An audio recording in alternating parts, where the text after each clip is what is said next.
Дорогие коллеги, я всех приветствую на нашем очередном научном онлайн-семинаре, четвертом в этом году по счету, и он действительно становится регулярным, и раз в квартал мы стараемся его проводить, и выполняя, так сказать, заветы форума фольклористов, который когда-то прошел, я это повторяю, чтобы, в общем, все, кто подключается, понимали, откуда значит, мы все-таки организовали такое мероприятие. Этот семинар мы проводим совместно с Институтом филологии Сибирского отделения Российской академии наук и, в частности, с сектором фольклора народов Сибири, и с кафедрой этномузыкознания или научным центром по изучению региональных и традиционных музыкальных культур Новосибирской консерватории. И вот такой семинар, в котором можно небольшими группами, ну вот в последнее время у нас группы разрастаются до круглых столов, я бы сказал, ну вот потому что хочется, так сказать, подключить кого-то еще в качестве участников и на более, ну, в рамках той или иной исследовательской проблематики провести какой-то разговор.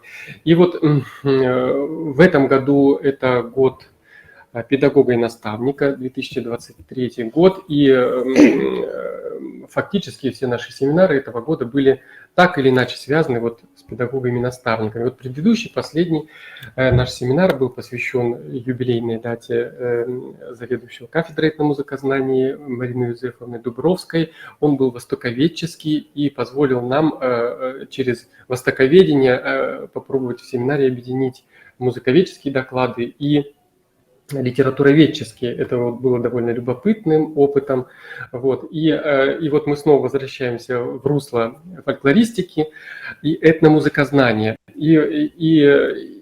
И здорово и отрадно, что этот семинар, который называется «Проблемы изучения переселенческих музыкально-фольклорных традиций», он посвящен славному юбилею Натальи Владимировны Леоновой, профессору кафедры этномузыкознания.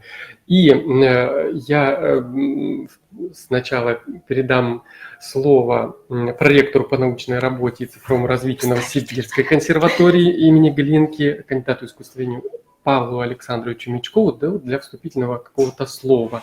Да? Вот, а потом еще у меня будет одно маленькое слово, и мы уже непосредственно перейдем к докладной части. Так, ну я тоже встану. Где-нибудь давай, Павел Александрович, сюда, чтобы нас народ все-таки видел. Кадры попаду. Разрешите перед открытием семинара поздравить замечательного педагога, человека, к которому можно обратиться по любому вопросу, за советом. В любое время. В любое время, действительно, да.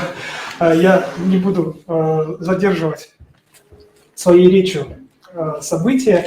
Я пришел действительно, чтобы поздравить Наталью Владимировну с юбилеем, пожелать ей успехов в научной деятельности, счастья личного, и чтобы все было хорошо, чтобы к вам также можно было приходить и обращаться за помощью. Спасибо. С юбилеем. Спасибо, Павел Александрович, спасибо.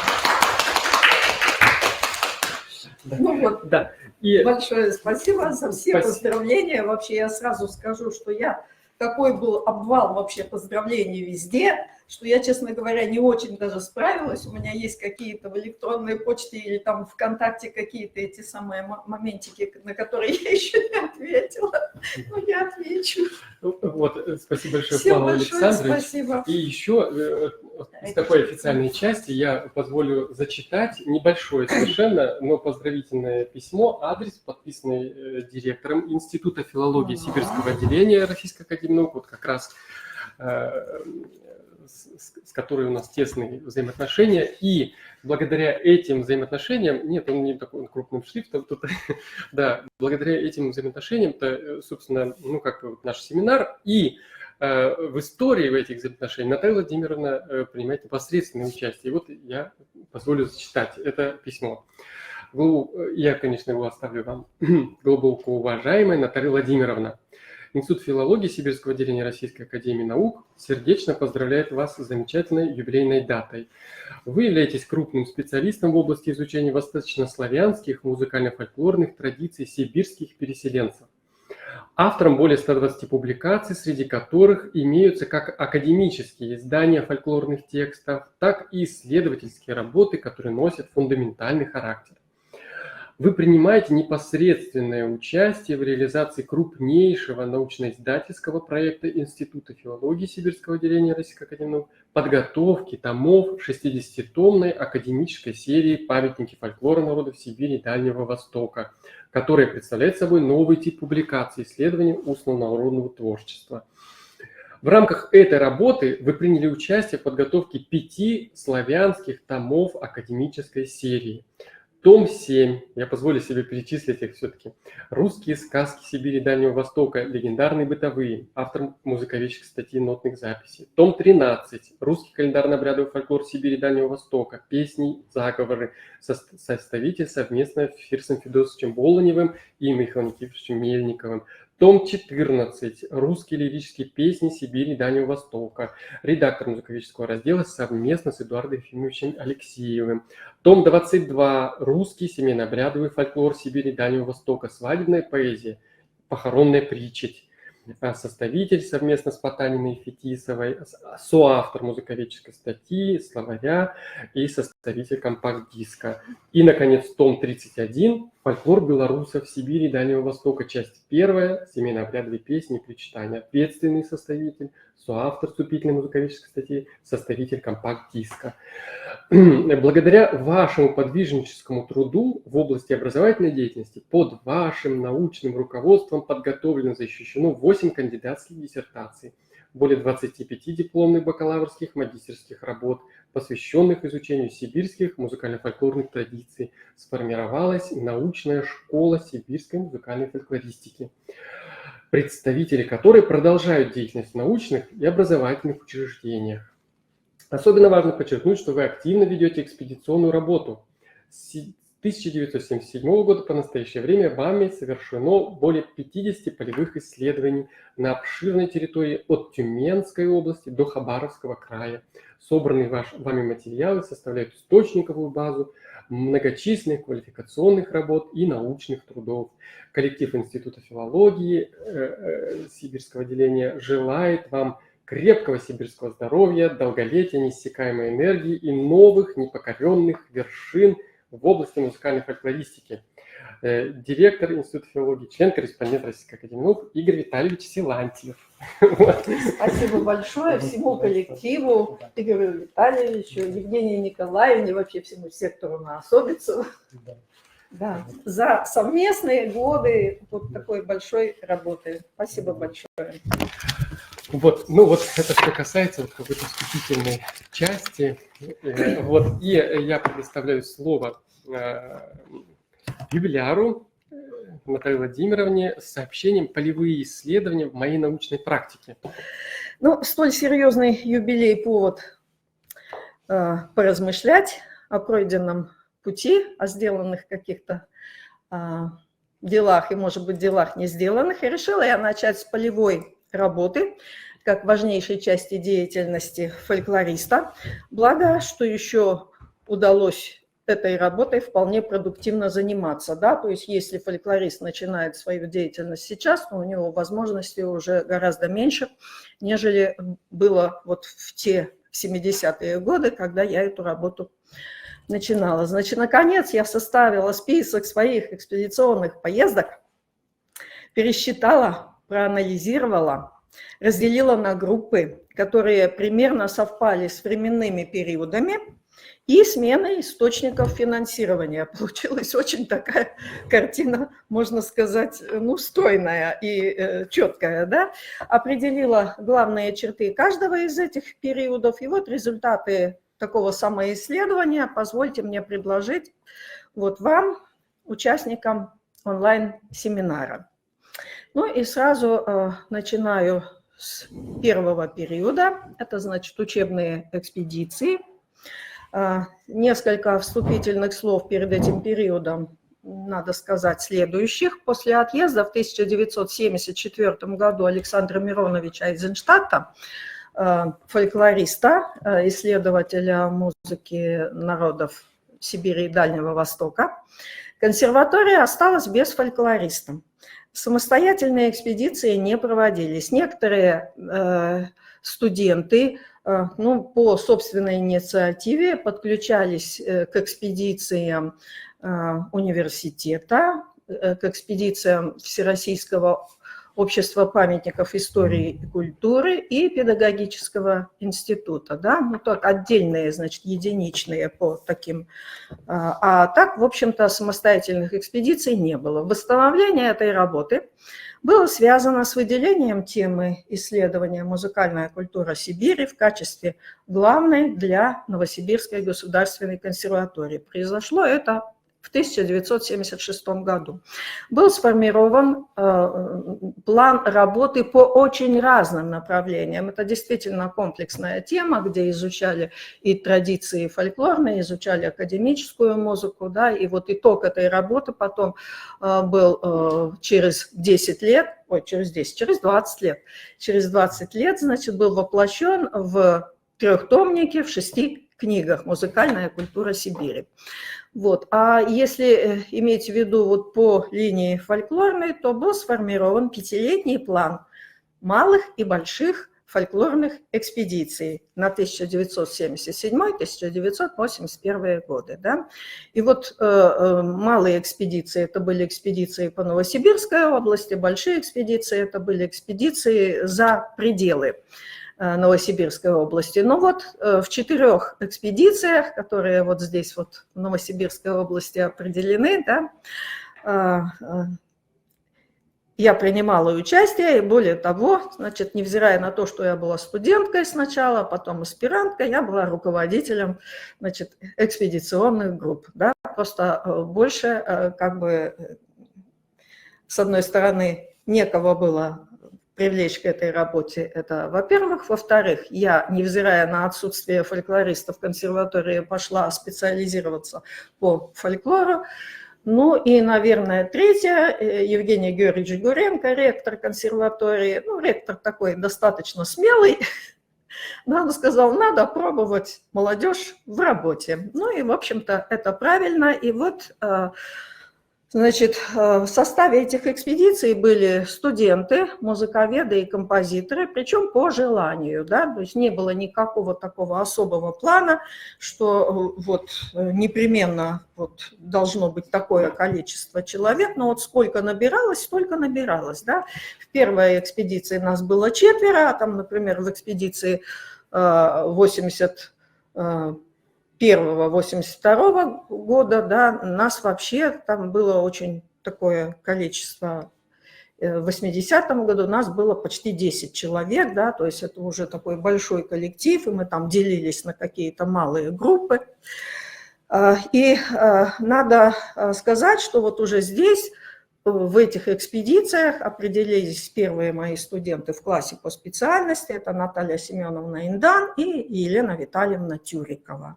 Да, то есть вот я в 1981 году закончила аспирантуру, в 1982 году у меня уже была первая дипломница Наталья Семеновна. Значит, ну что это за этап был экспедиционный? Ну, все, что можно было прочитать про экспедиции, было прочитано. А дальше обучала уже само поле и заставила подтянуть знания и о русском, украинском, белорусском фольклоре, потому что в первой же экспедиции мы встретились с представителями всех этих восточнославянских народов. Да? Также пришлось как следует поизучать историю формирования славянских селений в Новосибирской области и в Сибири вообще, выяснить, значит, каков был состав, там, не знаю, этнический, конфессиональный, какие вот типы поселений были, в которых, значит, вот они проживали. Ну и на основе этого познакомиться с типологией сибирских переселенцев. Ну, так что вот это вот такой этап, конечно, подготовительный. Где-то мы записывали не так много песен.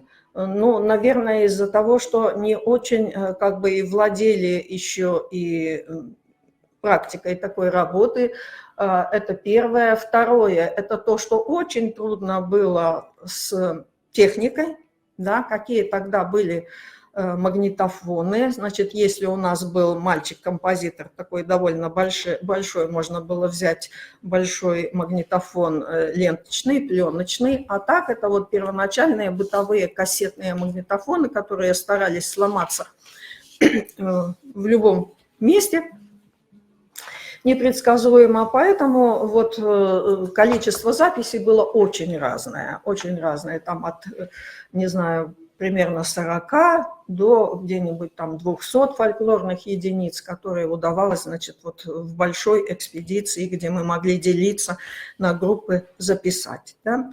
Ну, вот это вот то, что можно сказать о первом периоде. Второй период, который называю как бы комплексные экспедиции, да, он тоже не очень продолжительный, с 1987 года по 1992 год. Ну, 83 год, это, ну, как бы можно его сюда, конечно, определить, но это работа с ансамблем Асанова, и поэтому немного эта экспедиция как бы выпадает, да?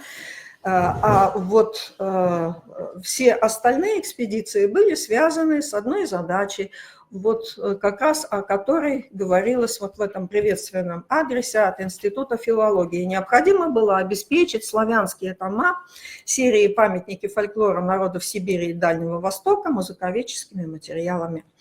И вот с января 1984 года вот рабочее совещание серии – это мои университеты по теории и практике фольклористической работы, да? Потому что то, что возможно было, не знаю, там где-то прочитать, долго изучать, а здесь, можно сказать, с доставкой на дом, да, потому что каждый январь месяц, там на неделю примерно или на несколько дней сюда приезжали члены авторских коллективов со всей Сибири и из центральных регионов, из Москвы, из Питера приезжали члены главной редколлегии, приезжали приглашенные специалисты в очень разных областях. И поэтому вот на одном из первых совещаний Борис Николаевич Путилов, он, значит, так определил какой-то вот алгоритм работы фольклориста. Да? Он сказал, что начинается это все с собирания материала, потом идет обработка, систематизация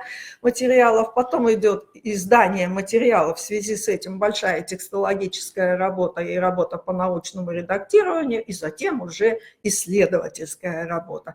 Ну и вот я считаю, что вот все эти как бы стадии с теоретической точки зрения и в практических каких-то формах обсуждения, вот на рабочих совещаниях, они на очень разном материале, они рассказывались, да, они проявлялись. И поэтому вот действительно то, что я не могла получить в работе, наверное, вот с какими-то непосредственно фольклористами, я, значит, получала вот на этих рабочих совещаниях. Ну и вот если теперь, значит, посмотреть вот эту вот картинку, то надо будет сказать, что здесь 3 экспедиции были, собственно, по линии памятников. Да, это экспедиции все 1988 года, экспедиция в Бурятию. Да, вот там в центре одинокая такая голубая точечка или кружочек. Затем это были экспедиции по Новосибирской области, где мы записывали белорусов, украинцев и русских. Ну, а в Бурятии, естественно, мы записывали в Тарабагатайском районе семейских Забайкалья. И 3-я экспедиция была по Алтайскому краю, где мы записывали тоже украинцев и сибирских казаков, да, сибирских казаков. То есть вот такие комплексные экспедиции, которые были прямо по линии памятников. Но, кроме этого, еще удавалось организовать уже и по собственной инициативе, удавалось организовать экспедиции при участии разных организаций с несколькими источниками финансирования. Для меня такими источниками финансирования был прежде всего музыкальный фонд Сибирской организации Союза композиторов, да, в который деньги перечисляла фольклорная комиссия Российской Федерации, да, Союза композиторов Российской Федерации. И вот благодаря этому удалось провести 3 экспедиции в Алтайском крае при организационном участии Веронике Игоревне Бодровой, которой вот нижайший поклон и за те экспедиции, за ту помощь, это тоже моя вот ученица, и она тогда уже была сотрудницей Алтайского краевого центра народного творчества, и поэтому вот ее участие в организации на месте вот работы, оно было совершенно бесценным. И еще, значит, было 3 экспедиции при участии украинских фольклористов по Новосибирской области, Алтайскому краю, Приморскому краю, Хабаровскому краям и Амурской области. Это в 90-м и в 91-м годам. В Приморском крае к нам еще присоединились и белорусские коллеги. Это были научные сотрудники институтов искусствоведения, этнографии и фольклора, вот Белорусской академии наук и Украинской академии наук. И плюс в Новосибирской области к нам присоединилась еще экспедиция Дальневосточного государственного университета. То есть тоже была такая компания достаточно, это самая большая. Экспедиции были очень большие, более месяца. Значит, потому что надо было проехать большой маршрут, надо было записать много материалов. И вот здесь-то вот приобретение таких углубления каких-то знаний было, например, в украинский фольклор, в белорусский фольклор, и знакомство с практикой работы вот этих исследователей, да, наших коллег, их какие-то оценки, да, то, что они оценивали как какие-то вещи положительные, позитивные, удивительные, и то, что они оценивали как какие-то разрушения традиции или какие-то ассимиляционные процессы, да, то есть это очень интересно было обсуждать. Это очень интересно было обсуждать, и вот такой опыт какой-то работы в сравнительно большой группой с таким активным научным обсуждением, это было вот очень интересно. Ну и единственное, я вот к этой нашей, наверное, карте должна дополнить, что в этот же период времени была стационарная запись, которая была произведена в фонотеке Новосибирской консерватории, значит, сказочника из Курганской области. Но мы не включили, потому что это не экспедиционная запись, но зато это Курганская область, это сказочник, это очень редкое явление. И вот как раз в этом томе, который сказочный здесь указан, вот 2 фонограммы с этой записи, они присутствуют. Поэтому вот я решила, что можно упомянуть и ее. 3-й период. Значит, двигаемся дальше. Значит, это работа по научным проектам Российского гуманитарного научного фонда, которая в НГК велась с 1996 года, но мое участие началось в 2002 году, я присоединилась. Я присоединилась, когда уже Галина Борисовна Сыченко сформировала такую концепцию «Сибирская этномузыкологическая экспедиция», да, то есть такое планомерное какое-то изучение разных территорий, да, фольклора разных народов Сибири, несколькими группами. Иногда у нас до 9 групп было, которые выезжали в разные районы Сибири и не только Сибири. И самое главное, что Галина Борисовна предложила определять еще, кроме того, что мы едем записывать фольклор, да, определять еще какую-то общую тему, которая должна быть вот каким-то таким объединяющим началом, чтобы мы потом встретились, все материалы обсудили или там вот сложили в архив традиционной музыки, да, а обсудили какую-то проблему, которая связана с этими фольклорными традициями. Ну, например, вот такие были эти вот темы. Музыкальные традиции в инокультурном окружении. Или традиции и инновации в интонационных культурах народов Верхнего и Среднего Енисея. Или процессы взаимодействия в интонационных культурах народов Сибири. Или историческая морфология современного культурного пространства Сибири. И другие темы. То есть вот здесь как бы расширялся научный потенциал экспедиции не только в виде собранного материала, да, но и в виде собирания материала по определенной теме и его осмысления. И вот сравнение потом этих каких-то полученных материалов, это было очень интересно, и в этом смысле наши отчеты в Российский научный гуманитарный фонд, да, они были очень содержательными, они были наукоемкими, да, поэтому вот такая вот важная позиция здесь она была. Значит, что дает вот этот третий этап, собственно говоря, для развития вот полевой деятельности? Ну, во-первых, расширение географии. Значит, это Омская, Тюменская области, причем Тюменская при участии чувашских коллег.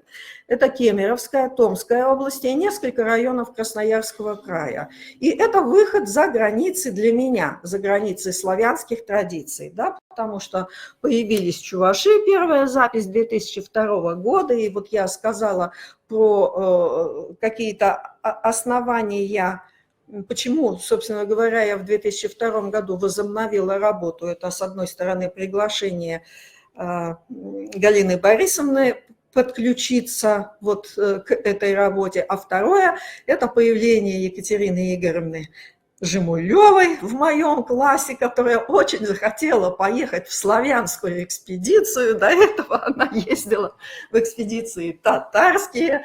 Вот. И поэтому, ну вот я, значит, думаю, ну ладно, куда можно в славянскую поехать? Можно поехать в северный район Новосибирской области. Мы поехали, и там, кроме, значит, русских, мы записали еще и чувашей. И дальше эта тема стала развиваться.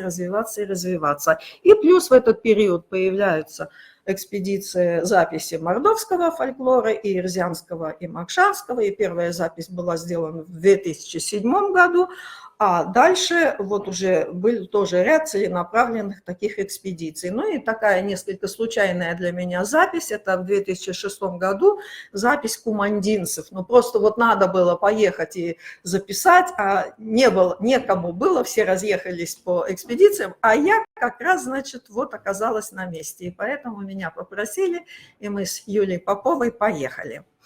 Ну и здесь очень большой круг моих учеников и моих уже коллег, бывших учеников, участников экспедиции. Это Наталья Александровна Урсегова, вот Екатерина Игоревна Жемулева, Марина Михайловна Андреева, которая подключилась, Ольга Владимировна Крахалева, студентка Настя Мицкая в нескольких экспедициях была, в экспедициях как студентки приняли участие сначала Анна Журба, Александра Татаринова, ныне Халтанова, вот Павел Шахов, Вадим Скакун и позже, значит, вот Татьяна Дайнека подключилась. Ну и вот сюда же, наверное, следует отнести экспедиции последние две, 21 и 22 года, которые осуществлялись по проекту Российского научного фонда в Кемеровскую и впервые в Иркутскую область для записи чувашского фольклора. И здесь я вот уже должна быть счастлива совершенно, потому что я здесь уже не была руководителем, я была рядовым членом экспедиции, руководила Екатерина Игоревна Исмагилова, она же Жемулева. И очень для меня радостно, что в 22 году к нам присоединилась... в 22-м и 23-м году, да. В 22-м и 23-м году к нам присоединилась Елена Владимировна Федотова, бывшая Ермилова, с которой я была в экспедиции 2006 года в Тюменской области. Ну и последний, четвертый период, совсем кратенько. Да, это экспедиции, которые были в составе групп Новосибирского областного центра русского фольклора и этнографии. Да, вот про единичный какой-то вот опыт 83-го года с ансамблем «Сибирская песня» Асанова я уже упоминала. Значит, это период 2016-2023 год. Вот. Эти экспедиции я тоже называю как бы экспедициями комплексные, но это особые комплексные экспедиции. Это не экспедиции сугубо научных сотрудников, да, или учебные экспедиции с участием там студентов, аспирантов, да, а это экспедиции с участиями тех, кто осваивает практически фольклорные традиции, то есть те, кто поют, танцуют, играют, да, вот и здесь со мной вместе ездили участники ансамблей, руководители и участники ансамбля этого центра. Значит, ну, с кем я ездила? Татьяна Юрьевна Мартынова, выпускница Татьяны Аркадьевны Раменской, значит, нашей консерватории, а также вот Любовь Викторовна Суровяк, Светлана Борисовна Чвалюк-Черникова. И, ну, вот это постоянные, как бы, вот мои коллеги вот по этим экспедициям. Значит, они ведут работу в области с 80-х годов, хорошо знают очень многих исполнителей, поэтому здесь очень часто не разведывательные экспедиции, а очень часто экспедиции 2-й, 3-й, 10-й, 12-й раз, значит, в работе с одними и теми же самими исполнителями, поэтому можно какую-то динамику здесь вот наблюдать. Да, они знают не только многих исполнителей, но и работников культуры, это что важно для организации экспедиции. Они проводят постоянный мониторинг состояния традиции в форме фестиваля «Сибирская глубинка», который проходит каждый год весной, и поэтому происходит постоянное добирание информации. И вот практическое знание певческой традиции помогает решать в ходе записи ряд возникающих проблем. Я очень пожалела, что в свое время вот ряд моих учеников пошли петь, пошли учиться петь, а я не пошла. Может быть, из-за вот какой-то вот такой вот нехватки времени, да, то есть хотя всегда принимала участие там в каких-то и всегда люблю где-то вот попеть, подключиться, что-то сделать, но как следует она не освоила, потому что насколько замечательно бывает, когда вот какая-то непредвиденная ситуация, почему-то не получается запись, почему-то не могут спеться. Не могут спеться хорошо, если они там только слова забыли, да, а у них не получается многоголосие, да, фольклорная традиция славянская, многоголосная традиция. И тут Любовь Викторовна Суровяк или Татьяна Юрьевна Мартынова, значит, говорят, стоп, и, значит, начинает вмешиваться этот процесс и просто говорят, надо запеть выше, надо запеть ниже, надо, значит, вот поменяться вот местами, надо вот, чтобы запел вот этот человек, а вот этот вот стал выводить, и запись пошла.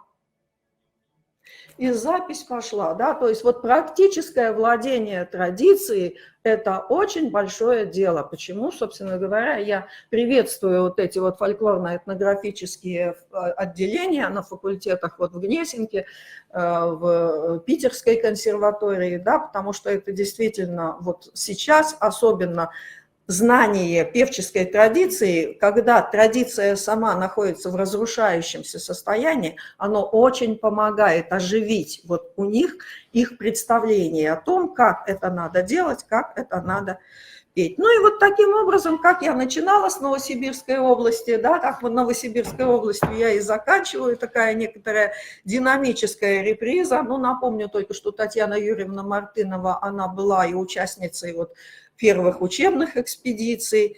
И ну, последнее мое слово о том, что я могу себя считать очень счастливым человеком и счастливым педагогом, потому что мои ученики, очень многие продолжают работу по собиранию, изучению, исполнению фольклора Сибири и воспитанию кадров в учебных заведениях в форме мастер-классов, да, и кроме тех, о ком я говорила, последнюю, значит, или как сейчас принято говорить, крайнюю, кого я здесь назову обязательно, это Викторию Юрьевну Багринцеву, ныне директора Омского дома народного творчества, вот уж повезло, Омской области так повезло, которая организовала вот эту вот работу по своей вот области, и я ездила в Омскую область, в том числе и с ее сотрудниками, с которыми она работает, но с нею не ездила, поэтому не было как бы повода здесь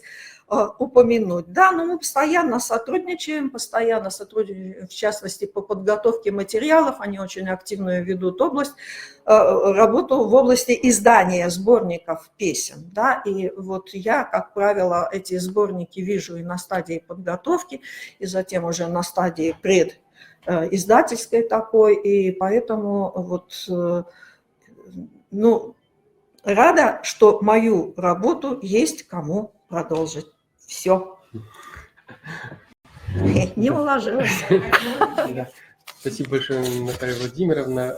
Вообще, на самом деле, это очень полезно подводить вот такие итоги, когда, ну и даже вот эти простые довольно слайды, они показывают вот такую вот, с одной стороны, разветвленную, не знаю, систему задач каких-то, которые ставятся, там, комплексные экспедиции для серии, ничего себе там какие были процессы, да, вот, с другой стороны, вписывание в какие-то внебюджетные проекты с такими научными задачами и появление там новых, с точки зрения восточнославянской тематики, новых тематик, вот, и которые, в общем, немножко развиваются и дальше. И вот эта вот практическая часть, которая вот оживляет как-то вот, в общем, нашу работу, в общем, в области изучения фольклорных традиций. Вот, это здорово. Ну вот, если у нас какие-то вопросы, высказывания или что-то еще. И да, я хотел сказать, что в архиве традиционной музыки эти материалы все хранятся, ведь правда? Да. И здорово сделать вот по каждому актору, который, значит, вносил свою лепту в хранилище, так сказать, фонограмм архива, сделать такие вот такую... индивидуальные, да, карты. Индивидуальные, ну, карты, подборки, ну, какие-то подведения там итогов, не итогов, вот, предварительных, во всяком случае, с многоточиями итогов. И это позволит, так сказать, вот увидеть действительно, что хранится в ларце, в нашем архиве традиционной музыки Новосибирской консерватории. Это, конечно, очень здорово. Так что мы ждем следующий юбилей, чтобы привлечь к этой работе. Так. Уважаемые коллеги, можно... Да, Юлия Николаевна. Да, Юлия Николаевна Сушкова из... Прежде всего, позвольте поздравить вас с юбилеем, с Мордовией, Мордовского государственного университета. Мы желаем вам здоровья, всех благ и творческой многолетней деятельности. Очень интересно было послушать о такой обширной географии ваших экспедиций. Наталья Владимировна, а где вот вы упомянули, что в 2007 году вы записали и Эрзе Мордовскую, и Мокшу Мордовскую песни? Да, вот нам было бы очень любопытно и интересно узнать, нигде вы не публиковали эти материалы? Или это только в архиве можно найти такие записи? Ну, я скажу таким образом, всю тему мордовскую я отдала Павлу Сергеевичу Шахову, он теперь за это направление отвечает. Первую запись я сделала без него, как-то так получилось, когда решался вопрос, вообще будет он в моем классе или не будет он в моем классе, а то, что я вдруг приехала и там записала мордовский фольклор, как бы решила этот вопрос напрочь, да, и поэтому Паша привлекает просто эти материалы и в свои исследования, и он их нотирует, он их как бы публикует, да, то есть это уже теперь как бы все вопросы к нему. Спасибо.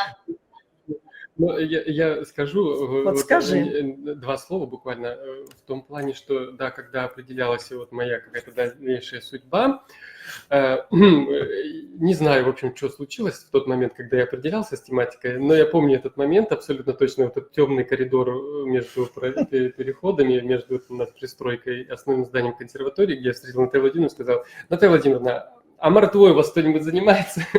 Вот, и так случилось, что накануне буквально Наталья Владимировна получила предложение. Это я еще не поехал туда, как раз, что вот в Кемеровскую область, Прокопьевский район, планируется поездка. Прокопьевский, кажется, да? Да-да. И вот И они сами предложили, а вам мордва нужна? Да, мы поехали за чувашским фольклором, да, а нам предложили, а мордва вам не нужна? Я говорю, да, конечно, нужна.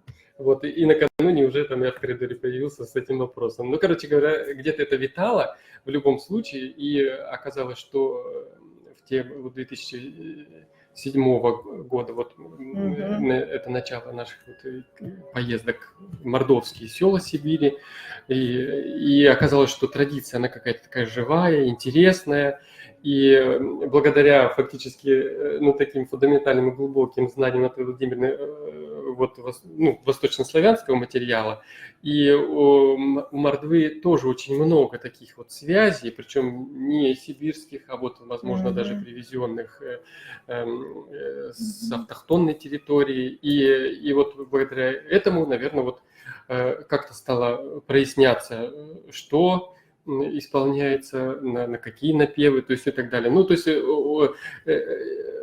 как Наталья Владимировна сказала, если это институты, заседания редколлегии, но наши институты это с поля начинались, конечно, да. Вот, Ну, и да, с обработки этого материала потом дальше. Но частично материал опубликован вот в монографии, она была, правда, очень маленьким тиражом подготовлена и сделана, на основе кандидатской диссертации, вот, которая в 2015 году была защищена, которая была, вот, это вот что касается мордовского. Ну и дальше вот мы, в общем-то говоря, занимаемся этим, и немножечко об этом тоже буду говорить дальше в нашем докладе дальнейшем. Все. Давайте пойдем дальше. Да. Ну что, мы двигаемся дальше.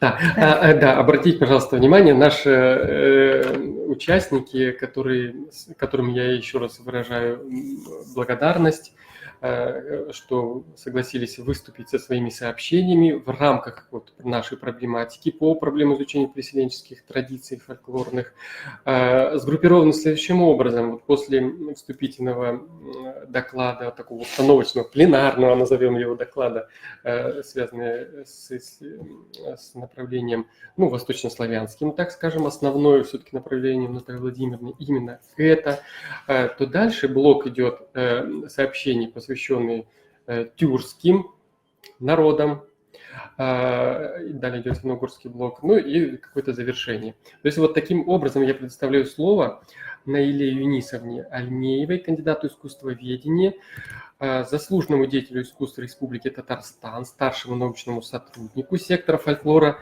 Российского института истории искусств из города Санкт-Петербург. Вот, с докладом «Песенный фольклор кряшен переселенцев Иркутской области в записях Ленара Замалетдинова, 1971 год. Вопросы атрибуции». Пожалуйста, Наиля Юнисовна. Спасибо, Павел Сергеевич. Добрый день, дорогие коллеги. Очень рада приветствовать такое уважаемое собрание фольклористов на семинаре с таким замечательным названием, посылом. И благодарю Новосибирск за приглашение. Прежде всего, разрешите мне поздравить глубоко уважаемую Наталью Владимировну Леонову со славным юбилеем от имени фольклористов Российского института истории искусств в Петербурге. Наталья Владимировна внесла и продолжает вносить большой вклад в изучение фольклора Сибири и своей полевой работой, и своими научными трудами, и воспитывая учеников, занимающихся разными культурами народов Сибири. Для меня сообщество новосибирских фольклористов, это школа, в воспитании которых Наталья Владимировна принимала активнейшее участие, это притягательная профессиональная среда, это архаические культуры, это всегда интересно, это широта и прогрессивность взглядов. Дорогая Наталья Владимировна, очень рада возможности профессионального общения с вами, с вашим окружением, и мои пожелания вам здоровья, счастья и больших творческих радостей на долгие годы. Спасибо большое. Сейчас позвольте перейти мне к моей теме с длинным таким названием.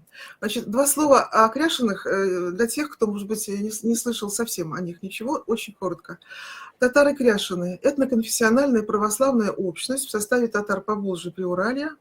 Говорят они на диалектах татарского языка поволжского, и таким образом одновременно входят и в татароязычный мир, и в мир крещенных народов региона, с которыми их сближает жанровая система песенного фольклора аграрная и многоголосное пение. Определенные процессы консолидации выделили Кряшин в оформленный субэтнос. Я их назвала субэтносом еще в 80-е годы, когда о них писала исследование. Вот в контексте татар Поволжья это, конечно, субэтнос, в том числе и по признакам традиционного пения. Но формировались они в Поволжье при Урале и в Сибирь уезжали из Поволжья при Урале. Итак, значит, вот в феврале этого года, спасибо Павлу Сергеевичу Шахову, он выписал аудиодиск ВКонтакте, ансамбля Туган Аулом. Туган Аулом — родная моя деревня, значит, ансамбль села Харёты, песни сибирских Кряшин. Это стало поводом для нашего диалога о сибирских Кряшинах. Я вспомнила вот о тех записях, которые лежали у меня, видимо, ждали своего часа. Какие записи? Вот с 1984 года я работала в Академии наук Татарстана, и вот приблизительно во второй половине 80-х годов я получила в руки большую бобину, катушку с пленкой, на которой были записаны голоса Кряшин Сибири. Вручил мне ее лично филолог-фольклорист Ленар Замалетдинов, занимавшийся татарскими сказками, он песнями не занимался. Вот. Он 35-го года рождения, он всю жизнь работал в Академии наук, он сейчас жив, вот, но всегда занимался прозаическими жанрами, вот, значит, сказками. И он лауреат Тукаевской премии. Тогда выпускали в 80-е годы многотомник татарского фольклора, и вот за каждый том фольклора там давали государственную премию Тукаевскую, он лауреат этой премии. Ну вот, наши филологи, диалектологи ездили ведь за татарскими диалектами не только по Татарстану, по Волжье, при Урале, а ездили и в Сибирь тоже. И вот, видимо, так накопились эти песенки, с которыми они в общем, не знали, что делать, и передали мне, потому что все знали, что я занимаюсь Кряшинами. Вот. И, значит, я начала нотировать вообще-то сразу, у меня даже тетрадочка лежит тех лет, мне было очень интересно все это. Но с перспективой такой, сделать статью, нотировки и комментарии к ним. Сдерживала меня не только огромная работа с поволжскими материалами, как бы их хватало еще, да, но и то, что не было никакой информации вообще о сибирских Кряшинах. Вот сейчас, когда возник запрос, информация стала по крупице почему-то собираться. И вы знаете, вот эти короткие информации, да, я хотела бы вам зачитать, потому что тут есть интересные факты. Значит, в энциклопедии, которая называется «Татарика», и которая вышла в 1997 году у нас, значит, сибирская переселенческая группа описывается таким образом, что она, в общем-то, никак она не изучена в научном плане, но что до определенного времени Кряшины в паспортах записывались Кряшинами. И вот автор этой энциклопедии ссылается на книгу Томилова «Современные этнические процессы в Западной Сибири», Томск, 70-й год, как бы современный процесс 70-х годов. Значит, группа формировалась на протяжении более 100 лет из числа организованных переселенцев по причинам малоземелья и неурожая в конце XIX века, в годы Столыпинских реформ и в период массового раскулачивания крестьянских хозяйств. Известно, что Кряшины традиционно составляли зажиточную часть сельского населения, готовых выделиться из общины. Крепких мужиков среди них всегда было много. Понятно, что и в годы коллективизации крестьянских хозяйств они попадали в списки принудительно выселяемых лиц в первую очередь. Оказавшись на новых местах водворения, если крестьяне старались поселяться рядом, сохранять земляческие родственные связи, так возникали отдельные кряшинские поселения в Западной и Восточной Сибири, на Алтае, в Забайкалье, вплоть до Приморья. Значит, у нас в республике есть мой уважаемый коллега Геннадий Михайлович Макаров, который сейчас доцент консерватории, кандидат наук. Но когда он был юным человеком, он вместе со своим братом проявили такой энтузиазм. Они списывались с кряшинскими деревнями по всей России, включая Сибирь тоже. И вот им из Сибири приходили такие вот вести. Написали им ответы, конечно, люди, видимо, учителя школ, так вот, довольно грамотно, и так, грамотно в смысле, понимая, что требуется. Да? Вот 77-й год. Уважаемый товарищ Макаров, отвечаем на вашу просьбу о Кряшинах. Впервые появились они здесь с 14 года из Татарской ССР, Мамадышского района, Сатчинского сельсовета, деревни Юкачи. Я работала, кстати, в этой деревне в экспедиции. Некий Танаев был направлен в Сибирь священником, в какую деревню неизвестно. По церковному обряду он изменил фамилию, звали его Бейкин Илья. Он облюбовал место около речки Болтанки и написал письмо в Татарию. В 2014 году сюда приехали 12 семей. Затем в 2021 году, а я напомню, что это был голод в Поволжье, 2021 год, из деревни Шатчи приехали еще 5 семей. Позднее несколько семей прибыли из деревни Кумрык, Это все деревни, где я работала, кстати. Созвучной речки деревню назвали Болтан, и населяли ее одни кряшины. Всего было 50 дворов. Ну, не так мало, правда? В 70-м году в связи с укрупнением населенных пунктов жители начали разъезжаться. К 1972 году все поселились в соседних деревнях Чугунаева, Березово, Иска. Обучение детей велось сначала на татарском языке, а в 1958 или 1960 года ведется на русском.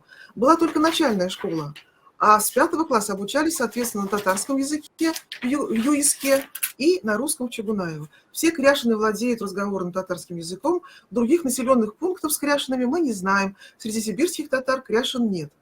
Это пишут учителя Чугунаевской школы из Тюменской области, Мухаммед Шинакомлев, 1977 год. То есть они не знают о том, что существует еще кряшины в других областях. То есть в Тюменской области надо забыть. Если кряшины растворились, они разъехались. Все. Сейчас приближаемся к иркутским кряшинам, о которых сегодня будет идти речь. Значит, второму человеку, энтузиасту, брату Геннадия Михайловича приходит такое письмо. Значит, учительница школы, видимо, пишет: действительно, в 42 километрах от железной станции Залари расположено село Хорёты. Может, сибирякам это будет особенно интересно, в котором сейчас проживают русские, буряты, татары. Старшее поколение называют себя кряшинами, знают и говорят на татарском языке, поют кряшинские песни, соблюдают свои кряшинские обряды, обычаи. Примерно до 60-х годов проводили свадьбы по-кряшински. Они отличаются от русских и, естественно, татарских. Это тоже конец 70-х годов. Но сейчас все изменилось. Среднее и молодое поколение обрусели, плохо знают или совсем не знают языка, особенно молодые, не знают обычаев, традиций, не поют песен. Молодые считают своим родным языком русский. Этому способствовали все: и обучение в школе, и общение, и смешанные браки с русскими и бурятами. Она приводит самые распространенные фамилии и, значит, сообщает: первые кряшины приехали сюда в 12-13 годах в поисках лучших земель. Родом они были из Умира, Илика и Сарашлы Бакалинского района, Башкирии. Их было 19 семей. Она перечисляет их имена. Вот. Ну, она пишет, что буряты встретили их как-то неприветливо, поэтому им пришлось поселиться в 3-4 километрах от Хорёт. Это был бурятский улус. Жили в первый год-два в землянках, потом построили деревянные избы. Сейчас это урочище. Также в первые годы жизни им здесь не разрешали, в общем, хоронить покойников. Они ездили в Нукуты, и там была небольшая церковь, там же и крестили, и, значит, вот все совершали, видимо, и венчались, и отпевали. Значит, район обрабатывали корчевали густой лес. И на этих небольших участках обрабатывали землю, сеяли пшеницу, прос и картофель. Постепенно, так сказать, произошло сближение такое. Буряты богатые стали нанимать кряшин на сезонные работы, хорошо платили им зерном, мясом. Сдружились, стали общаться, разрешили им переселиться в Хорёты. Улица, на которой они поселились, и сейчас называется Волжинской. В 30-х годах организовали свой колхоз «Красная Волга». В 1936 году произошло слияние двух колхозов, татарского и бурятского. Общий был назван именем Калинина, затем в 60-х годах реорганизован и переименован в совхоз «Хорётский». Сейчас всего 321 двор, из них 49 дворов татарских. Округ называется Усть-Ордынский. Кряшины только в Хорётах. Тоже пишет, что больше во всяком случае мне неизвестна иная информация, я интересовалась. То есть они не знают друг о друге, кряшины. Татары, мусульмане есть в Нукутском, в других районах. Есть целые татарские деревни, но не кряшинские. Вот, собственно, вся информация, которую могу дать вам по существу. Всего доброго. Такая-то, значит, вот из села Хорёты. Значит, теперь, что хотела сказать. Я вообще... Моя цель сегодня такая: просто представить какую-то часть записи, да, вот я отобрала самые, как мне кажется, необходимые, вот, и просто их очень коротко, они очень короткие все, да, минутные образцы, коротко их прокомментировать, не дать перевод я не могу, конечно, перевод четверостишие дать, и, собственно говоря, а потом, если останется время, я постараюсь быстро говорить, конечно, я вообще-то сделала такой блок, где я пытаюсь сопоставлять сибирские напевы с поволжскими. Ну и так, значит, вот продвигаемся дальше сейчас. 33 единицы записи на пленке, 71 год, сделаны в двух селах Иркутской области, село Хорёты и Бохан. Вот, он объявляет, Ленар Шайхеевич объявляет на пленке фамилию, имя, отчество, правда, не объявляет год рождения, к сожалению. Вот. И, в общем-то, собрание этих напевов может выглядеть как случайное, но, понимаете, никаких претензий быть не может, потому что он все-таки и не музыковед, и не фольклорист-песенник, поэтому он, видимо, спрашивал так: спойте ваши кряшинские песни, еще спойте старинные песни. Поэтому он их иногда объявляет жанр, иногда не объявляет, но, в принципе, по тексту как бы мне достаточно было ясно. Значит, объем записи, причем каждая единица записи очень часто одна мелострофа. Реже, когда две мелострофы. В основном половина, даже, половина, больше половины записей одноголосные, и есть такой блок, когда поют две женщины дуэтом, что невероятно ценно, потому что какие-то все-таки намеки на фактуру там образуются. Значит, я попрошу сейчас запускать вот эти аудиофайлы, прям номера. Значит, я просто скажу сейчас, что будет. Я очень тщательно отбирала, потому что хочется все показывать. Но смотрите, сейчас прозвучит шахта баите по-татарски, значит, это шахтерский баит. Баит – это трагический жанр, или эпический, он бытовой жанр, это общий татарский жанр, который все татары могли сочинять, но это сочинялось только по поводу гибели какого-то человека, и обычно повествование там идет от имени этого погибшего человека. В общем, в данном случае вы услышите только, собственно говоря, одну мелострофу. Я хочу сказать, что в общем-то, для музыковедческого анализа, для публикации, я считаю, что мелострофы в конце концов достаточно, чтобы понять, что там, какой мелодический тип. Значит, что любопытно, мужчина поет, да, значит, это мелодия, считается, что это переинтонированная мелодия Хазбулат Удалой. Вот эта мелодия прижилась таким образом, и она используется при сочинении баитов. Пожалуйста, первый номер. Шахтерский баит.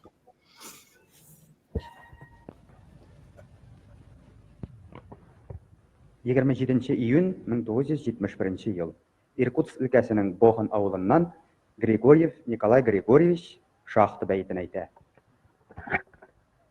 Барам дип йөрдем, бардым Дамаска,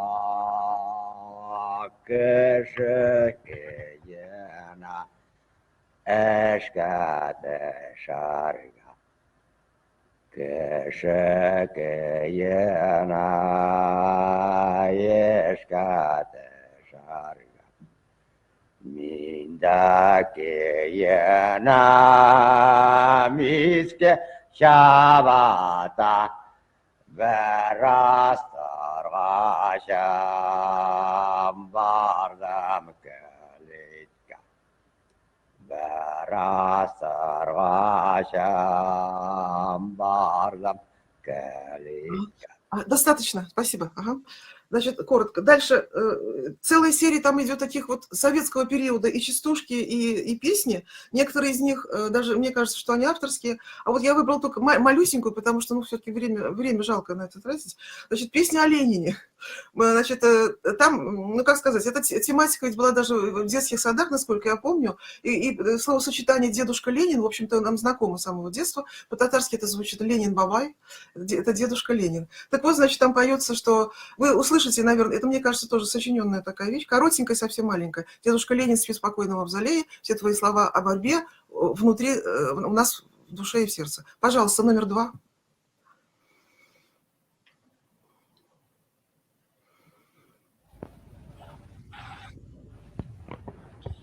июнь 1971 ел. Иркутск өлкәсенең Бохан авылыннан Григорьев Николай Григорьевич шахта бәйтен әйтә. Ой, это первый номер же.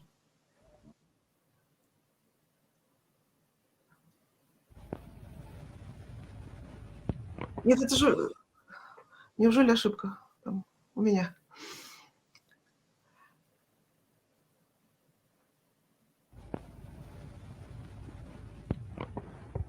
июнь 1971 ел. Иркутск өлкәсенең Бохан авылыннан Григорьев Николай Григорьевич Знаете шахта что? Если это под номер 2, это моя ошибка. Тогда очень извиняюсь, ладно.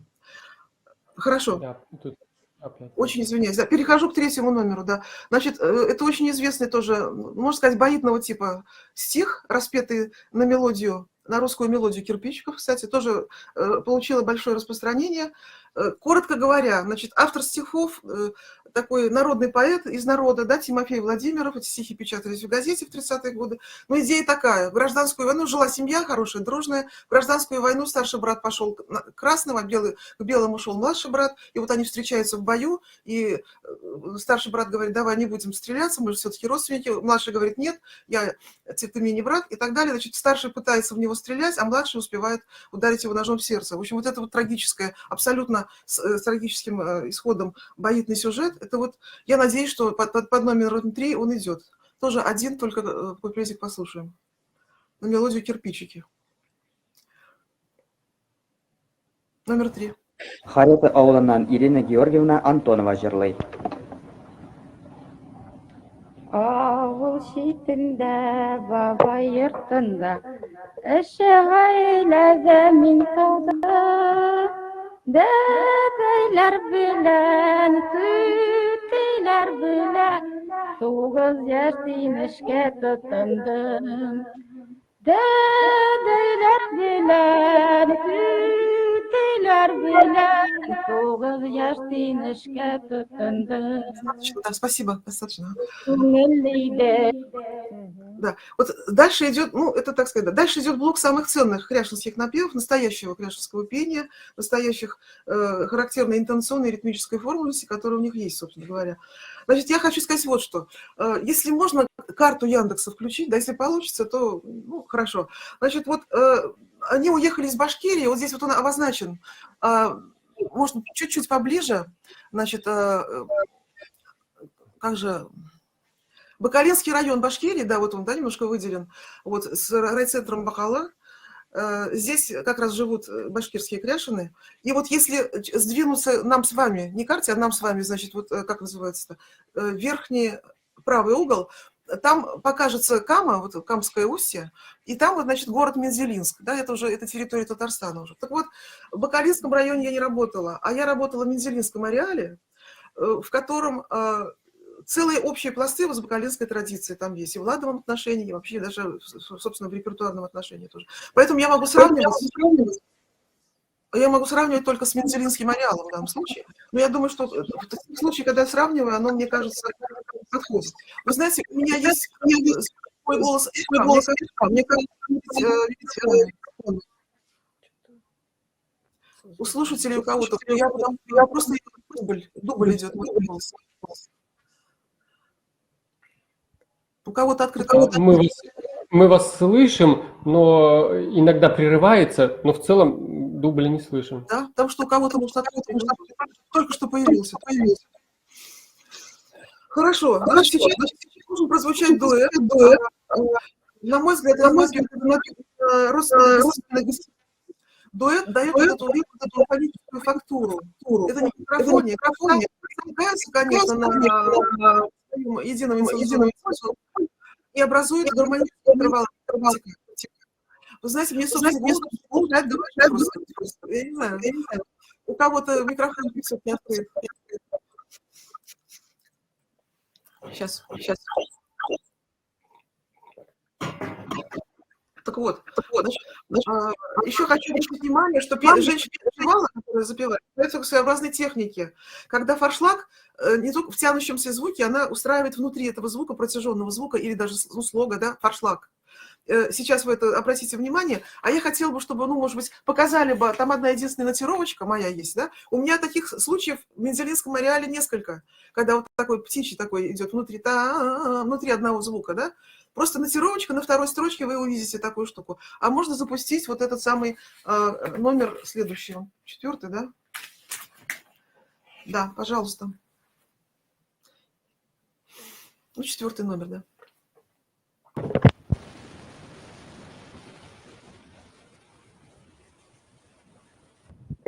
Екінші июль 1971 ел. Иркутск өлкәсенең Аларский районы Харёта авылыннан Ирина Ермолаева һәм Прасковья Николаева крашинкиләрен җырлыйлар. Kızanır dayan gelgəndələ əşləyəyənə bəgərək bəgərək bəyət bağlarda gəzləyəsəyək Yaşlayağım ayarlarına dalattı bayalmaya vazmeleyen İmeleyen ağlayar bir talaya yazlaya sayar Достаточно. Все-таки я прочитаю перевод вам. Шлея для лошади, сделанная в Казани, то есть она высокого качества, ее еще стоит поискать. Но если ты захочешь отыскать молодость, не сможешь даже за миллион богатств. Но судя вот по тексту, это абсолютно вот, текст родственных гостеваний на такие философские темы о жизни и человеке в мире.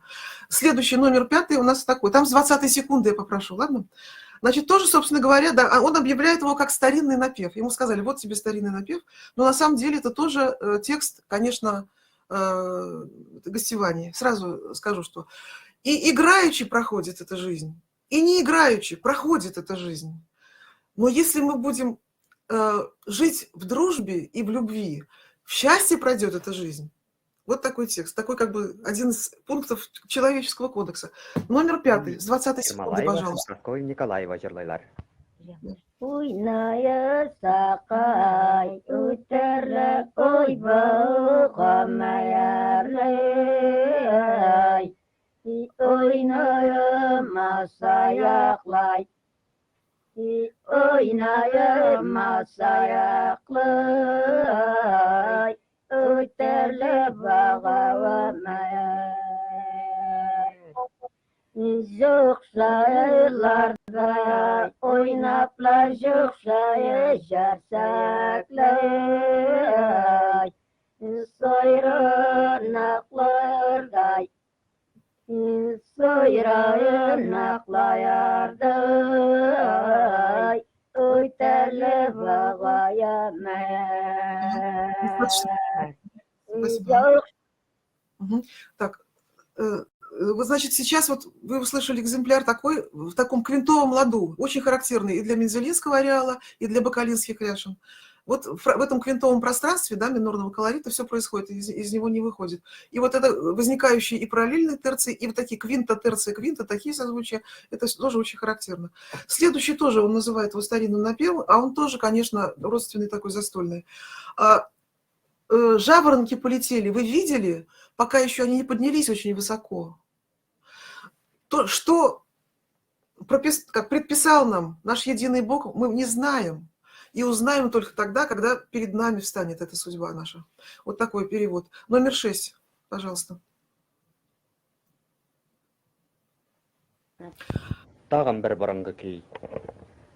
Тургайлы ыштыла күрдеге өзмәй. Авалырга менеп жеткенче әйләр, әйләр, әмәт туган айлар.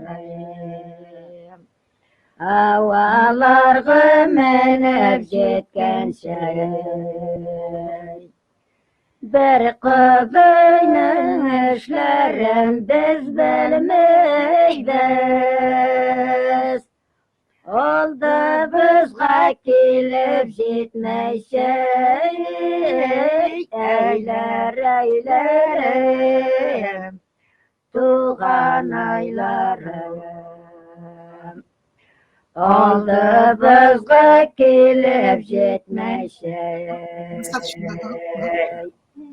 Здесь, конечно, очень необычный, ну, так сказать, на слух людей, привыкших к пентатонному нашему морю, да, нашему. Значит, здесь вот в этом ангеметонном колорите вдруг вот верхняя часть амбитуса, она вообще дорийская, да, там дорийский секс совершенно откровенно присутствует. Но я не думаю, что надо выстраивать здесь такой дорийский звукоряд. Здесь, конечно, все идет тоже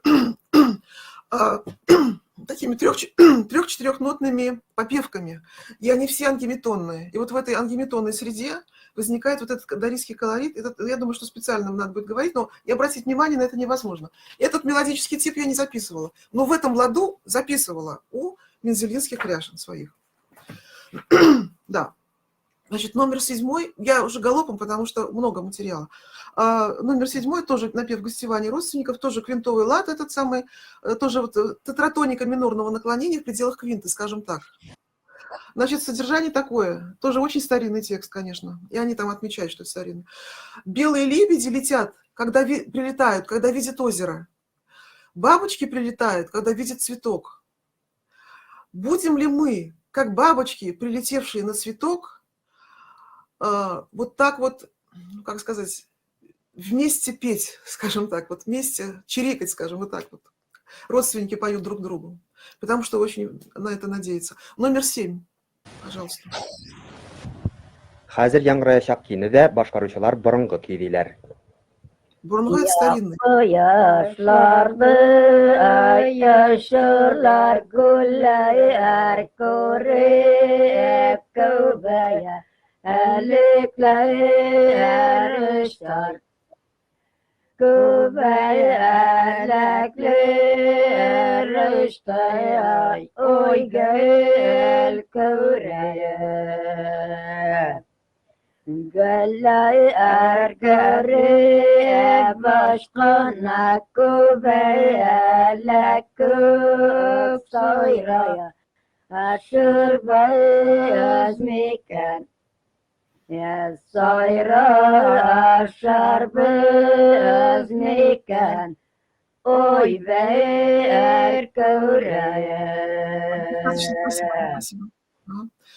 Значит, следующий свадебный напев, застольный. Вот, значит, гости поют хозяевам. На столе у тебя не курага, а мед. Это для пришедших гостей мед. Это для угощающих хозяев слава и авторитет. Значит, вот номер 8. Туйда җырлана торган табын җыры. Estelis köylerin ay körege yeler tövgele eyvallar ol. Köregeler tövgele eyvallar ol. Esken konaklarga eyvallar ol bergen koca yanarga eydanlar ol bergen koca yanarga eydanlar ol. Вы его слышали, совершенно замечательно, традиционная все-таки тут фактура возникает, вот вполне, которая поддается массировке. И вот сейчас, мне кажется, самая пожилая была там женщина, которая спела совсем, видимо, старинный напев, и я считаю, что это хороводный напев, потому что ну, там не сказано никак, не атрибутировано, но очень похоже на то, и по содержанию тоже вот как. Тут, значит, поется так. Две кукушки кукуют на двух кустах, сливая два куста в один. Давайте будем играть и веселиться, и пусть опушка леса гудит. В некоторых группах кряшен территориальных, не во всех там, они, значит, вот Троицко-Петровский вот период этот хороводный, да, когда пелся на Троицу хоровод большой и большой, на Петров день, вот Петровский хоровод ночью провожали в лес. Может быть, это вот та самая традиция, которую сейчас вот выяснить уже не удастся никогда. Ну так вот, значит, номер 9. Иркутск өлкәсе Аларский районы Харёты авылыннан Антипова Елизавета Федоровна җырлый. Җырлар. Kekile tukele tinka aşkıra yeke yeremey. Yeke yeremeler ne vereyim.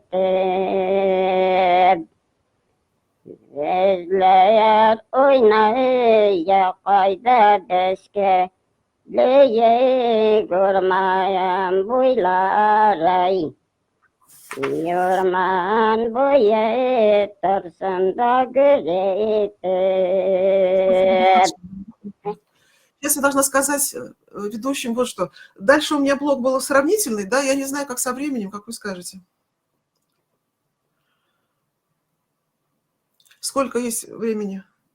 У меня 3 пары было сравнений, ну, в конце концов, ну, хотя бы одну, может, показать. Я не слышу вас.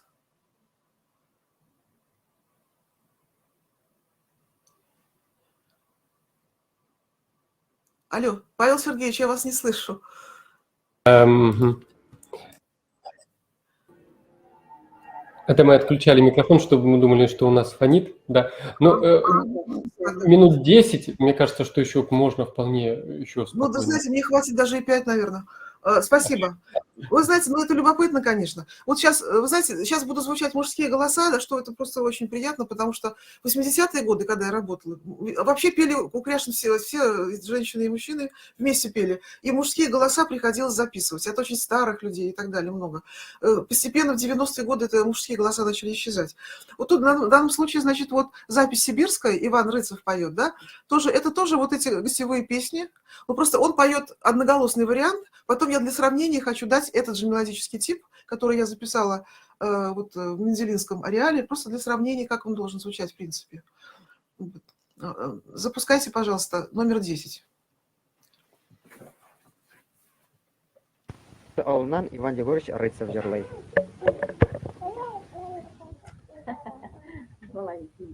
Ойная саяққа еутәрдәлә ойба оға өмір ойнамаса ғутәрләй ойнамаяса ғутәрдәлә бұғымыр Yok şayalarda oynap dala yok şayerse soyranakta yuterley soyranakta ya yuterdele buğumer yok. Я забыла выставить, так называемое, как я называю их, ритмическое клише номер 1, потому что оно общее для этих песен. То есть это вот слогоритмическая форма, выписанная нотками, одинаково совершенно. Если можно ее выставить и запустить 11 номер, если это сочетать можно, то ну, можно поставить, да. Номер 1, да? Ага. И звукозапись 11. Это Мензелинский и Кряшины поют. Значит, содержание такое. Какая прекрасная туча идет. Хоть бы пролился дождь на луга. Если, значит, дай Бог, чтобы пролился он на луга, значит. Вот так вот вместе нам с вами ходить друг к другу. Дай Бог, чтобы было суждено нам на всю жизнь. Все, запускаем 11.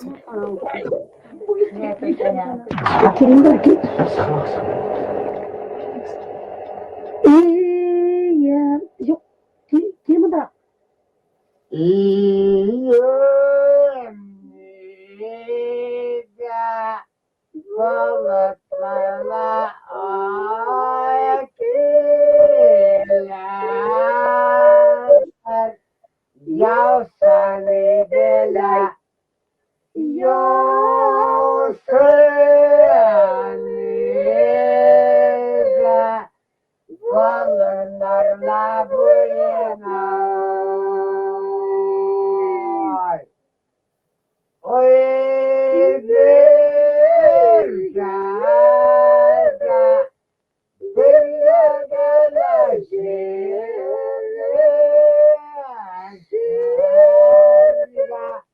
ya seni gelek ya seni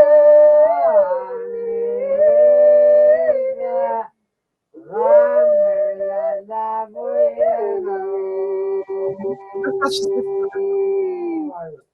Единое абсолютно квинтовое, это ладовое пространство, принцип словообрыва второй строки, второй и четвертой.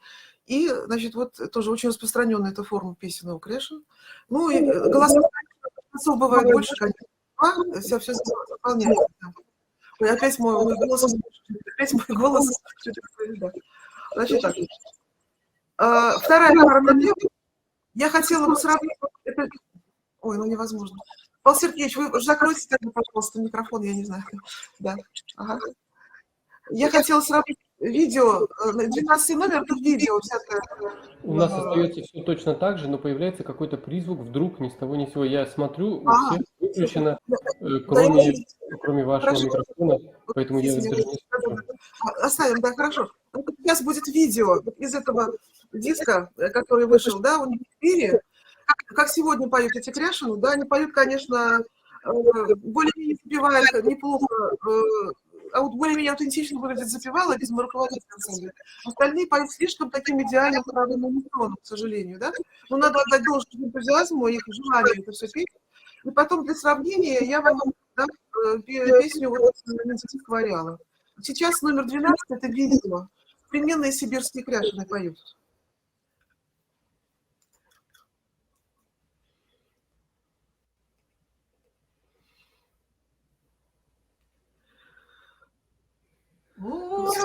Урманнарға кірсеңле, кірсізгіп, селкенмеген ағаш, селкенмеген ағашлар ой қалмасын. Қой силерде жүрсең де яқшы жер, соқланмаған әдем, соқланмаған әдемнер ой қалмасын. Қой Тут поется, если возьмешь в лес, свистни так, чтобы не осталось ни одного не дрогнувшего дерева. Если ты ходишь среди людей, ходи так, чтобы не осталось ни одного не восхитившегося тобой. Это четверостишно поется и в свадебных текстах, и в рекрутских. Значит, сейчас для сравнения из Нового Мелькена, значит, Мензелинского, деревни Кадрякова, говорила, тоже застольный напев. Давайте запоем, пусть загремит все. Даже лошади, которые заблудились, пусть найдут дорогу. Существуют люди одаренные, существуют неодаренные. Вот, как сказать, кто-то, у кого есть в душе, вот мон, да? Вот те, которые одаренные, пусть со сна проснутся. Нашего пения, скажем так. Вот такое. Ну, тут номер 13.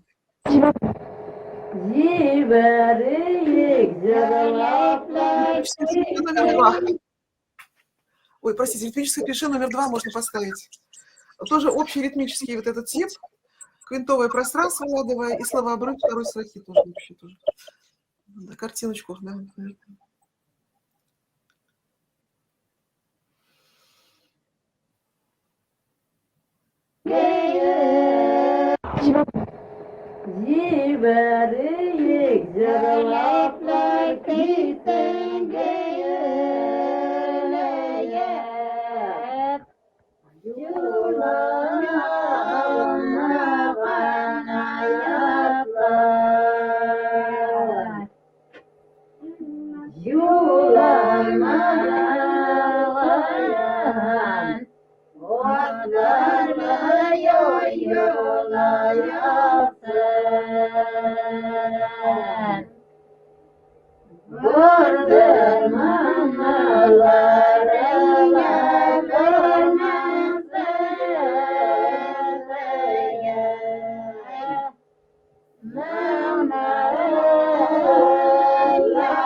Значит, в конце полустрофы и строфы всегда идет интенсионный сброс голосом, и у мужчин, и у женщин. Это характерно тоже для кряшен, для всех.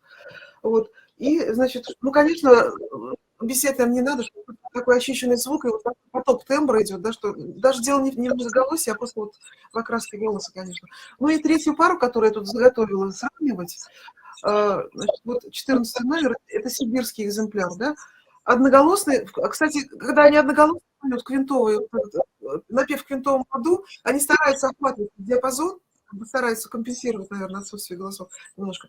В этом тоже что-то такое есть. Вот, значит, она поет так. «Ах, пролился бы дождь, так, чтобы струйки текли по сливам, которые бывают у дома, да, на углах. Пока что мы ходим друг с другом вместе, пусть и впредь нам будет суждено ходить вместе». Ну, это тоже тексты такие, клятвы друг другу родственные. Значит, 14 номер. сибирский напев. Антипова Урман бойы деген күйіні башқара. Yaz söyler kırlar ey söyler orman boylar ey. Sağlıklardan tümseler tümseyler. Номер 3 хотела сказать. Geldik köyde bir güle beceri bez orman boylar ey. Takıcı şiirler gözü söyler. Паки. Ага. И, конечно, это пела самая старшая женщина, которая там была. И для сравнения, значит, вот из Мензелинского ареала я беру, поют 3 женщины. Тоже гостевой застольный напев родственный. Значит, говорится в нем о следующем, что дубовая свая, очень крепкая свая, она весь дом держит какое-то время. То, что мы сейчас общаемся, как дети, рожденные одной матерью, однажды прекратится. Вот такой текст. 15 номер. Ну, ритмическое клише, и так слышно его, ритмическую основу вот эту, стиховую, ритм-стиховую.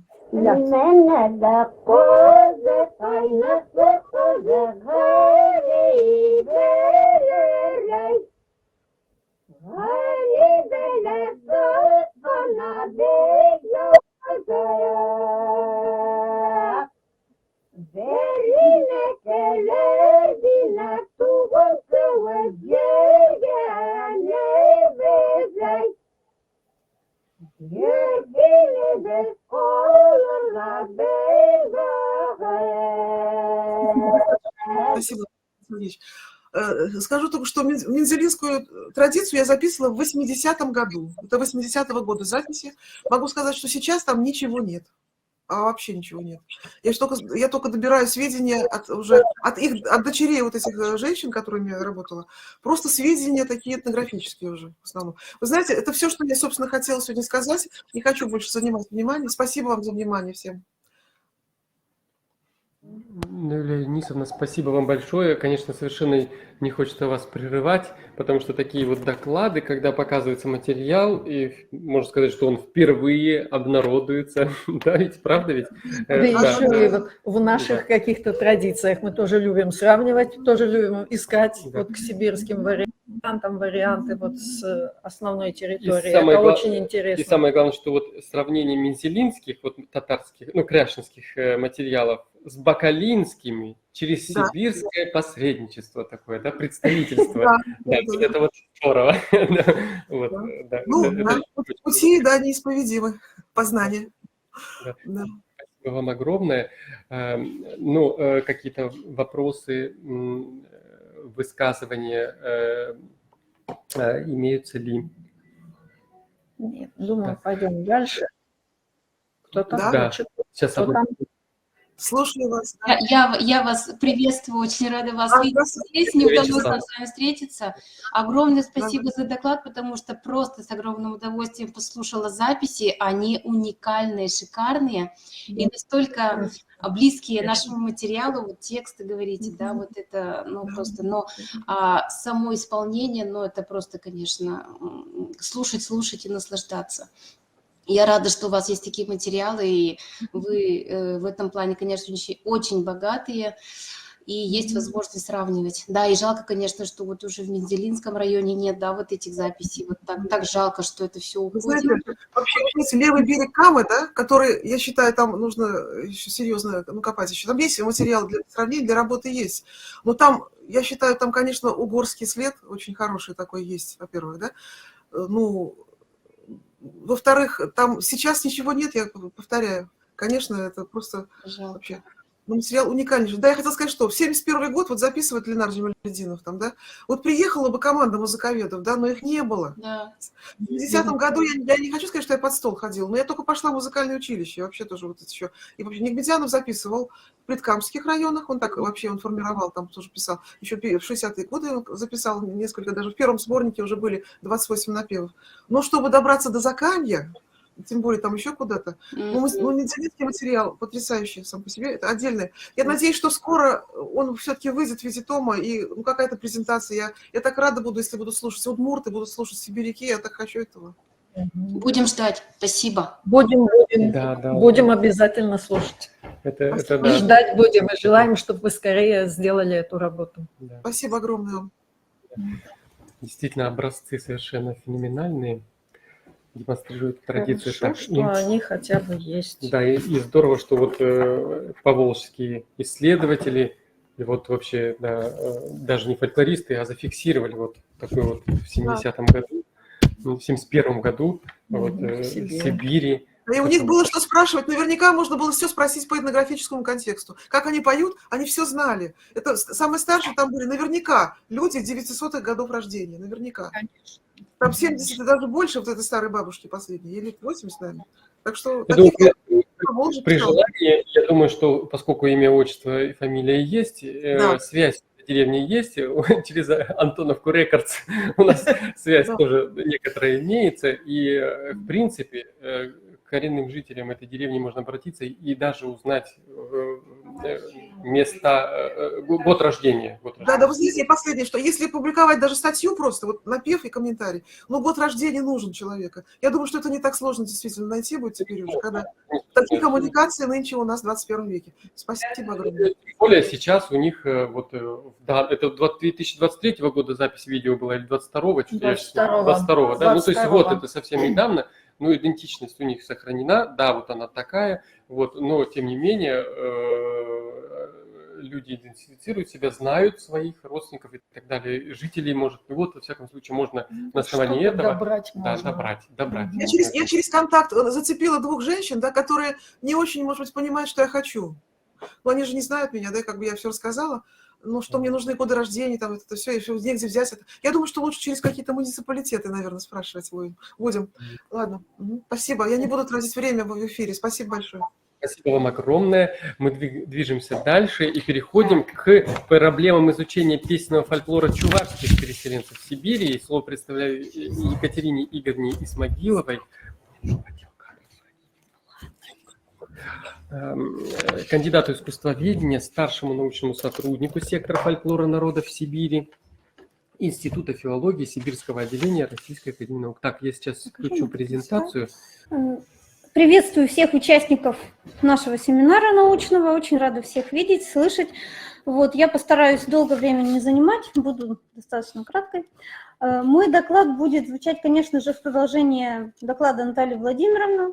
У меня тоже в центре будет именно полевая работа и конкретно направление, связанное с чувашским фольклором в Сибири. Ну, надо сказать, что чувашский фольклор изучается вот так вот целенаправленно, систематично, регулярно, более чем 20 лет. В Новосибирской консерватории с 2002 года начинается эта работа. Но сначала она была, ну, наверное, спонтанно началась, случайно, когда мы поехали записывать фольклор потомков русских старообрядцев в северном районе Новосибирской области. Вот, и Наталья Владимировна неожиданно обнаружила там чувашей. И, в общем, решила, что их тоже стоит записать. И в следующем году, то есть ровно 20 лет назад, была уже организована экспедиция именно к чувашам Новосибирской области, Северного района. Вот, и с этого времени начинается системная работа над сбором чувашского песенного, прежде всего, фольклора. Вот, и она такой регулярной была, и в том числе и потому, что в ноябре 2007 года главная редколлегия 60-томной академической двуязычной серии «Памятники фольклора народов Сибири и Дальнего Востока» приняла решение о создании в рамках серии тома, посвященного песенному фольклору чувашей Сибири. Ну вот здесь можно посмотреть, сколько, вот какие и куда были экспедиции. Не всегда это были экспедиции, но, по крайней мере, запись фольклора в разных местах, вот, вплоть до нынешнего года. То есть примерно их было 15, и Наталья Владимировна, например, участвовала в 12 из них, поэтому больше всего, конечно, знакома из нас, из всех, с чувашским фольклором. Вот, значит, но до этого тоже велись записи чувашей. В середине 90-х годов Марина Михайловна Андреева записала песни от сибирских чувашей, писала дипломную работу под руководством Натальи Владимировны. В 1997 году был опубликован очерк Андреевой «Чувашский фольклор» в составе трехтомника «Музыкальная культура Сибири». До этого был самое вот начало фиксации чувашского фольклора. Это сборник чувашского композитора и фольклориста Степана Максимовича Максимова, который содержит тексты и нотировки чувашских песен. И сейчас мы имеем возможность изучать эти нотировки.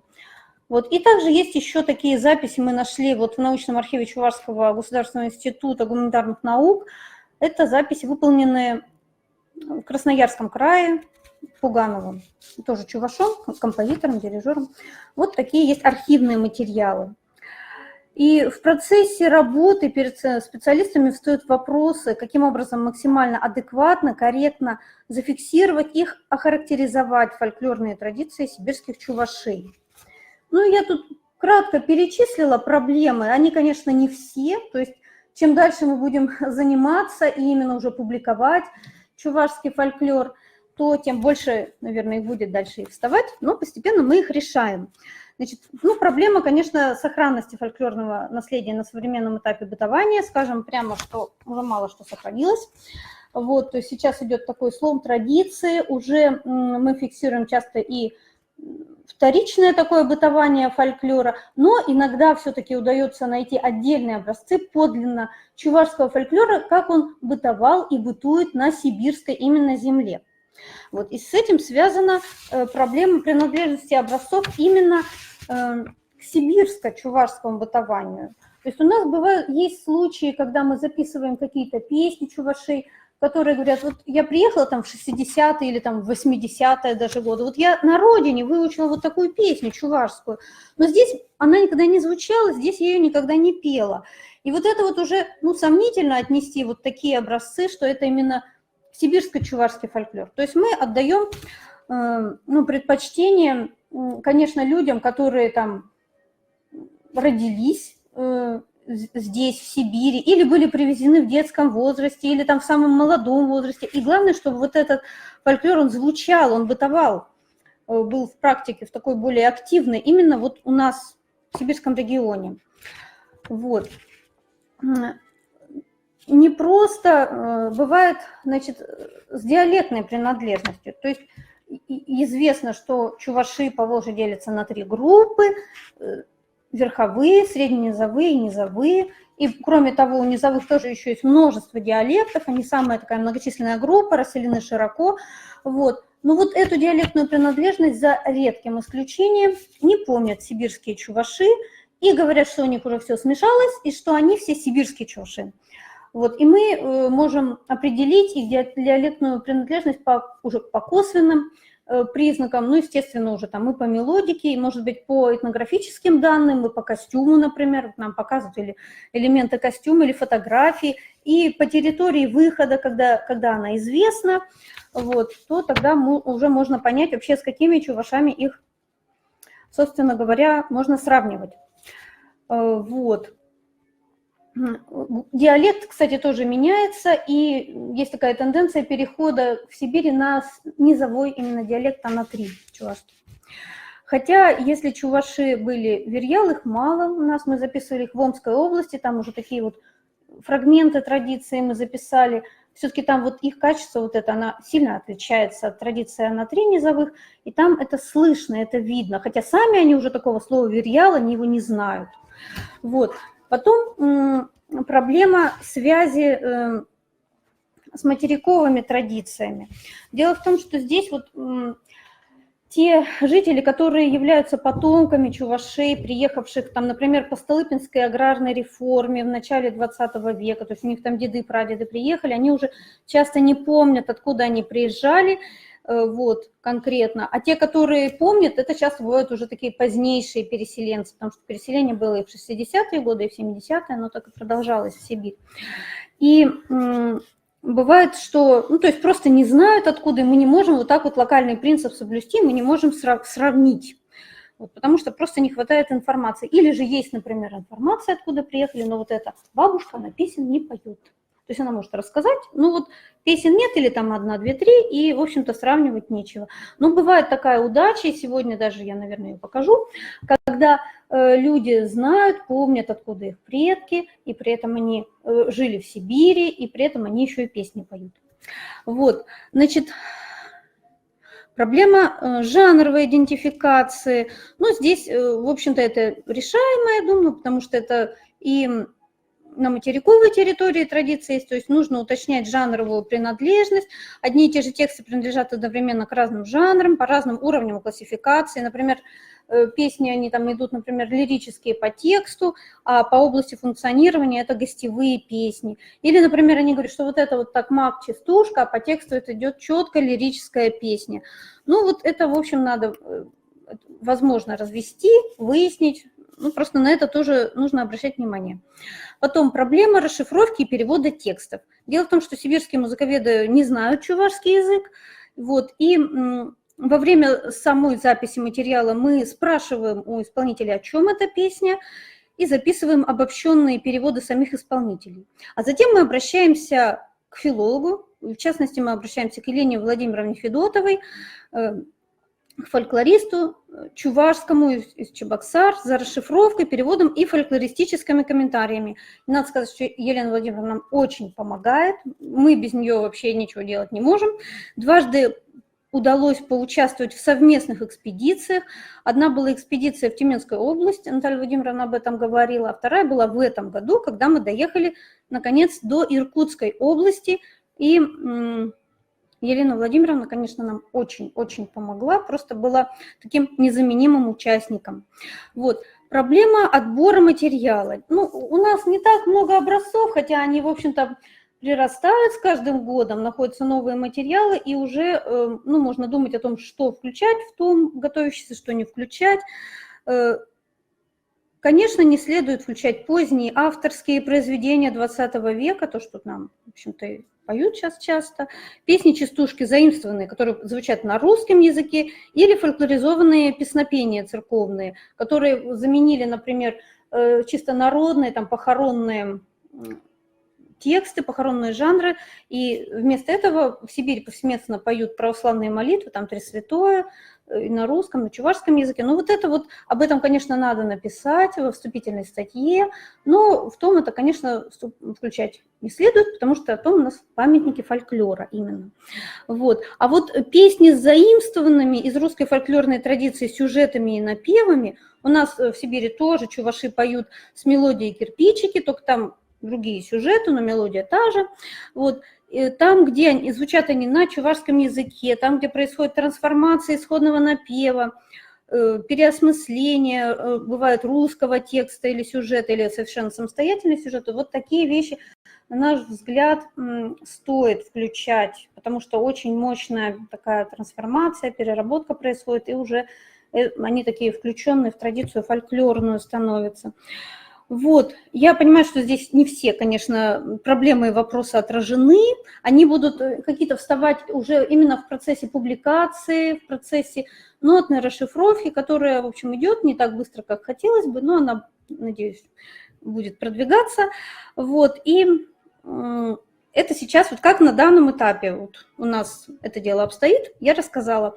Сейчас мы посмотрим небольшую видеозапись. Это как оно было 20 лет назад в селе Чуваши Северного района. Вот это. Тут вот сначала вот это.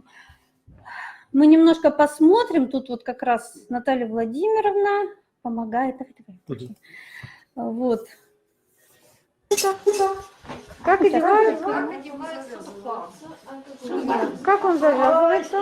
Для шубана это негодный. Негодный? Для шубана надо полотенце длиннючее, как не знаю. Но как челму, и что там подделывать надо. Только челму потом одевают они где-то наверх. Куда вы поехали? Вот опять процесс. Пойте. Куштанза. Куштанзем.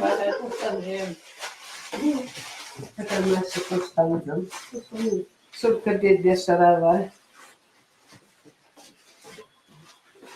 Мне охота Алешинский, как и песни пели. Нет. Подожди. Так еще, ага. Нет, ты сама пой, Алешенька, что тебе? Не слышали. Повыше надо вот тогда. А вы вот в зеркало Марина посмотрите Николаевна на себя, и Голубева. это то самое. Нашиваются ленты, можно и кружева, можно. Что хотишь, туда можно. Вышивали раньше, прибирать. Татьяна Акимовна, а как вы его присбирали? Покажите, пожалуйста. Фартук, покажите еще раз, пожалуйста. Я засниму. А, вот это место. А, ну это понятно. шьется вот с этими. Ага, сборка, да, должна быть? Набранный должен быть. Ясно. И повыше, поменьше. Не такой длинный, да, фартук? Фартук короче. Короче. Ну, ширина хорошая. Одевается все равно. Я так одену. Не хочу У тебя булавки нигде нет? Сейчас, погодите. У меня была булавки все поснимали. В каждом платье булавки.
Ну, вот здесь мы видим как раз пример. Это петровская песня хороводная, и, возможно, она выучена от старейшей, самой такой авторитетной исполнительницы. Это Татьяна Акимовна Слепченко, а девичья фамилия Ястребова. Вот она как раз помнит, откуда приехали ее родители, и, может быть, вот Наиле Юнисовне знаком вот этот материал. У нее как раз отец был, по-моему, чуваш, а мать была из Кряшин, из татар. Вот там такая зона, где они были совместные браки, чуваши, татар, Кряшин.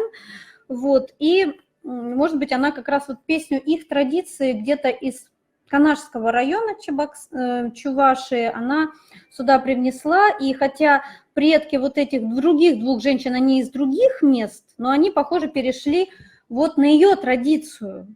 Вот, мы так можем предположить, что это она их научила вот этой песне. Вот уже идет такое смешение таких традиций локальных.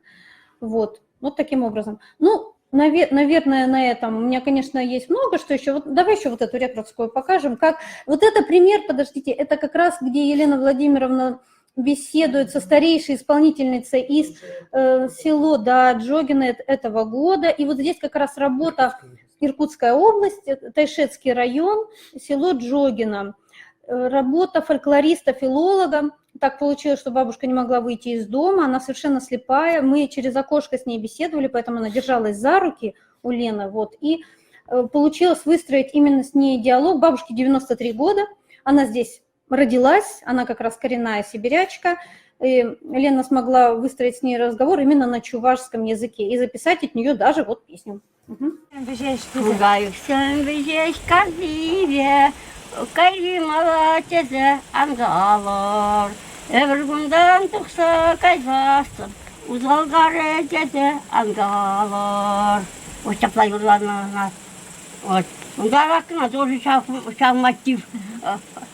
Хафаран тохрон это яндам, астиван ярень уйралдам. Ялдан тохрон это яндам, ялдюшин день уйралдам. Хаскатиндан тохрон это яндам, ведем туван день уйралдам. Урба махран тохрон это яндам. Педем хамшуралда, черживран ойралдан.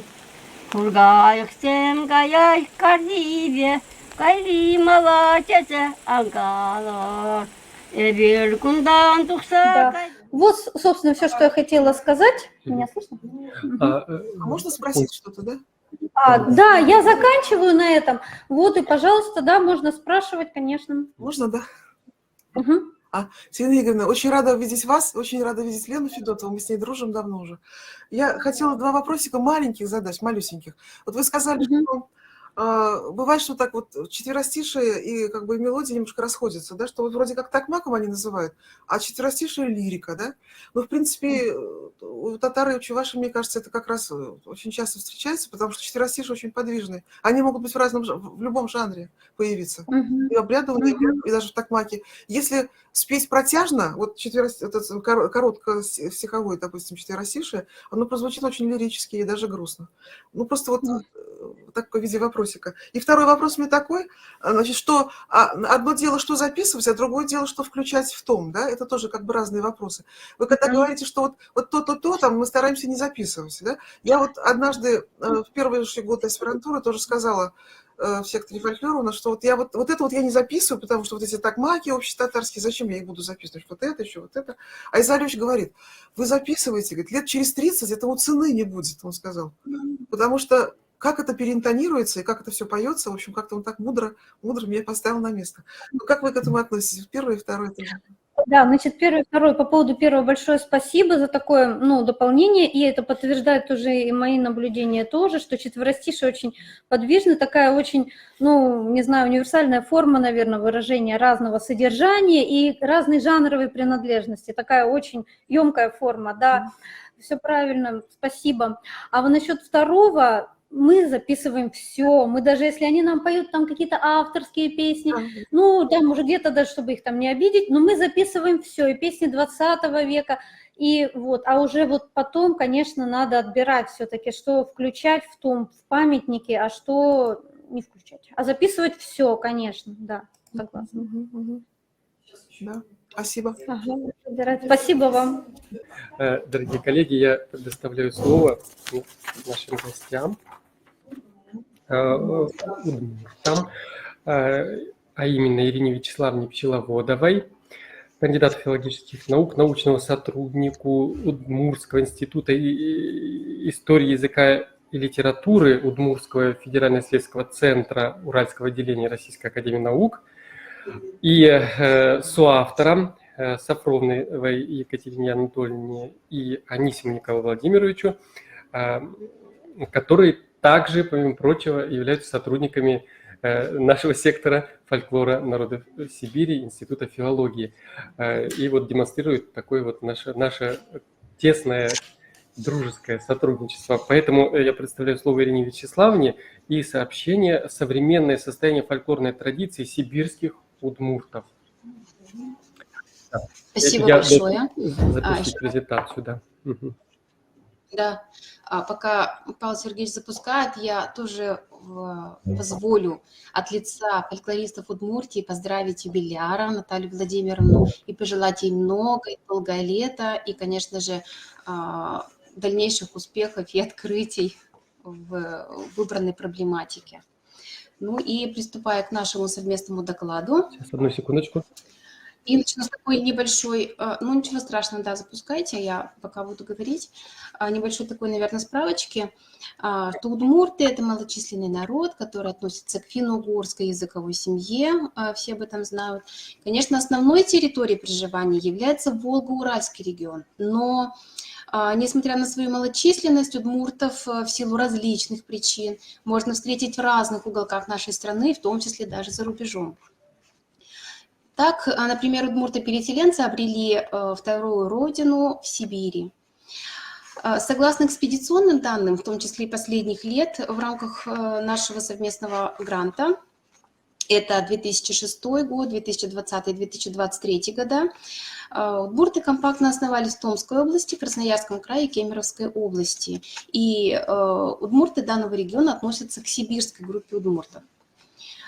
В рамках нашего доклада мы заострим свое внимание на современном состоянии фольклорной традиции сибирской группы удмуртов, потому что именно этот момент, на наш взгляд, позволяет выявить степень, что ли, идентификации вот тех переселенцев к удмуртскому этносу, то есть насколько они относят себя к удмуртам. Ну и в качестве материала исследования послужили вот экспедиционные записи, это и 2001, 2003, 2006, 2020 и 2023 годов. Ну и единственные ранние записи 1974 года, они будут приводиться нами для такого небольшого сравнительного анализа. Хотя сравнительный анализ мы в данном докладе, конечно же, не предусматриваем. Ну, историю переселения удмуртов в Сибири я, наверное, рассматривать не буду, потому что она, в принципе, одинакова для всех переселенческих этносов в Сибири. Это и начало 20 века. Павел Сергеевич, можно перелистать нам? Да, вот карта. Единственное, что можно дальше пролистать. Можно здесь вот увидеть, выделяя наш удмуртский этнограф Серафима Христофоровна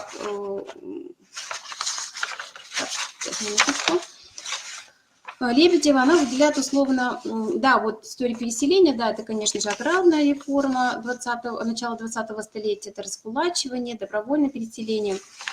И, собственно говоря, вот следующий слайд, Серафима Христофоровна, она условно выделяет 4 этапа переселения удмуртов в Сибирь. Это вот начало 20 века, 20-е, 30-е, 60-е. Вот первые из них, они связаны, конечно, с освоением новых земель. И переселенцы именно этих годов жили в достатке и даже зажиточно.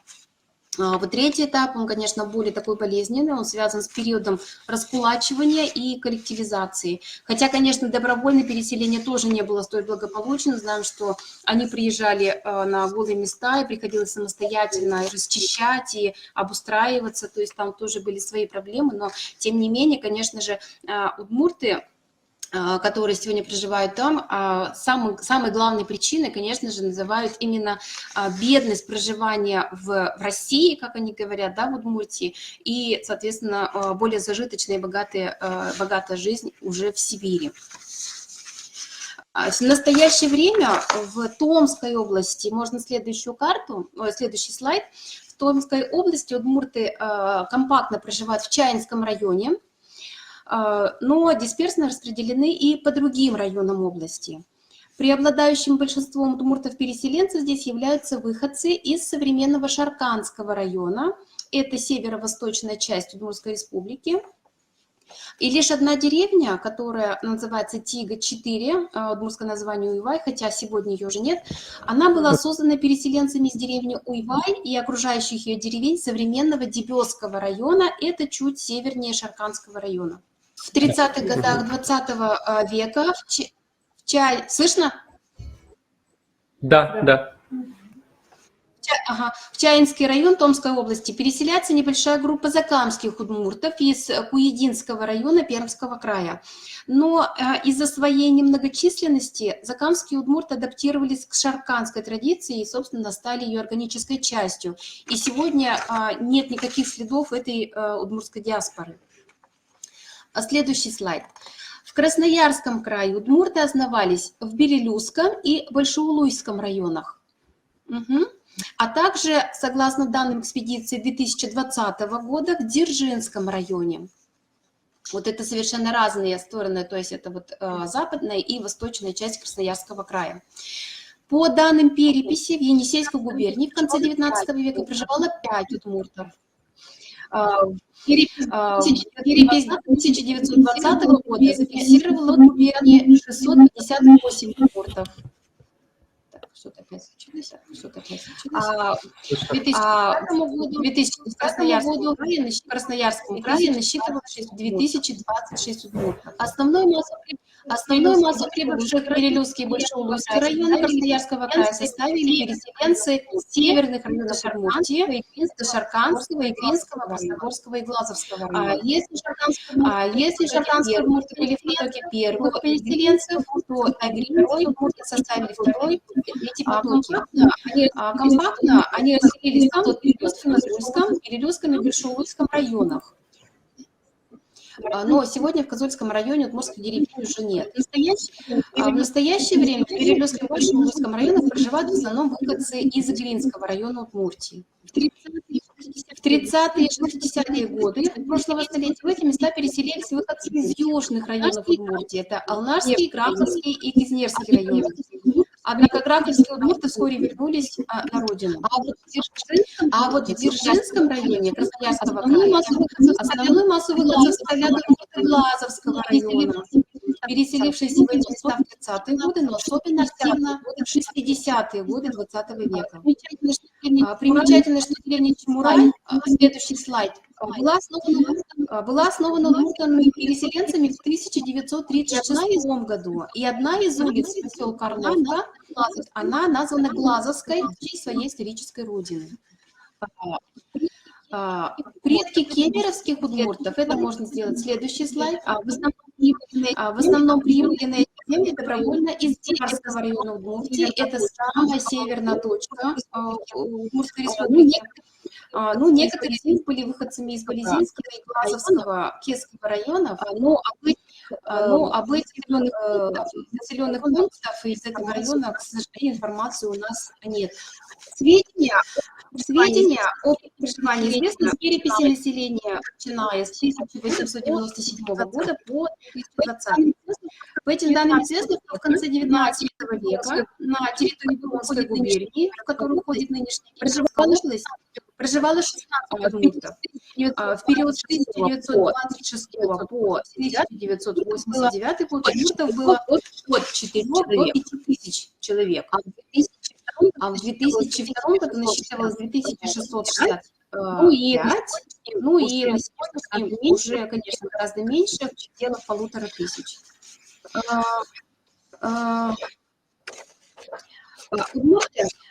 Удмурты, собравшиеся в начале 20 века, обосновались в двух центральных районах Кемеровской области. Это поселок Чернолесска Крапивинского района и поселок Покровский, или ныне его называют Новопокровский, Ленинск-Кузнецкого района.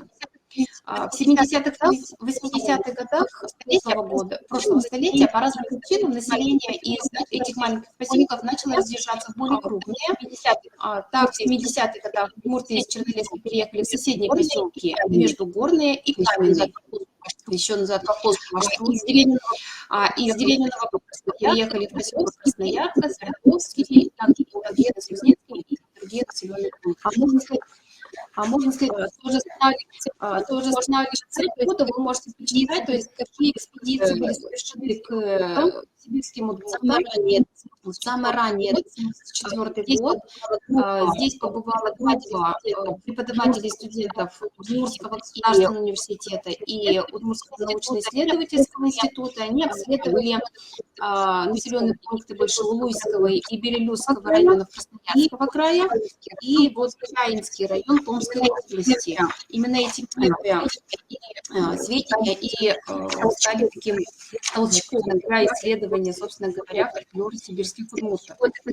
Следующий год это 1991, но это были сотрудники национальных музеев нашей республики, Эстонской республики тогда. Они, конечно, основной целью преследовали сбор памятников материальной культуры, поэтому песенного ими зафиксировано не было. В 2001 году к томским удмуртам выезжает старший научный сотрудник Томского областного краеведческого музея, кандидат исторических наук, а ныне доктор исторических наук Наталья Анатольевна Якова. И вот как раз ее записи, копии ее записей, к сожалению, найдены не были, но по записям этой экспедиции Наталья Анатольевна выпустила статью, которая обозначила как «Тигинские удмурты», где представлено несколько текстов песен. В 2003 году в эти места приезжает съемочная группа Томского телевидения, ТВ2, и как раз-таки копии и видеозаписи хранятся и в нашем архиве. Что важно, эти материалы дают возможность увидеть обстановку, интерьер избы, лица русских жителей, а самое главное, визуальную картину манеры исполнения, их поведения в процессе пения. Да, я понимаю, что это, но я не знаю, что с этим сделать.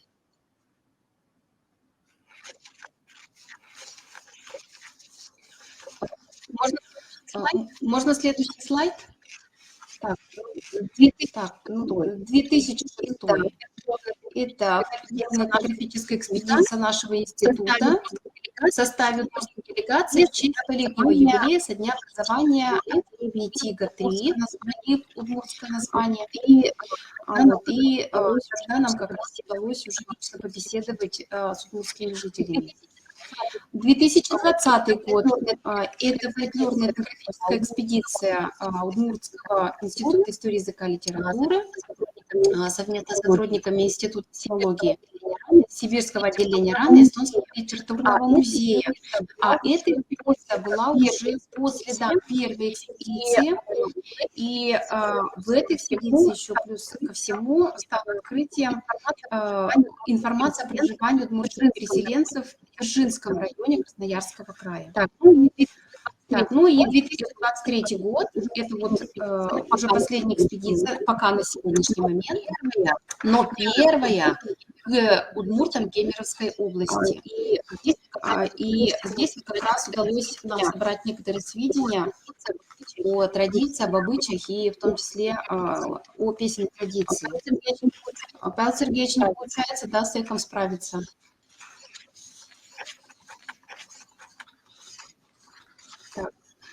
Так. Просто хотела как раз уже перейти к описанию, собственно, современной картины фольклорной традиции. Так эхо и идет, да, у нас? Итак, Удмуртской Томской области. Нет. Это записи 2001, 2003 и 2006 годов. В этих поездках зафиксировано несколько обрядовых песен. Это свадебная проводная песня. Можно следующий слайд. Свадебная проводная песня позднего пласта и гостевая застольная песня, тоже, которая по своим музыкальным особенностям относится к позднему пласту.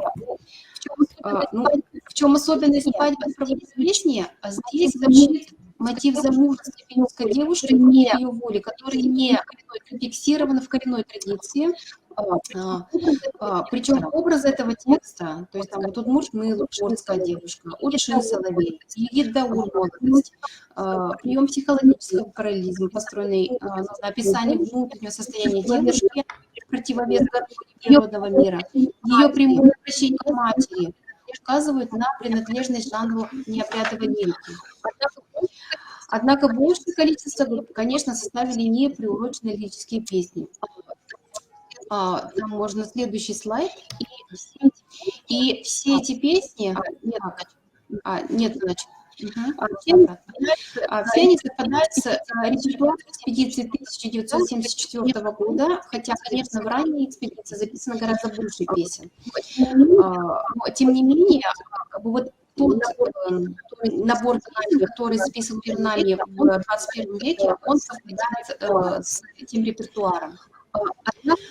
Однако в песенной традиции томских удмуртов отсутствуют образцы календарных мотивов, хотя в коренной традиции их тоже не так много, но здесь, собственно говоря, у сибирских томских удмуртов их не было зафиксировано вообще. Большее количество неприуроченных песен в музыкальном фольклоре томских удмуртов объяснимо, на наш взгляд, тем, что во время переезда не все выдерживали тяжелые дороги. Очень многие лишили своих родителей или детей, которые умерли от тифа.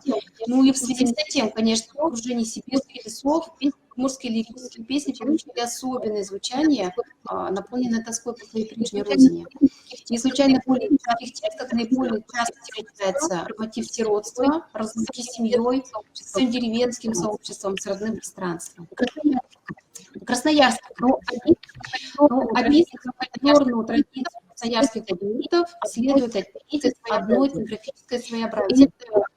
Это здесь четкое разделение южных и северных удмуртов, которые различаются удмуртными переселенцами. То есть они четко дифференцируют друг друга, и об этом свидетельствует понятие. То есть если это южные удмурты, то их называют бон-йос, лан-йос, елабужское, салнарское.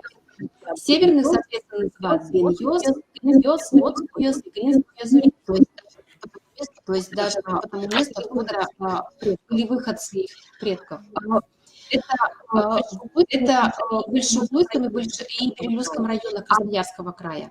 А в Дзержинском районе Красноярского края здесь таких разграничений нет, потому что удмуртская традиция функционировала внутри выходцев одного северного ареала, это Глазовский район.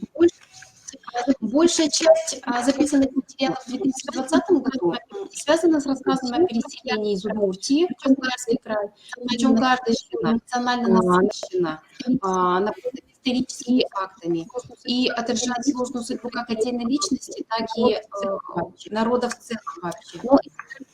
Но эти нарративы представляют особую значимость в исследовании семейных историй, поскольку передаются от поколения к поколению, и сегодня они очень ярко звучат у красноярских удмуртов. Наиболее яркие воспоминания связаны с весенне-летними календарными праздниками, можно их увидеть на слайде следующем. Из семейных праздников сохранились воспоминания о проведении свадьбы, о празднике в честь новорожденного, финал в районе, обряде гостевания, помощь, свидетельстве домов, виме, новоселье и похоронно-поминальных обрядах. И вот записанные сведения, кстати, показали, что наибольшей стабильностью обладают именно похоронно-поминальные обряды, которые до сих пор продолжают бытовать среди красноярских удмуртов. Но некоторые особенности в проведении удмуртских поминок вызвали внимание и насмешки со стороны русских. Например, обычай поминать заграды кладбища умерших естественной смертью или далеко за пределами своей деревни русские восприняли как желание удмуртов продолжить пушку. И это, видимо, послужило причиной того, что удмурты просто перестали проводить вот этот поминальный обряд. Единственная традиция красноярских удмуртов также образцы календарных напевов. При этом семейные родовые напевы до сих пор помнят и исполняют люди пожилого возраста. Это свадебные гостевые напевы. Среди них наиболее типовой формулой обладает, конечно, свадебный напев. Можно попросить включить свадебный напев «Шуан», да, который записан нами в поселке Цветат в 2020 году.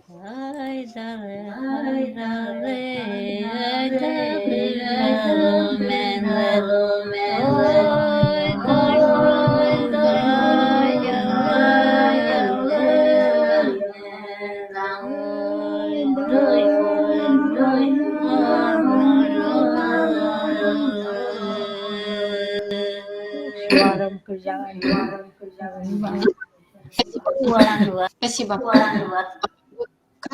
Вот как отмечает удмуртский музыковед Ирина Муртазовна-Нуриева, именно свадебный напев в музыкальном фольклоре северных удмуртов, он обладает статусом устойчивого музыкального маркера, напев формула. И именно это сыграло важную роль в сохранении данного напева и у красноярских удмуртов. Песни гостевого этикета представлены также несколькими образцами. Это гостевые песни традиционные для северно-удмуртской традиции и застольные. Но последние в этом случае они относятся к позднему пласту, поэтому наибольший интерес, конечно, представляют первые, которые именно маркируют северно-удмуртскую традицию. И вот одна из них, «Кузьмидалы следы», очень популярна на севере Удмуртии и вот также до сих пор звучит у красноярских удмуртов. Можно, пожалуйста, гостевой напев.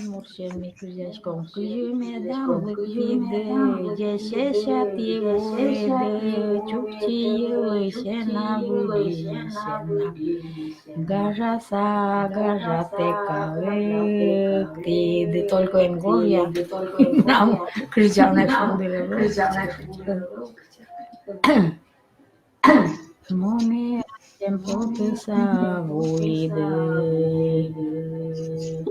Спасибо. Спасибо. Ну, кроме того, можно выделить так называемый общеудмуртский. Кроме того, можно выделить так называемый удмуртский репертуар песен. Так, это там следующий слайд, который распространен на всей территории Удмуртии, в том числе, да, вот это традиционная песня северно-удмуртского музыкального фольклора, который можно обозначить как застольные гостевые песни. Это вот общеудмуртский репертуар песен, который встречается на всей территории Удмуртии, в том числе авторские песни. И очень популярны, конечно, плясовые частушечные песни. Особенностью песенной традиции сибирских удмуртов можно назвать заимствованный репертуар средних этносов. Это русских, украинцев, белорусов. Такими являются, например, записанные нами песни от представителей красноярских удмуртов. Песня «Уродилась сильно будная ягода в пару» или «Сяду я за стол да подумаю».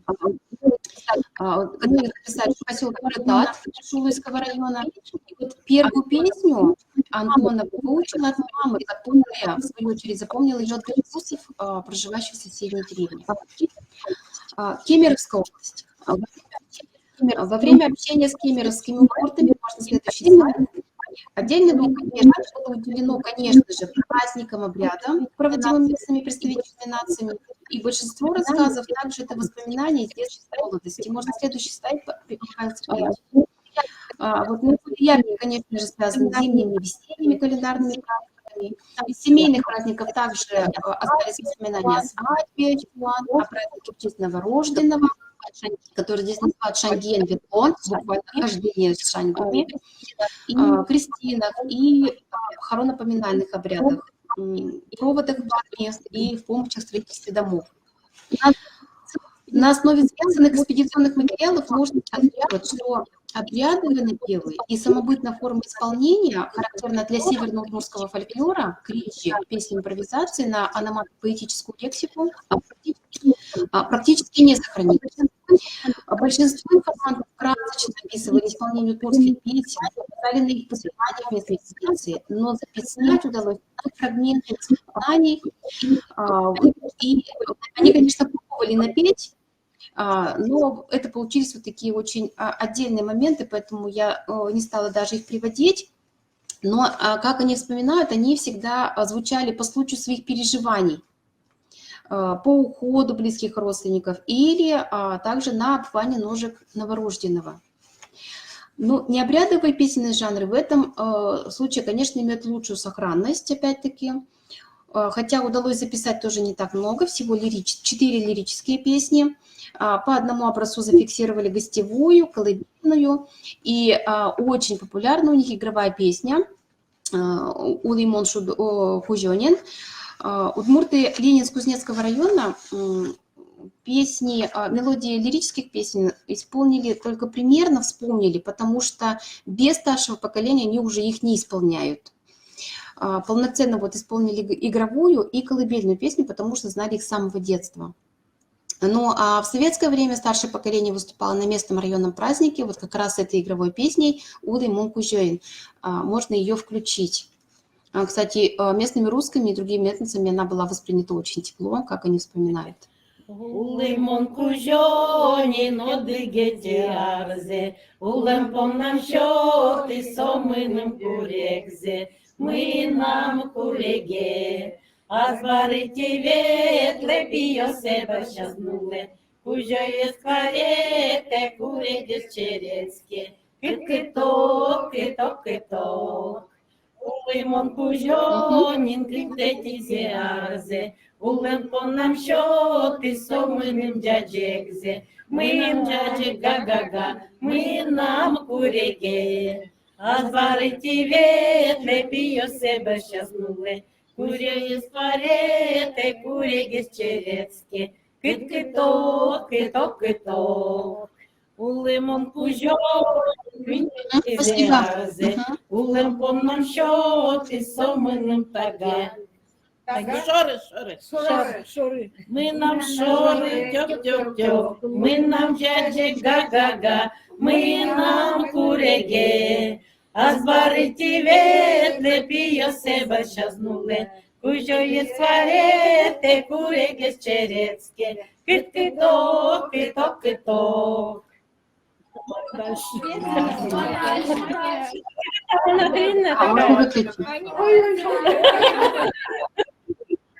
Можно остановить. Спасибо. Начиная с 1970-х годов большую популярность стали приобретать русские песни, в том числе и традиционные, такие как «Вы поля, вы широкие поля», ну и бытующие повсеместно вдоль, да, по тропиночке, вот кто-то с горочки спустился, рябина кудрява, что стоишь, качай, тонко рябина и так далее. А на сегодняшний день местные удмурты Ленинск-Кузнецкого муниципального района пытаются приобщаться к культуре своих предков, причем они активно ведут связь с коренной традицией, с Ярским районом, то есть постоянно они переписываются, узнают там про костюмы, про пищу, причем сами шьют костюмы и вот, ну, стараются как-то вот приобщить молодежь к своей истории. Ну и в завершение отметим, что, конечно, отдаленность от коренной традиции, окружение других этносов, они способствуют и потере языка, и культуре. Но, несмотря на это, вот, как показывают последние экспедиционные поездки, сибирские удмурты, они до сих пор осознают себя удмуртами и очень радуются и очень тепло встречают своих родственников, удмуртов из России. Спасибо за внимание. Спасибо большое вам за такой комплексный обзор вот, так сказать, 3 региональных традиций, вот этих сибирских, и с одной стороны и современное бытование, и с другой стороны вы построили вот эти связи, и все это с точки зрения жанров, и, ну и вот и соотношение с автохтонной традицией, это вот, в общем, все это очень здорово и очень любопытно. Дорогие коллеги, есть ли какие-то вопросы, высказывания? Ирина и ваши сотоварищи, какая связь между вот, ну, как удмуртскими какими-то группами и сельской художественной самодеятельностью? Есть ли какие-то коллективы, которые принимают участие именно вот в фестивалях, как удмуртские коллективы? Просто я это хуже знаю, эту ситуацию. А вы имеете в виду коллективы, которые непосредственно вот на территории нашей республики? Нет, на территории Сибири. Сибири. Но, к сожалению, нет, их не так много, и даже, я бы сказала, наверное, нет больше, чем да. Ну, хотя они вот на местах пытаются, да, вот создают какие-то вот такие маленькие фольклорные коллективы, но на уровень фестивалей они, по-моему, не выходят. То есть у меня нет такой информации. Ну, единственное, что очень активно сейчас в последнее время работает фольклорный коллектив удмуртов из Тюменской области, но с ними мы еще вот пока не связались, хотя была возможность, но сейчас вот должны были ехать удмурты наши, удмуртская делегация, но, к сожалению, из-за плохой погоды им дорогу закрыли. Вот, единственный коллектив, а так, пожалуй, нет. Спасибо большое. Ну, как бы подтвердили немного мою тоже информацию. Мы продолжаем финно-угорское направление тематики нашего семинара. И я слово представляю Юлии Николаевне Сушковой, доктору исторических наук, профессору Мордовского государственного университета имени Огарева, с докладом, который, ну, нам очень оказался интересным. И большое спасибо, что вы согласились представить это сообщение «Фольклорные традиции мордвы духоборов Канады». Да. Уважаемые коллеги, добрый день. В своем выступлении я бы хотела обратить внимание на так.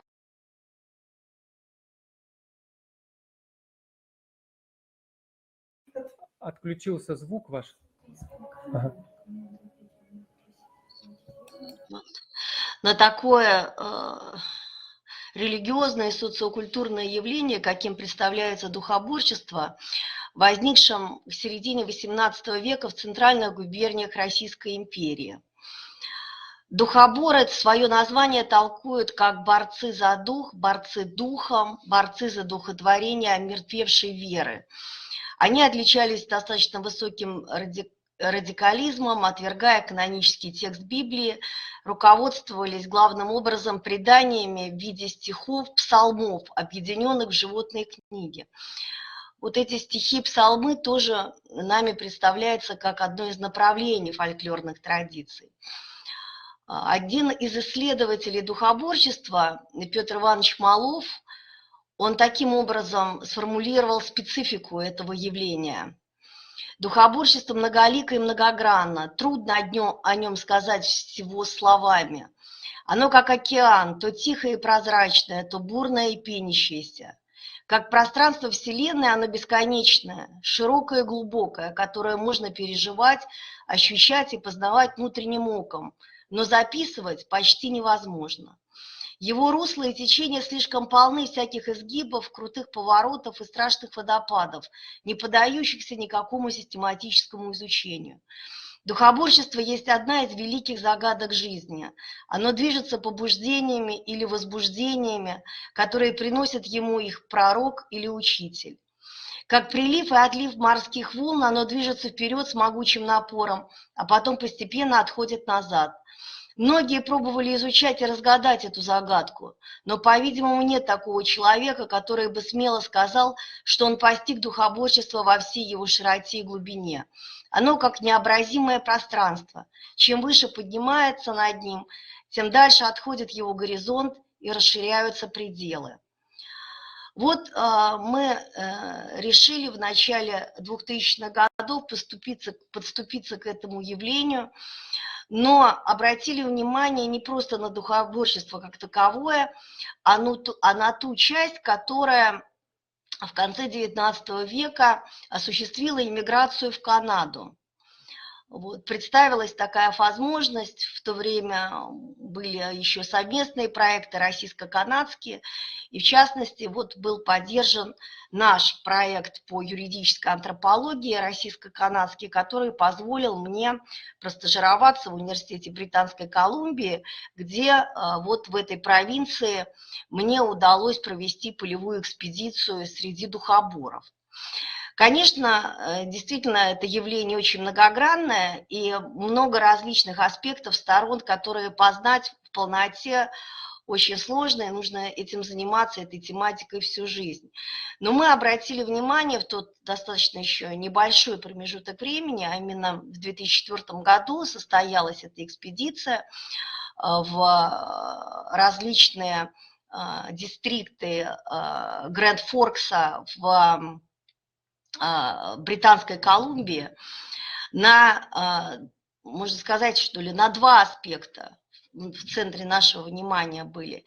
Первый – это полиэтнический состав, потому что если материалов по духоборчеству как таковому достаточно много, то на этнический состав фактически на различные направления традиционного русского сектантства, действительно таких направлений было более десятка, практически не обращали внимания. Нам удалось выяснить, что, конечно, основным, что ли, этническим стержнем был русский этнос. Но вот в различных центральных губерниях к русским примыкала и мордва. И мордовский компонент духоборчества, он был достаточно развит. И вот, ввиду общих таких социокультурных, традиционных аспектов, связанных с общинным ведением хозяйства, многие аспекты и брака, и семьи были сходные, обычно правовые воззрения, но и многое другое, то, что сближало. И, в общем, такой религиозный синкретизм, который, в принципе, присущ мордве, когда совмещались и русское православие, и традиционные этнические верования. Все это вот в определенный период способствовало тому, что мордва приобщилась и к различным направлениям традиционного сектантства. И вот, в частности, к духоборчеству, хотя на самом деле духоборчество было не единственным этим направлением. Было и, например, молокане в США в последующем сохраняют вот такие крупные диаспоры. Это и в Южной Америке, например, хлысты. То есть мордовский такой след мы видим по ряду этих направлений. И вот начали мы как бы раскручивать эту проблематику полиэтничности, каким образом мордва примыкала к русским духоборам и последовала ли вот той судьбе переселения, иммиграции, которые переживали духоборы и в условиях Канады. Вот. И какие аспекты этнических традиций сохранились спустя уже десятилетия нахождения в Канаде. Вот. Второй, конечно, аспект, который нас интересовал, он был не просто чисто этнографический, он был этноправовический. То есть нас интересовали и политико-правовые воззрения духоборов, обычно-правовые традиции. И каким образом эти обычно-правовые традиции продолжали адаптироваться в условиях уже канадского современного общества. И удалось ли духоборам сохранить какие-то эти аспекты, хотя бы в какой-то, может быть, части в Канаде. Вот на эти две темы мы обратили наибольшее внимание, и в контексте наших изысканий так или иначе материалы фольклора, они появлялись. Вот о чем я бы хотела сказать вот сейчас чуть ниже. В качестве источников это, собственно, полевые материалы, это общение со старожилами. Это, кстати, тоже достаточно специфический опыт, поскольку духоборчество – это группа все-таки такого религиозного, политического плана и достаточно закрытая. И,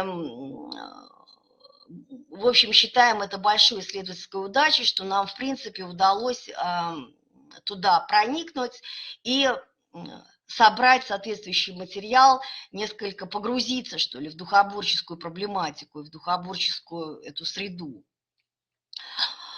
Вот. И материалы фонда редких коллекций Университета Британской Колумбии. Вот. Мне после еще один раз удалось побывать там и поработать тоже с этими материалами, побывать среди духоборов.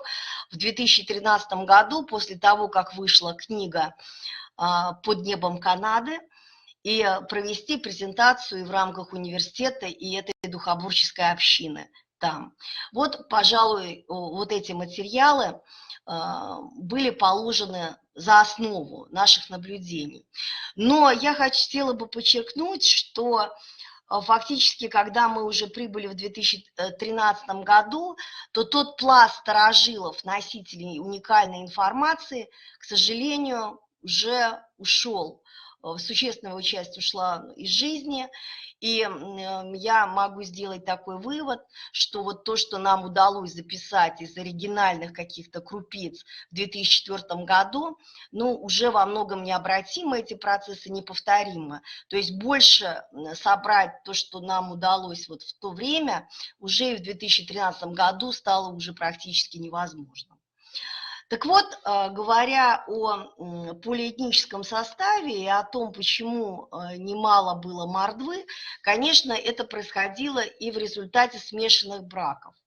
Как отмечал один из известных краеведов, авторитетов духоборческого движения в Канаде, почему в духоборцы попали люди финского племени. Была издана им небольшим тиражом работа.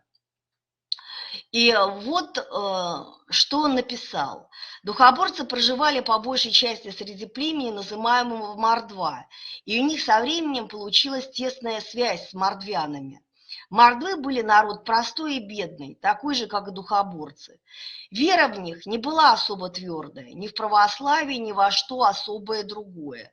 Между духоборцами и этим племенем финнов возникла хорошая дружба. Духоборческие девушки стали даже замуж выходить за мордовских парней. Духоборческие парни брали в жены мордовок. Иные семьи даже стали ходить на собрания духоборцев. Таким образом, когда по манифесту царя Александра I духоборцы со всех краев России начали свое переселение в Таврию, к ним присоединились и семейства из мордвян. Многие из них долго не бросали свой мордовский язык и даже песни, передававшиеся из рода в род. Много лет спустя, когда духоборцы уже жили в Канаде, среди таких обыкновенных духоборческих фамилий, как Озерова, Василенкова, Ступникова, Лукьянова, Курбатова, были дедушки или бабушки, которые могли чисто говорить и даже петь на наречии этого финского племени, зовомого мордва.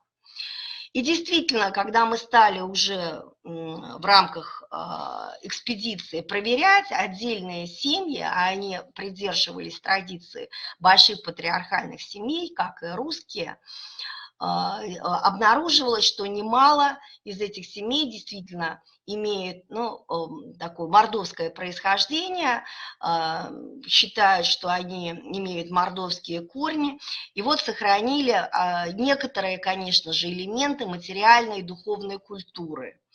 И сохранили определенное представление о традиционном укладе жизни. В частности, сохранились предания о Тюштине, родовом старейшине среди мордвы, о боге, верховном боге мордвы Шкае, и они буквально передают, как это особые легенды. Вот. Некоторые традиции, которые были несколько необычными для русского народа и для духоборчества, в частности, традиция полигамии, многоженства, а также женитьбы на женитьба взрослых девиц на малолетних юношах или на мальчиках, вот, они это сохраняют как некие такие легенды были. Вот. Сохранились и примеры отдельных заговоров, значит, на мордовском языке, что вот удалось записать. Но я хочу вот особо сегодня обратить внимание на фактически одну песню, которая удалось нам вот зафиксировать. Сегодня я не представлю вам вот запись, хотя запись, она есть, она существует, вот, поэтому просто более подробно опишу ее такой этнографический, этнофольклорный контекст. Вот, эта вот песня, она, что ли, представлялась в духоборческой канадской среде единственной, которая бы, как по их представлениям, была на мордовском языке и характеризует связь духоборов с мордвой и, в частности, значит, канадских духоборов с мордовской землей. В частности, вот сохранилось представление о замужестве и того времени, когда о браке договаривались родители и нередко против воли девушки. И вот на участке, а административно-территориальные единицы называются участками, там, и вот на участке Бриллиант. При этом, кстати, тоже интересно, что некоторые айконимы, названия поселений в Канаде, Британской Колумбии, тоже имеют мордовское происхождение. Вот одно из таких примеров – это название участка Пазморо, что в переводе с эрзо-мордовского языка означает «песня Богу». Паз – верховный бог мордвы, Мора – песня, песня Богу. Очень красивое название айконим. Они вообще славе вот, отличаются тем, что названия их участков вот связаны с красотами природы, духовной культуры народа. Так вот, в Бриллианте, это тоже одно из названий участков, исполнялась мордовская песня, которая как раз характеризует эту брачно-семейную традицию. Изначально мы записали, что слова в ней достаточно сильно искажены, вот, но анализ ее показывает, что она написана на основе мокшо-мордовского языка. И ее главным мотивом является тревога о выборе в будущем правильного пути. Она связана с переездом в другую страну, далекую для мордвы Канаду, и объяснялась именно ими так. Мачеха выдает свою пачерицу-красавицу за боярина-богача. Пачерица его не любит и не желает выходить за него замуж. Он приезжает за ней и старается увести силой на коне. Она сопротивляется, вступает в борьбу с ним, употребляя бусатную иголку, с помощью которой нанизываются бусинки. Эту иглу ей дала мама, наставляя пойти по своему пути, не слушать отца, велевшего ей выйти замуж за богача. И вот, как вспоминают некоторые из старожилов, историю сохранения этой песни. Сохранилась у нас я привожу вот цитаты. Сохранилась у нас одна мордовская песня. Ее переписала от уже умершей духоборки Марии Лежебоковой сестра мужа Груня Пугачева в девичестве Василенкова.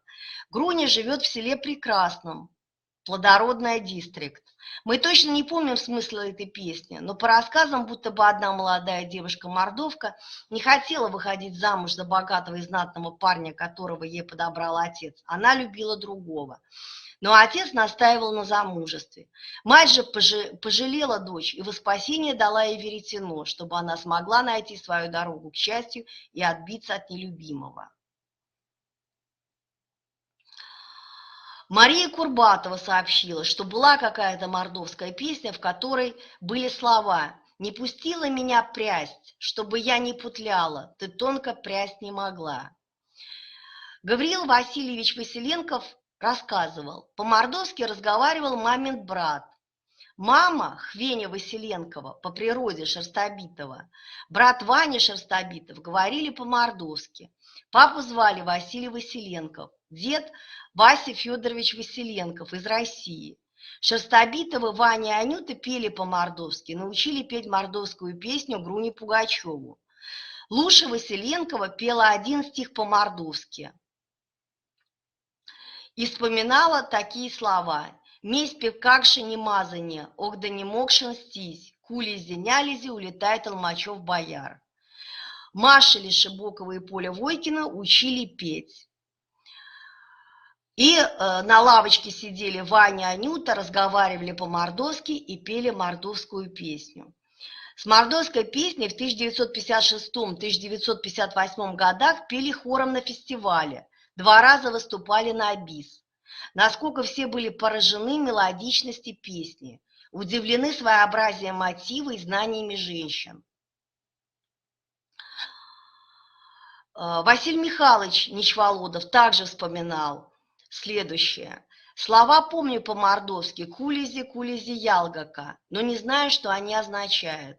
Бабушка умерла в 1954 году, а я женился в 1955 году на духоборке Трохименковой Любе Петровне. Помню, как бабушки говорили по-мордовски, а дедушки вокруг серчали, так как те говорили на непонятном им языке.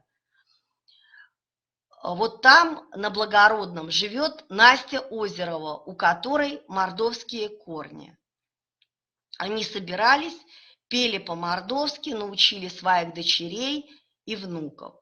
Ну вот так вот постепенно вот нами как бы что ли раскручивался контекст, связанный с этой песней. В последующем надо сказать, что эта запись была сделана не нами, эта запись была сделана, собственно, этими духоборческими женщинами. Исполняли 3 женщин эту песню и записывали для режиссера Лисы Циан, которая приезжала в 90-е годы для производства фильма. Снимали там, значит, документальный фильм про духоборчество, и в частности вот зафиксировали эту песню, как они гутарили, то есть разговаривали по-мордовски. Вот, значит, эту запись мы привезли в Саранск, и я передала для уже музыкального анализа профессору нашего Мордовского государственного университета, который долгое время заведовал кафедрой этномузыкологии, Николаю Ивановичу Бояркину. И вот таким образом Николай Иванович расшифровал, в общем, и написал ноты, все это изложил, сделал нотный анализ. Мы приводим это в качестве вот приложения в книге, мы это опубликовали. Текст этой песни таков. Почему очень бела, красива макшанская девушка? Услышал, почуял ее злой боярин Толмачев. Услышал, почуял ее злой боярин Толмачев. Отец девушки приказал бежать ей по тайной дороге. Отец девушки приказал бежать ей по тайной дороге. Мать приказала бежать ей по голодной дороге. Мать приказала бежать ей по голодной дороге. Откуда, подруга моя, твой родимый батюшка? Откуда, подруга моя, твой родимый батюшка?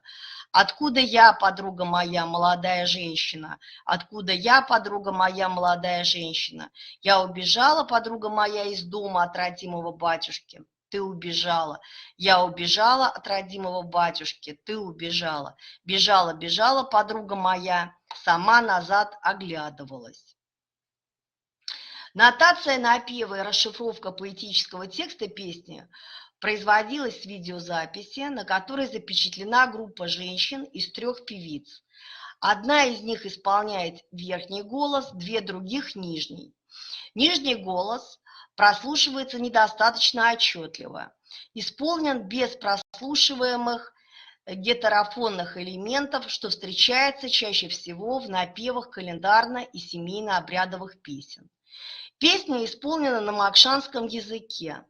Судя по характерным особенностям говора, фонетический, грамматический строй и лексика, текст основан либо на западном диалекте Зубополянский, Торбеевский, Ковылкинский районы с заметными эрзинизмами, либо на так называемом переходном диалекте, примыкающем к Зубополянскому району Белинский район Пензенской области, Лимарна-Мокша Торбеевского района Республики Мордовия.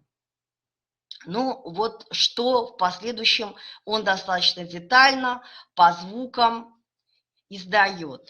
Надо сказать, что для мордвы было присуще традиции многоголосия, достаточно специфические традиции, многоголосия, присущие исключительно только мордве. Так вот, в последующем нами было подмечено, что эти традиции многоголосия, поскольку духоборы, русские духоборы, народ достаточно певческий, используют и применяют уже вот на своих, в условиях уже своих современных текстах. Вот в частности, значит, Бояркин отмечает: что касается музыкальной стороны песни, следует подчеркнуть, что напев представляет собой необычайно стабильный мелодический тип песен и, что интересно, более характерный для междуречия Мокши и Инсара, центральный макшанский говор, нежели для западных районов Мордовии. Для него присущий бурдонный тип многоголосия, Смора-Вайгель, голос, песня, устойчивый ряд типических созвучий, ну, здесь вот приводят, я в данном случае не специалист, и здесь акцентировать внимание не буду. Устойчивые ритмические формы, структурирование стиха с варьированным числом слогов, ритмикой напева, мягкий, ровно выдержанный тембр интонирования при отдельных покачиваниях певиц, подчеркивающих ритмику напева, более всего присущий для пения ирзианских певиц песен мифологического содержания. Таким образом, здесь вот делает вывод, что это макшанская песня, мокшин стиль, но с ярко выраженными эрзинизмами. И в частности, наше полевое исследование показывает, что мы не можем сказать, что представители какого субэтноса преобладали в духоборческой среде и были действительно выходцы и переселенцы, как представляющие мордву Эрзю, так и мордву Мокшу. Ну, что касается, как вот я отмечала выше, что таким значимым направлением, можно считать, фольклора являются те псалмы, которые они используют в качестве выражения своей идеологии, своих политических взглядов, и те псалмы, которые зарождались еще в века назад, но и продолжают традицию стихосложения и псалмосложения и вот сегодня, на современном этапе. И вот тоже, нужно сказать, любопытно нам показалось, что, характеризуя свое место в Канаде, русские духоборы очень сильно все-таки сохраняют они свои традиционные, не только религиозные, но в целом такие политико-правовые взгляды, мировоззренческие.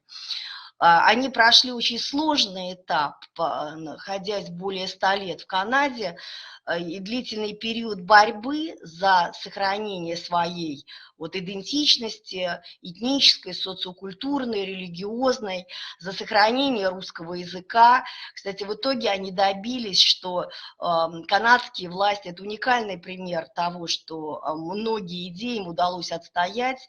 Духоборы, известные в мире пацифисты, за их опытом приезжали из разных международных организаций, и в том числе из Организации Объединенных Наций. Сейчас они пользуются очень уважением, хотя это был очень длительный путь борьбы. И несмотря на все эти трансформации, они сохраняют такую глубокую степень патриотизма, очень любят свою историческую родину и мечтают в будущем, считая, что был, значит, один из их пророков предсказывал, что через определенное время, рано или поздно, они все равно должны возвратиться назад в Россию. И вот я просто хочу привести такие стихи, которые были сложены Мордвином по происхождению, Михаилом Ивановичем Нечеволодовым, которые, ну, во многом схватывают, что ли, вот эту их идею, представление, и как они стремятся вернуться назад на свою историческую родину. Там далеко на востоке есть одна страна, наша родина родная, нас манит туда.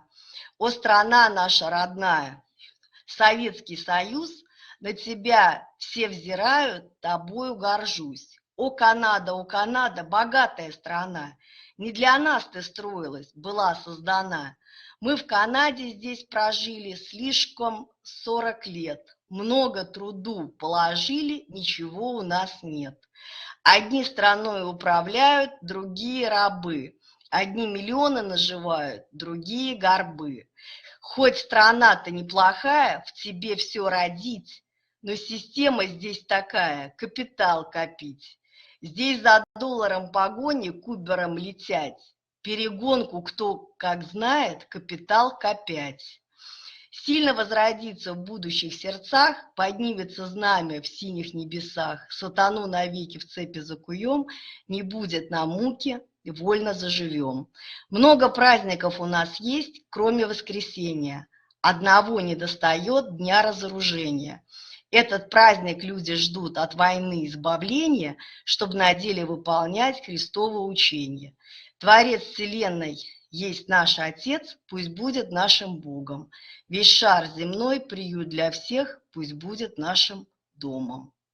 Вот это слова, значит, Нечеволодова, который, к сожалению, уже сегодня тоже уже ушел из жизни.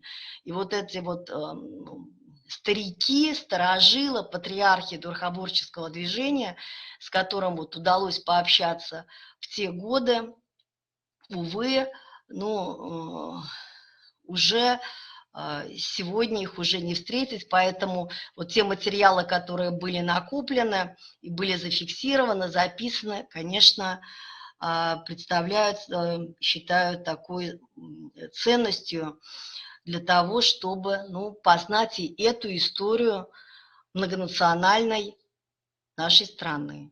Спасибо за внимание. Прекрасный доклад и потрясающий материал. А я тут пытался сказать о том, что ваш доклад, и как и доклады многих всех присутствующих, которые были озвучены, достойны вот отдельного семинара такого. Вокруг него можно было бы много чего обсуждать.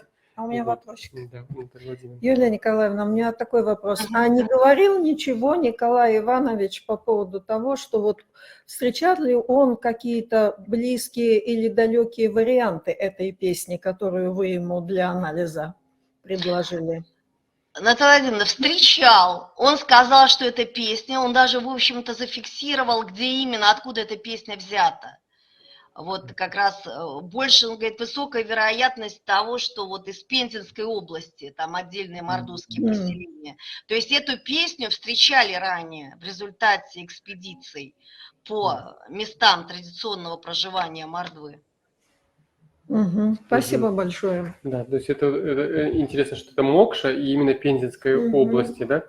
Ну вот, и вот это вот расследование вокруг одной песни, да, вот фактически такое детективное, оно вот приносит какие-то такие результаты, которые вот непосредственно имеют отношение к истории, переселение к корням, вот к этническим. А вообще вот полиэтнический состав духоборов – это особая вообще тема.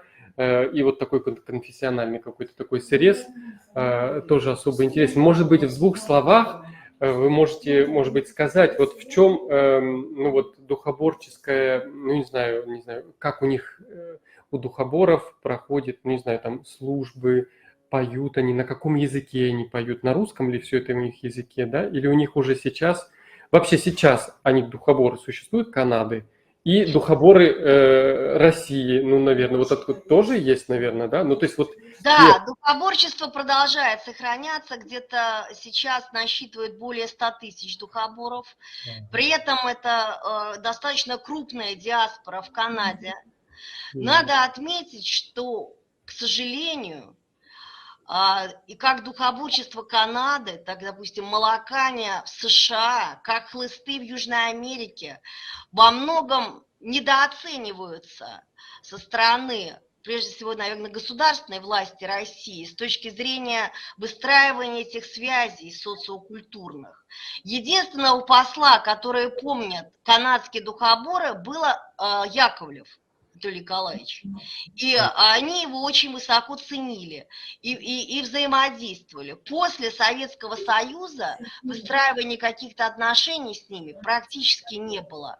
Хотя, когда проходили чемпионаты мира и в Южной Америке, и в Северной Америке, вот всегда за русские команды как раз это есть никто иное, как вот представители традиционного русского сектантства.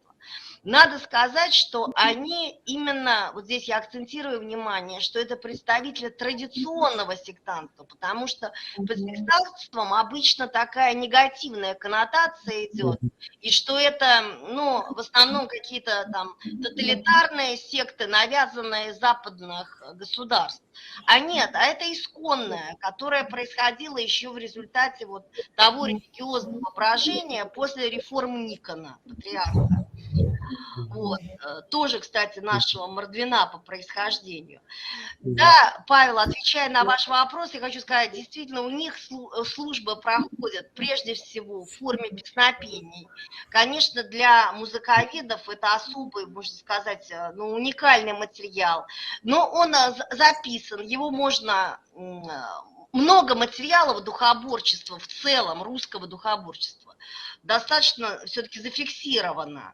Вот. Они поддерживают связь с представителями различных групп вот, русского духоборчества в России. Они в основном, ну, это, ну, в разных местах. Нельзя сказать, что где их дислокация сосредоточена.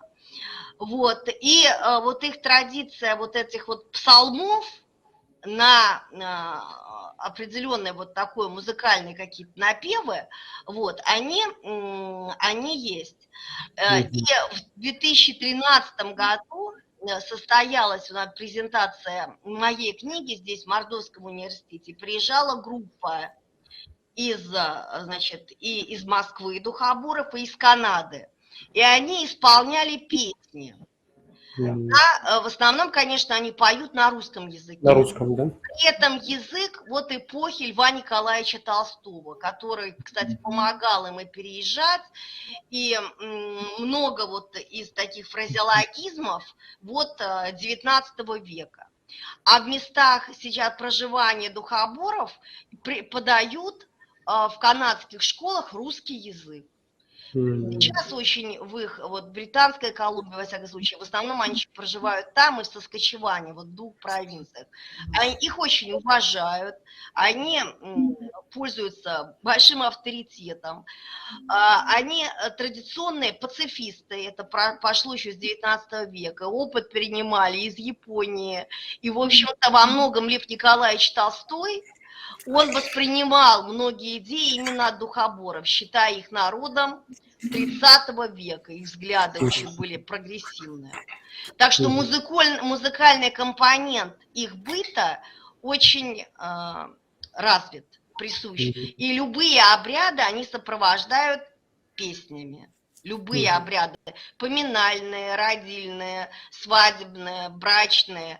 И, кстати, они добились того, что акты гражданского состояния они регистрируют в соответствии с собственными традициями. И канадцы пошли навстречу и сделали исключение, приняв отдельные нормативные акты. И даже в судах они дают клятву на своих духоборческих символах. А это каравай, значит, хлеба, соломка соли и графин с водой.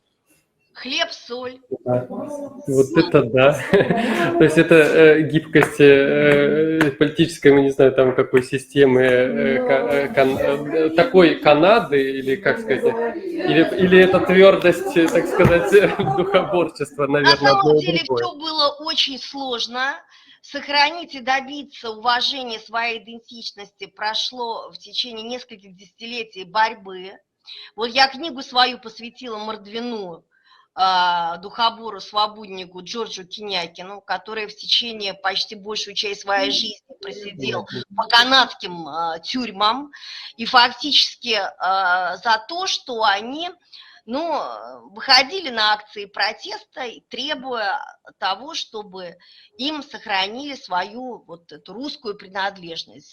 За русскую идентичность они сражались в течение ряда десятилетий, не менее 50 лет, даже больше. Это было целое поколение духоборов, которые посвятили свою жизнь этой борьбе. Но после этого в какой-то момент, видимо, изменились какие-то кадровые решения и прочее. Их решили просто признать и начать с ними взаимодействовать. Это вот уникальный вообще пример для мира, что вот в результате этого взаимодействия и признания вот сейчас ганадцы просто гордятся тем, что есть русская культура в канадской жизни. И вот в этих особенно провинциях компактного проживания этих русских духоборов, они просто, очень-очень высоко ценятся, и вот они вписываются в эту полиэтническую палитру Канады. Это чудесно, это интересно. И причем, насколько сложнее мордве. Потому что раз они там русские, такой анклав, можно сказать, культурный, социокультурный, политический какой-то, да, продвинули, а мордва, так сказать, все равно сохраняет еще какую-то свою идентичность, вторичную, что ли, да, или наоборот первичную, да, первичную, а это как вторичная и так далее. У них религиозная идентичность преобладает над этнической, вот, а этническая, она идет вторично, но в то же время не утрачивается. Вот. И, конечно, я не буду здесь преувеличением заниматься. Конечно, мы сейчас говорим об элементах мордовскости, которые сохраняются. Памяти там о предках и прочее. Сейчас уже много русской культуры сочетается с англосаксонской, там, с канадской. То есть уже такие современные процессы идут. Молодежь учится в университетах, адаптируется и так далее. Но вместе с тем вот эта вот память историческая, она все равно есть. И вот особенно, допустим, вот есть чисто мордовские семьи, например, Кинякины, чисто мордовские, то есть абсолютное и мордовское происхождение фамилий. Вот. Это все как-то вот ими это поддерживается, и как-то они это ценят. Да, это просто удивительно и, в общем, заслуживает глубокого уважения, когда вот такие исследования проводятся, потому что, да, съездить в Сибирь – это хорошо, но съездить за океан и провести такое исследование и не раз – Это, конечно, здорово. А вот эта книжка «Под небом Канады» – это ваша книжка, да? Да. Ладно. Будем изучать. Спасибо вам огромное. Да, дорогие коллеги, слушатели и участники семинара, есть ли какие-то вопросы, высказывания, пожелания? Нет? Да. Или двигаемся дальше. Продолжаем мордовскую часть. Причем, как видим, что мы от Мокши переходим к Эрзе, и причем к Эрзе Эстонии. И я предоставляю слово Ермаков Наталье Николаевне, PhD, научному сотруднику Эстонского литературного музея, президенту Ассоциации народов Эстонии, члену правления Эстонско-Мордовского общества, город Тарту, Эстония. И доклад Эрзианско-Макшанская, ну здесь есть и Мокша тоже, да, прошу прощения, диаспора Эстонии, проблемы формирования репертуара фольклорного ансамбля Вассома Эстонско-Мордовского общества. Пожалуйста. Очень любопытно. Да, слышно, и мы видим ваш экран. Теперь презентацию. Да. Добрый день, уважаемые коллеги. Я искренне благодарю за приглашение на семинар и от всего сердца поздравляю уважаемую Наталью Владимировну с юбилеем. Желаю творческого вдохновения и неиссякаемой энергии. И позвольте немножечко рассказать о диаспоре Эстонии, о эстонско-мордовском обществе и как мы выбираем репертуар для исполнения песен. И мой доклад главным образом основан на материалах, собранных с 1994 года по 2016 годы из журналов «Кудо», которое издает Эстонско-Мордовское общество. И эти журналы отображают разностороннюю жизнь диаспоры. Также я кратко проанализировала биографические данные людей эрзианской и макшанской национальности, проживающих на территории Эстонии. Также очень интересным является и архивный материал Эстонско-Мордовского общества. Возникает такой интересный вопрос, когда впервые представители мордовской национальности оказались на территории современной Эстонии. Предположительно, они могли быть уже в составе войск Ивана Грозного в Ливонской войне.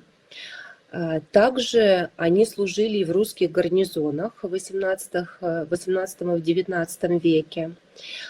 А также академик Видеман при написании эрзианско-мордовской грамматики собрал лексический материал у солдат эрзианской и макшанской национальности, которые проходили службу в Ревельском гарнизоне, то есть в Таллине. Но достоверно о количестве эрзи-мокши в Эстонии можно говорить, начиная с 1934 года, когда на данной территории было зафиксировано 3 человека мордовской национальности. Были это мокша или эрзия, этого нету, но написано в архивах, что это 3 человека мордовской национальности. К 1959 году количество мордвы увеличилось до 391 человека, и в дальнейшем оно неуклонно возрастает до 985 человек. И тут вы видите небольшой такой график. Например, в 1897 было 22 человека, потом в серединке мы возьмем 1970 было 532 человека, и пик, когда большее количество эрзианской и макшанской национальности людей в Эстонии было, это 1989 год, 90-е годы. На данный момент, по последней переписи населения, в Эстонии проживает 368 людей эрзианской или макшанской национальности. И причины приезда в Эстонию. Например, в 1996 году эстонско-мордовское общество среди своих соотечественников сделал социологический опрос. И выяснилось, что многие из опрошенных в Эстонскую республику прибыли по распределению специалистов или же по семейным обстоятельствам. Также у многих представителей были здесь знакомые или родственники. Об этом говорят архивные материалы общества. Несколько людей приехали через научную деятельность. В то время контакты в научной сфере были уже налажены с Тартусским университетом, где под руководством академика Паули Аристе защищала свои диссертации и стажировалась молодежь и ученые из Мордовии. Начиная с 1998 года при помощи государственной программы поддержки языков и культур уральских, финно-угорских и самодийских народов в Эстонию прибыли студенты из Мордовии, в том числе и я. Это Мокша, Эрзя, затем уже в 2003 году еще 3 человека, 3 студента. Так, извиняюсь. И как же возникли культурные общества в Эстонской республике? В 80-е годы прошлого века в Эстонии стали создаваться различные культурные общества. Эстонско-мордовское общество организовал Юрий Кульнин вместе с Александром Чепановым и руководителем учреждения Финно-Угрии Яком Прозесом. Вдохновение в организации мордовского общества Кульнин получил у марийцев, которые рассказали, что они в Таллине создали марийскую общину. Они встретились, предыстория такая, она тоже очень интересная, они встретились в поезде Москва-Таллин, и марийцы рассказали, что их так тут много, и они общаются на своем языке, они поют на своем языке, и это для них отдушина, что вдали от своей родины у них есть здесь своя организация. Под впечатлением Кульнин приезжает в Таллин и говорит своей жене, что он будет создавать общество и что он по национальности эрзя. И тут жена впервые за 25 лет узнает, что все-таки Кульнин по национальности эрзя, а не русский. И так начинается сбор данных, кто проживает в Эстонии, кто бы вошел в организацию. И вот 11 марта 1994 года в Институте эстонского языка было решение о создании общества. 3 июня этого же года было официальное учредительное собрание, на котором присутствовали представители парламента Эстонии, Министерства культуры, местные эрзия Мокша, это около 80 человек. Так начала свою деятельность эстонско-мордовское общество. На данный момент в Эстонии активно действует не только эстонско-мордовское общество, но и 3 других общества, совместно 3 мордовских общества. Это прежде всего наше эстонско-мордовское общество, в городе Таллине действует с 1994 года, и фольклорный ансамбль Вастума тоже действует в Таллине, но действует он чуть позже, 13 лет назад он организовался только в 2011 году. Также есть Эрзянско-Мокшанское общество «Сятко», действует с 1997 года, и фольклорный ансамбль «Килейне». Также в Пярну, в городе, вы, наверное, все слышали про этот курортный город, многие в советское время туда ездили, есть мордовское культурное общество «Ялгай». Что же объединяет все эти 3 общества? Во всех обществах хотят говорить на родном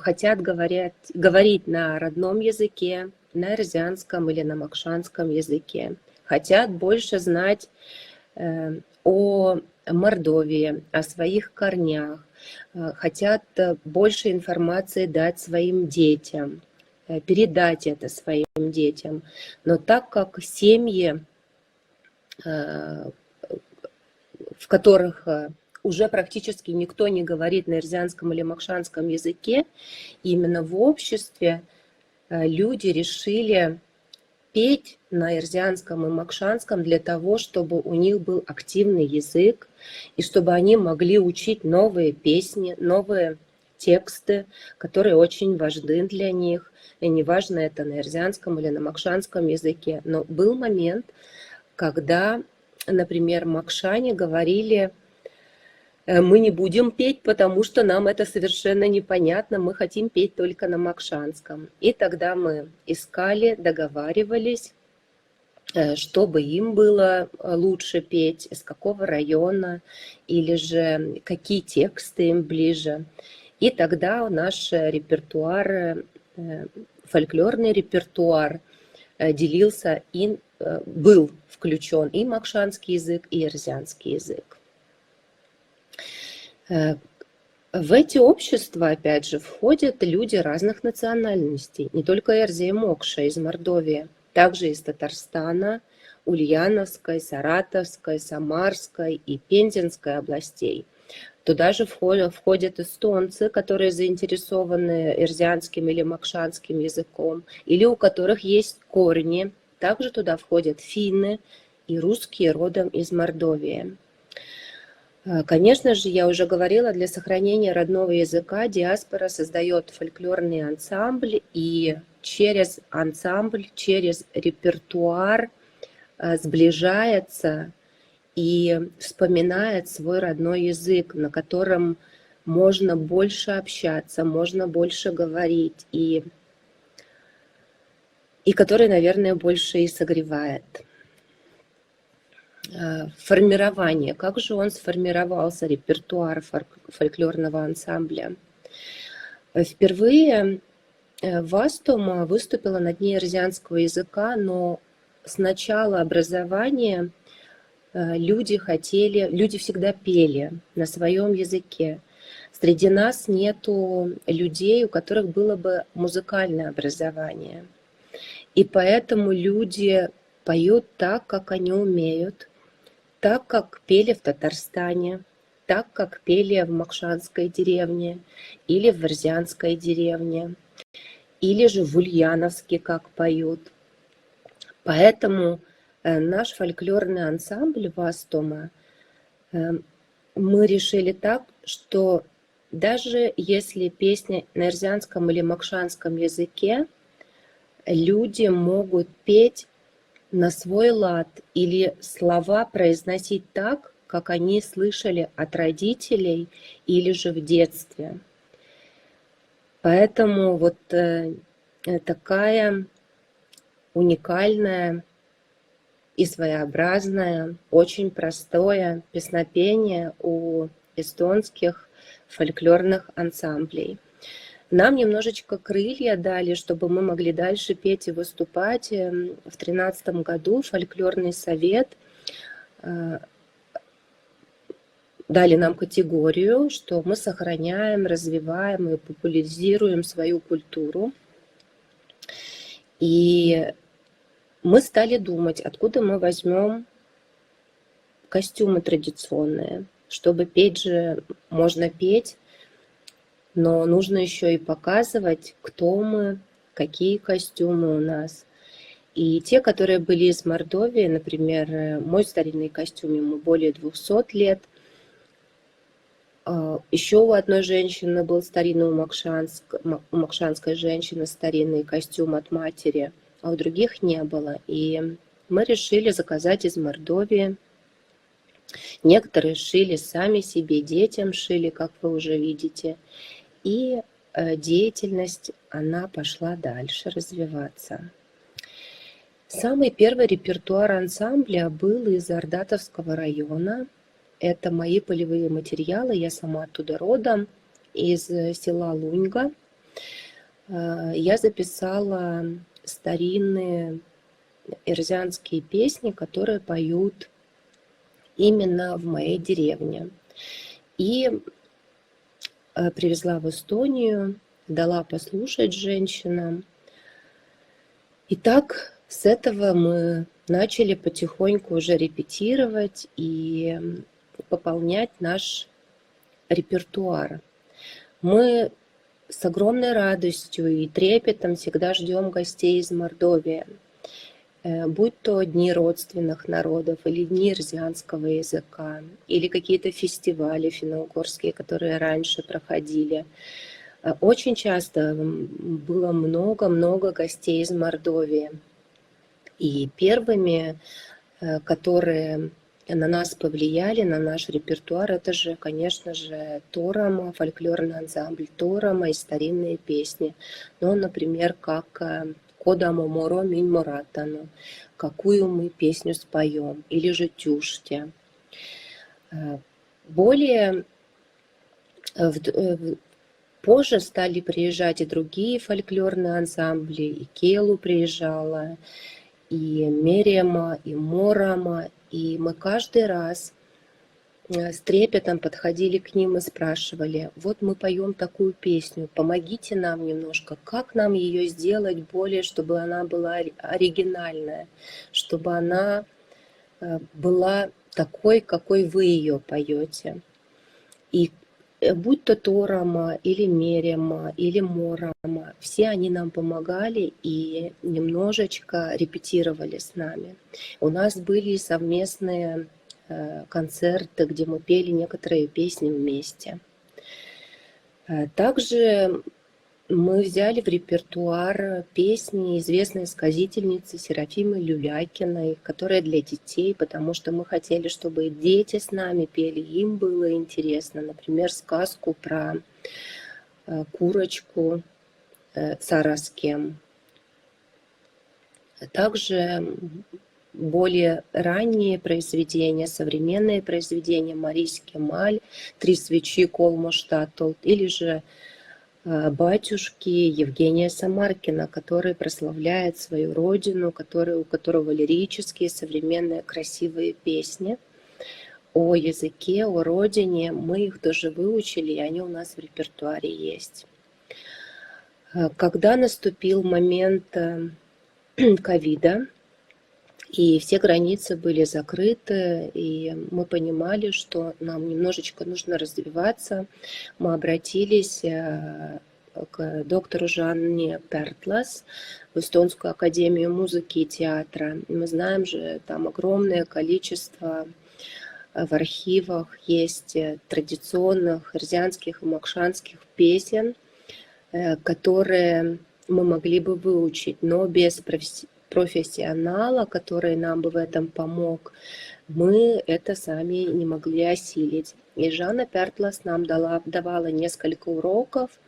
Она разложила все по голосам, приходила и учила нас петь так, как она записывала в Мордовии в экспедициях. И в последний раз в 2015 году я тоже с Жанной была в экспедиции совместно с Мордовским университетом. Это были прекрасные времена, и хорошо, что они были, и надеюсь, что и они продолжатся, потому что это обогащает с двух сторон все культуры. На данный момент у нас в плане есть выучить репертуар Виктора Данилова, и очень много находится в Эстонском литературном музее города Тарту фольклорный этнографический материал, который собрал именно Виктор Данилов в 60-е, 70-е годы в Татарстане, в село Афонькино и в ближайших окрестностях, где компактно проживает Эрзя. Это около 2500 песен и около полусотни рассказов и поверий, с которыми на данный момент я ознакомливаюсь. И, конечно же, есть что учить, особенно нашим татарским эрзианам из Татарстана, которые хотят петь именно так, как поют у них на родине. Здесь вы на фотографии видите, опять же, наш фольклорный ансамбль Вастома. И мы хотим, чтобы наши дети пели тоже и вы это видите, что дети с удовольствием выступают и поют вместе с нами на фотографиях. После того, как мы выучили различный материал и обработали его, узнали о нем больше, нас стали приглашать на различные мероприятия, например, на международные фестивали «Балтика», на Дни Старого Города, Таллина, на фестивали, на Дни финно-угорских народов, на этноярмарку и так далее. Мы всегда с удовольствием рассказывали и пели, показывали нашу культуру. Также у нас приезжали и художники, известные Андрей Алешкин, вы здесь Андрея Алешкина видите, и он несколько раз нам рассказывал о мифологии мордовской, и поэтому после таких знаний, когда очень четко и ясно на месте говорят, рассказывают о нашей далекой истории, о нашей мифологии, конечно же, это тоже влияет на репертуар выбора песен, и люди с большим удовольствием соглашаются на более сложные песни, на более старинные песни. Здесь, опять же, вы видите некоторые мероприятия нашего эстонско-мордовского общества, фольклорного ансамбля «Вастума». Мы вместе выступаем и с марийцами, и с удмуртами. И опять же, тут на фотографиях вы видите гостей из Мордовии, Мерема, которые пели на международном фестивале в Мосте, Элохеллю и так далее. Также у нас было выступление в Париже, это институт Иналка. Мы открывали выставку этнофутуриста Юрия Дырина. Выступали в Риге на фестивале народов Балтики и на различных других мероприятиях. И в условиях зарубежья важнейшей задачей наших общин является сохранение своего родного языка и культуры, передача молодому поколению духовных ценностей своего народа, то, что у нас есть, то, что мы еще можем выучить и передать своим детям, которые живут в Эстонской Республике. Для нас очень важно укрепление связи с Мордовией, работа и с творческими коллективами. Это глоток воздуха для любой диаспоры, которая проживает за границей. Также наши различные культурные мероприятия общества помогают местным Эрзя и Мокша в консолидации сохранения своего идентитета и языка. И, конечно же, деятельность мордовской диаспоры Эстонии входит в многоцветную палитру культур многонациональной Эстонской Республики. И в заключение я бы попросила Павла Сергеевича включить видео с 2015 года, когда наш фольклорный ансамбль на Ратушной площади в Таллине выучил колядку новую, и мы хотели всем гостям Таллина показать нашу яркую, на тот момент смешную культуру колядования. Пожалуйста. Заключительная песня, коляда, песня шуточная, веселая. Она поется в дни святок, и мы сегодня споем эрзианскую колядку, шуточную колядку. И как принято у других народностей, у нас тоже ходит ряженая. Этой песней мы вам желаем мира, добра, счастья. А коляда, коляда, течичизе коляда, а коляда, коляда, вандричизе Ростова, а коляда, коляда, ламутряка тваляду, а коляда, коляда, коли марсатряка, а коляда, коляда, чешка цуратяка, а коляда, коляда.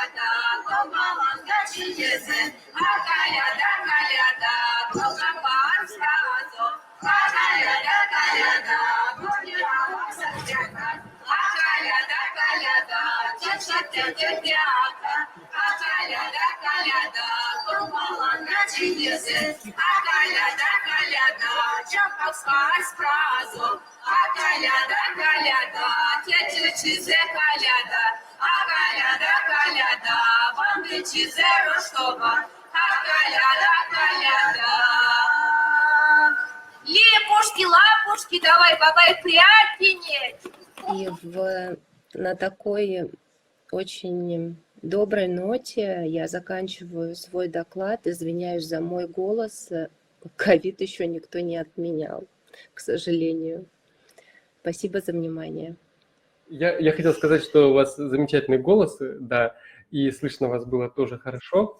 И доклад прекрасный, спасибо большое. И вот эта международная тематика, которая у нас сегодня появилась именно на мордовском, так сказать, материале, она позволяет как-то шире посмотреть на проблемы, с которыми вот мы, например, на материале сибирском имеем дело. Вот, и это замечательно. И мне кажется, что вот...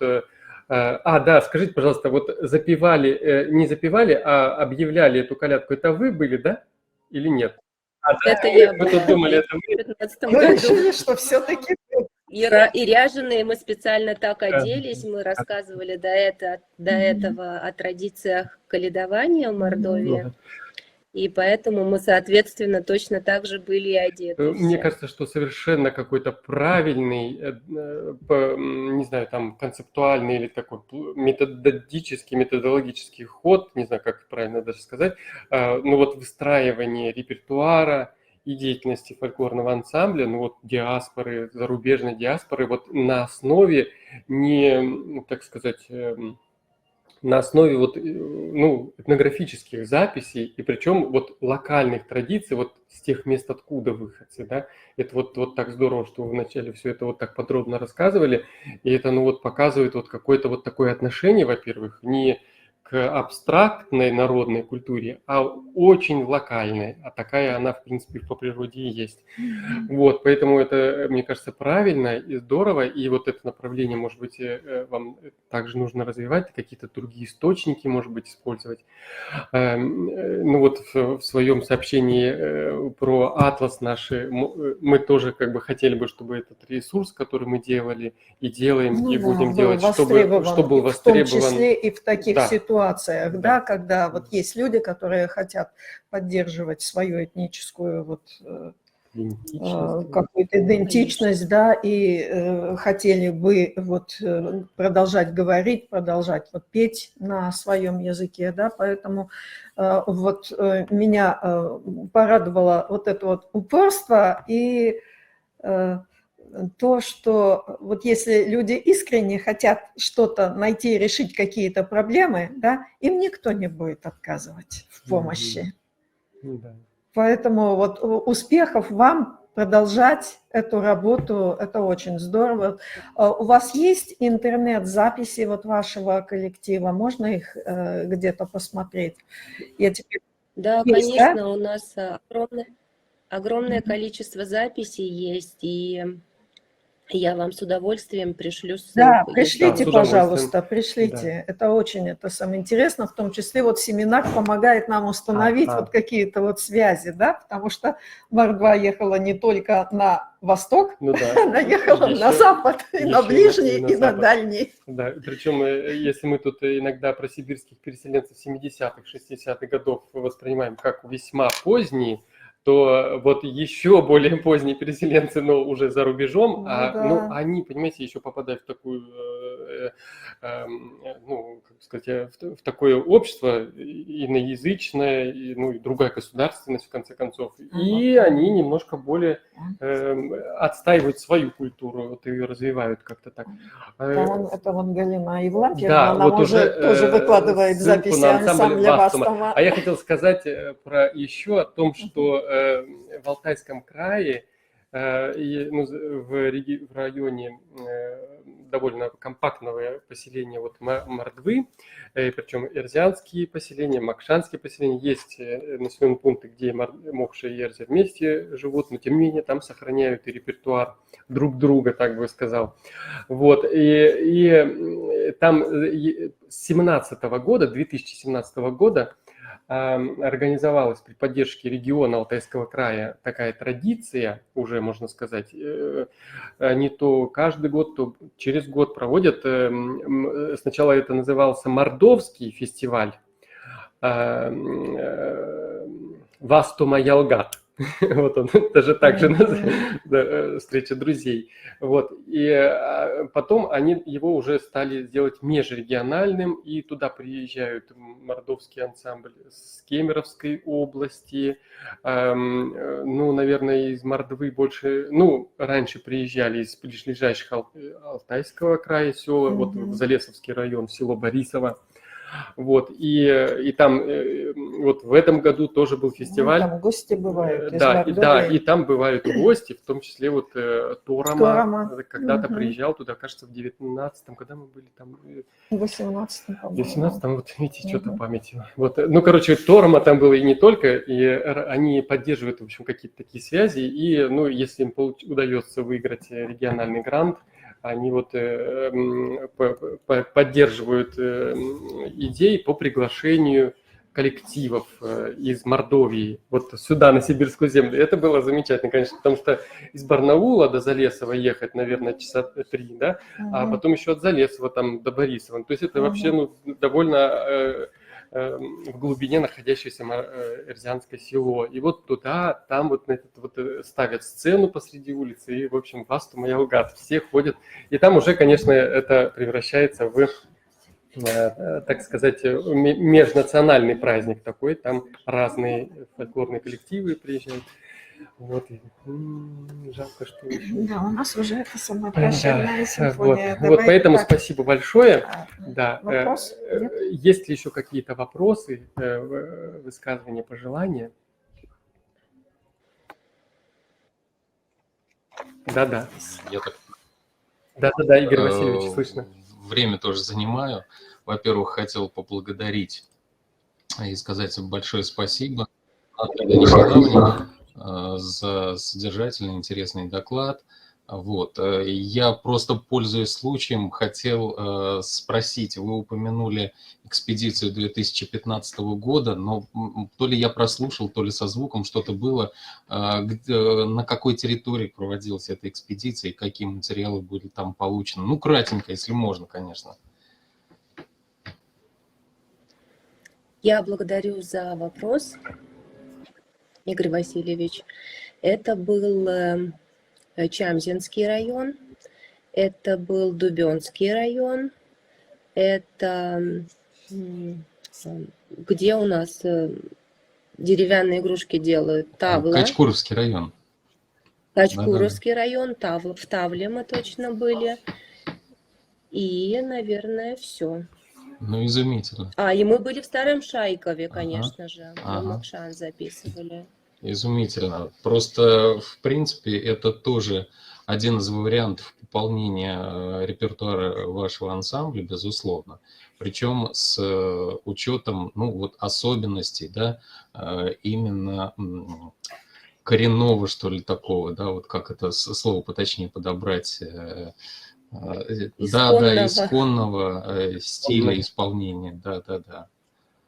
Вот, так что это здорово. Но у нас же любители. Конечно же, мы поем. Хорошо, что у нас есть перед нами такие примеры, такие записи, что нам профессионалы, как Жанна Пертлас или из литературного музея Яник Каорас, этномузыколог, они нам могут все это, ну, разжевать и дать на блюдечке. Вот это очень хорошо, потому что мы сами этого делать не можем, потому что нету музыкального образования. Но опять же, я считаю, что прелесть наша в том, что мы поем так, как умеем, и у нас есть желание, и каждый поет на свой говор так, как он считает нужным. Вот это тоже очень важно. И что он сохраняет свою самобытность пения, говора, или же какого-то обряда, примера, который мы показываем здесь, в Эстонии. Здорово. Спасибо большое. Спасибо. Спасибо Удачи большое. вам. Покшсюкпря. Покшсюкпря. Спасибо большое. Ну да, по идее у нас с Игорем Васильевичем должен был быть доклад тоже на мордовскую тематику, на сибирскую, да. Но мы решили, когда сформировали программу семинара, решили, не делать акцент именно на Мордве, а в целом вот рассказать про один из результатов нашего проекта, а именно интерактивный атлас фольклорных текстов. Ну вот в целом общая, конечно, проблема, которая вот возникает при изучении любых фольклорных традиций, а поскольку у нас семинар проблемный такой, да, и, конечно, вот об этом мы уже говорили на семинаре, это стремительное исчезновение фольклорных традиций. Это же вот вообще-то проблема, очень серьезная проблема. Как бы это не проблема изучения, да, но это проблема социокультурная, вот этих фольклорных традиций, они исчезают, причем очень стремительно. Да, конечно, современные экспедиции дают возможность записать что-то, но тем не менее факт остается фактом. Какие-то формы совершенно уходят в небытие, а какие-то претерпевают значительные изменения. И вот ключевой вопрос – это данность времени. Ну вот так и есть, да. Или все-таки проблема, а если это проблема, то ее нужно как-то решать. Ведь проблему, так сказать, ставить нужно, а потом ее как-то решать, раз это проблема. И вот с одной стороны важно зафиксировать эти остатки, осколки традиционной культуры, описать процессы трансформации, как организован этот процесс, вот почему одни формы исчезают, другие остаются, чем это обусловлено. Ну, вот это все вот такая вот кухня, которая тоже очень характерна, и она показательна, почему те или иные формы начинают, в общем, как-то взаимодействовать с чем-то другим и вот переходят на какой-то другой план бытования вот этой фольклорной традиции в современности. Вот это же тоже очень какие-то важные вещи. С другой стороны, важно собрать разновременные источники, максимально подробно задокументировать вот эту традицию, которая вот, собственно, исчезает. Безусловно, все это вклад в решение вот проблемы стремительного исчезновения вот этих фольклорных традиций и вклад в их изучение в том числе. С другой стороны, нужно искать какие-то новые, нам, ученым, как бы фольклористам, нужно искать какие-то новые формы представления вот этих фольклорных документов. Ну вот, как бы результатов этой документации. И, собственно говоря, они также будут способствовать восстановлению, возрождению вот фольклорной традиции. Вот и хорошо, что в самом первом докладе Наталья Владимировна вот именно вот эту практическую часть своей деятельности постоянно, так сказать, осуществляет. И вот в последнем сообщении Наталья Николаевна тоже то это показывает, что проблема формирования репертуара, она тоже есть. И это вот процесс какой-то живой возрождения. А что возрождать? На что опираться? И вот в этом плане многочисленные электронные мультимедийные ресурсы, сайты открытого доступа, вот, не знаю, там интерактивные карты, не карты, атласы, не атласы, ну, во всяком случае, относятся к каким-то формам, которые представляют этот музыкальный фольклор. Вот. И целевая аудитория, с одной стороны, это для носителей традиции, с другой стороны, для исследователей, но еще и с третьей какой-то стороны для современной учебной аудитории, потому что образовательный процесс никто не отменял, в том числе для взрослых. Вот, ну, то есть это процесс какой-то, вот, об этом образовательном процессе информационные технологии имеют какое-то значение, все время повышающееся. И вот какие-то вот такие электронные ресурсы, они могут в образовательном процессе тоже принять участие, какой-то вклад. И вот в этом плане я бы выделил какие-то три основные формы, с помощью которых в сети, вот в интернете представляются эти фольклорные традиции.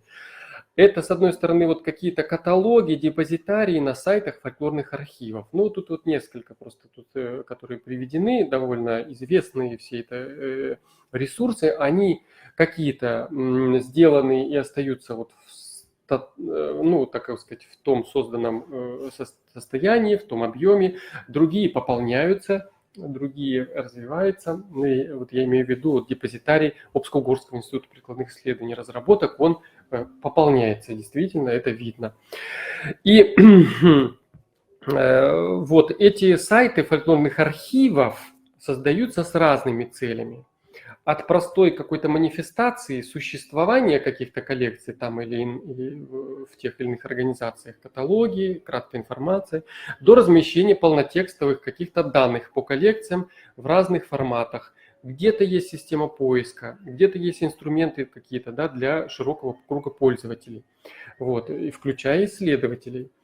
Вот, по данным одного из последних обзоров по фольклорным архивам, причем в интернете, которые подготовили представители Уральского федерального университета, екатеринбуржцы, там довольно подробный обзор, я останавливаться это перечислять не буду, но интересная цифра, что цифровых фольклорных архивов на сегодняшний день известно порядка 20 фольклорных архивов создано на базе на российских университетов. Это вот довольно крупная такая цифра, 20 университетов имеют фольклорные архивы.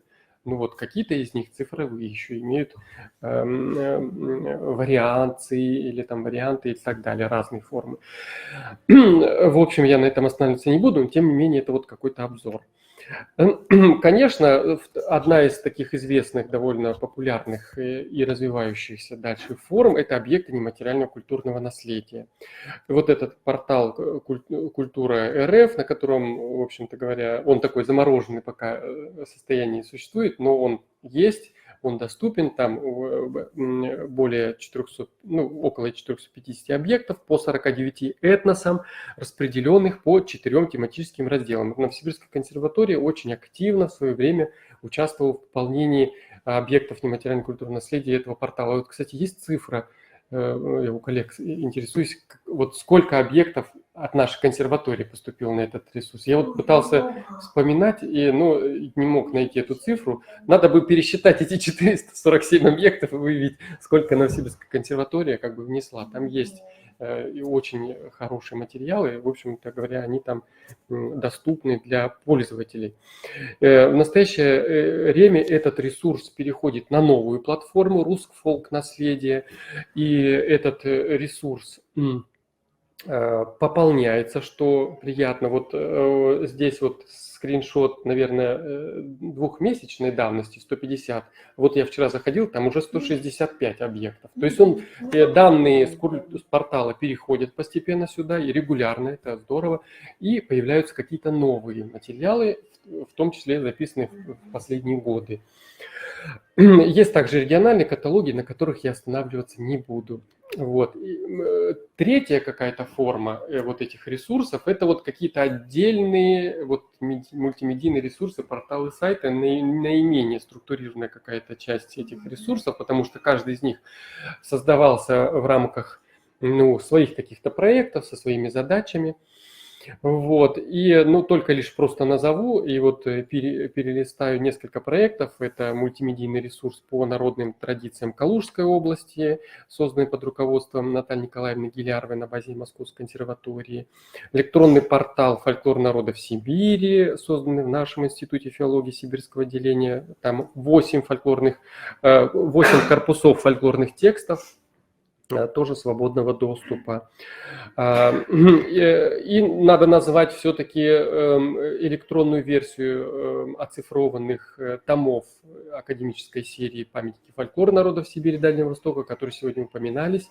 Все-таки вот снизу здесь есть источник, там, в общем, везде ссылка имеется. 15 национальных корпусов из 34 томов. В общем, все они оцифрованы и находятся в доступе. И по данным счетчиков независимой посещаемости сайта Новосибирской государственной областной научной библиотеки, который как раз оцифровал это наиболее популярный из всей электронной библиотеки областной нашей ресурс, который, в общем, активно используется широким кругом пользователей.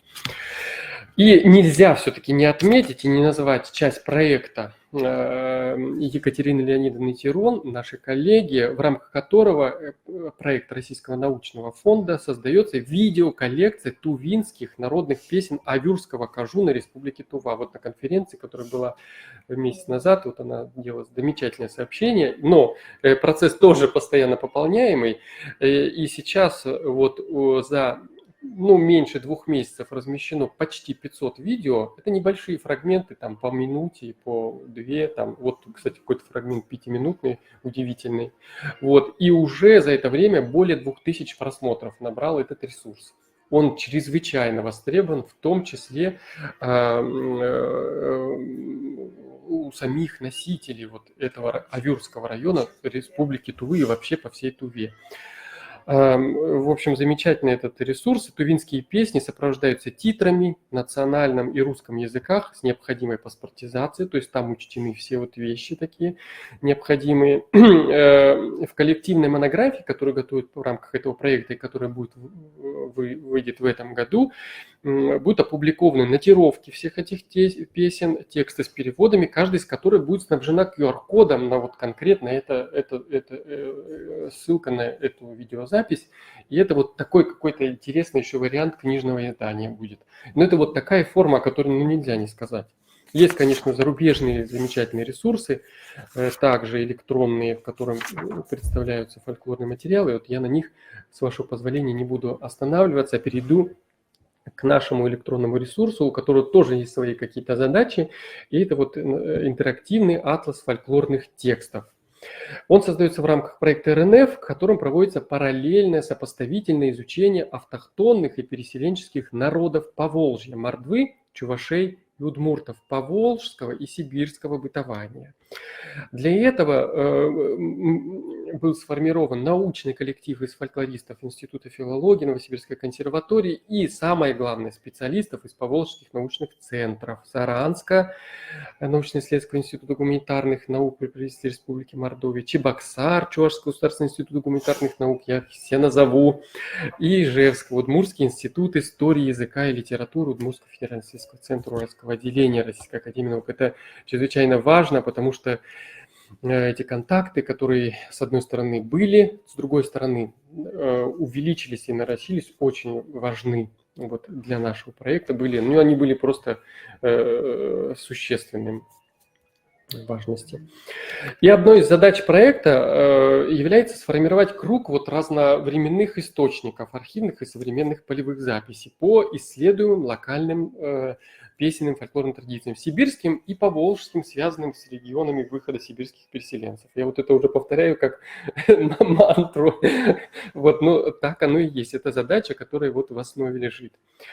Собранные эти аудиоисточники разновременных фольклорных записей, и это записи 70-х, 1970-х и 2020-х годов, такой диапазон необходимый для проведения исследований, а также для вот этого вот интерактивного атласа. А задача, в общем, этого атласа бежать за 2 какими-то зайцами, я бы сказал так. Потому что, с одной стороны, направлена на сохранение и возрождение вот локальных фольклорных традиций, его какая-то задача, такая миссия, хотелось бы, чтобы она была такая. А с другой стороны, вот на описание, изучение этих самых традиций. Вот. Пытаемся пока вот эти 2 планки держать, но, в общем, все время перевешиваем, в общем, в какую-то другую сторону, в одну из сторон. И также нужно сказать про экспериментальный характер атласа, и вообще можно было бы этот атлас назвать прям экспериментальный, ну, чтобы избежать 2 прилагательных, экспериментальный, интерактивный, в общем, это слово убрали, но, тем не менее, этот атлас, конечно, экспериментальный, поскольку это точечное картографирование, а не фронтальное, как это должно было быть для картографии. И, с другой стороны, экспериментальность заключается в создании вот обобщенных этих указателей для разнородного материала. Жанровые указатели, этнографические, тематические, структурно-поэтические и музыкально-стилевые. Вот. Все это, в общем, говорит о некоторой экспериментальности этого атласа. В электронном атласе каждый фольклорный текст представлен на языке оригинала с параллельным переводом на русский язык и сопровождается аудиоисточником в виде вот осциллографа с функцией плеера. к тексту добавлены общие сведения, вот этнос, язык, регион, в общем, на слайде я не буду перечислять, содержательные характеристики, жанр, этнографический комплекс, тематика, какой-то, так сказать, тематический сюжетный мотив, сюжет. А с другой стороны, аналитические данные, структура стиха, музыкально-поэтические композиции и так далее. Ну, все эти указатели, может быть, были в каком-то плане созданы на основе, в том числе, проекта, который был у нас в Новосибирской консерватории, вот в рамках которого проводили исследования, включая Наталью Владимировну Леонову, Галину Борисовну Сыченко и других коллег.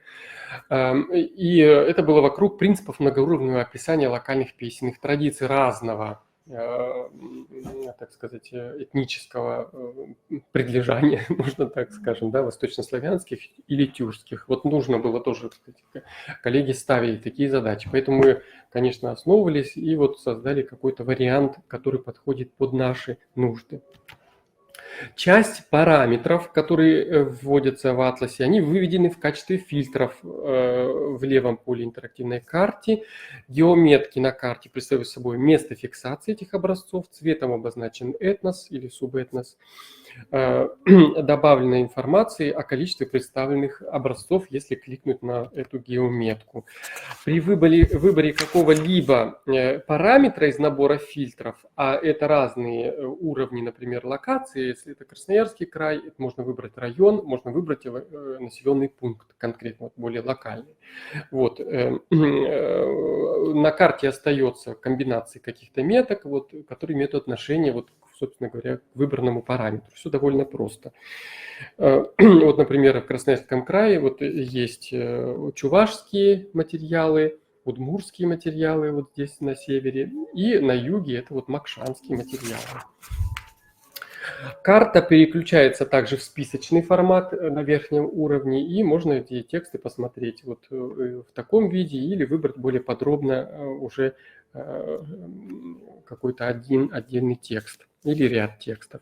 В настоящее время в атласе размещено 169 текстов, но еще около 30 в редакторском кабинете, так сказать, портфели лежат.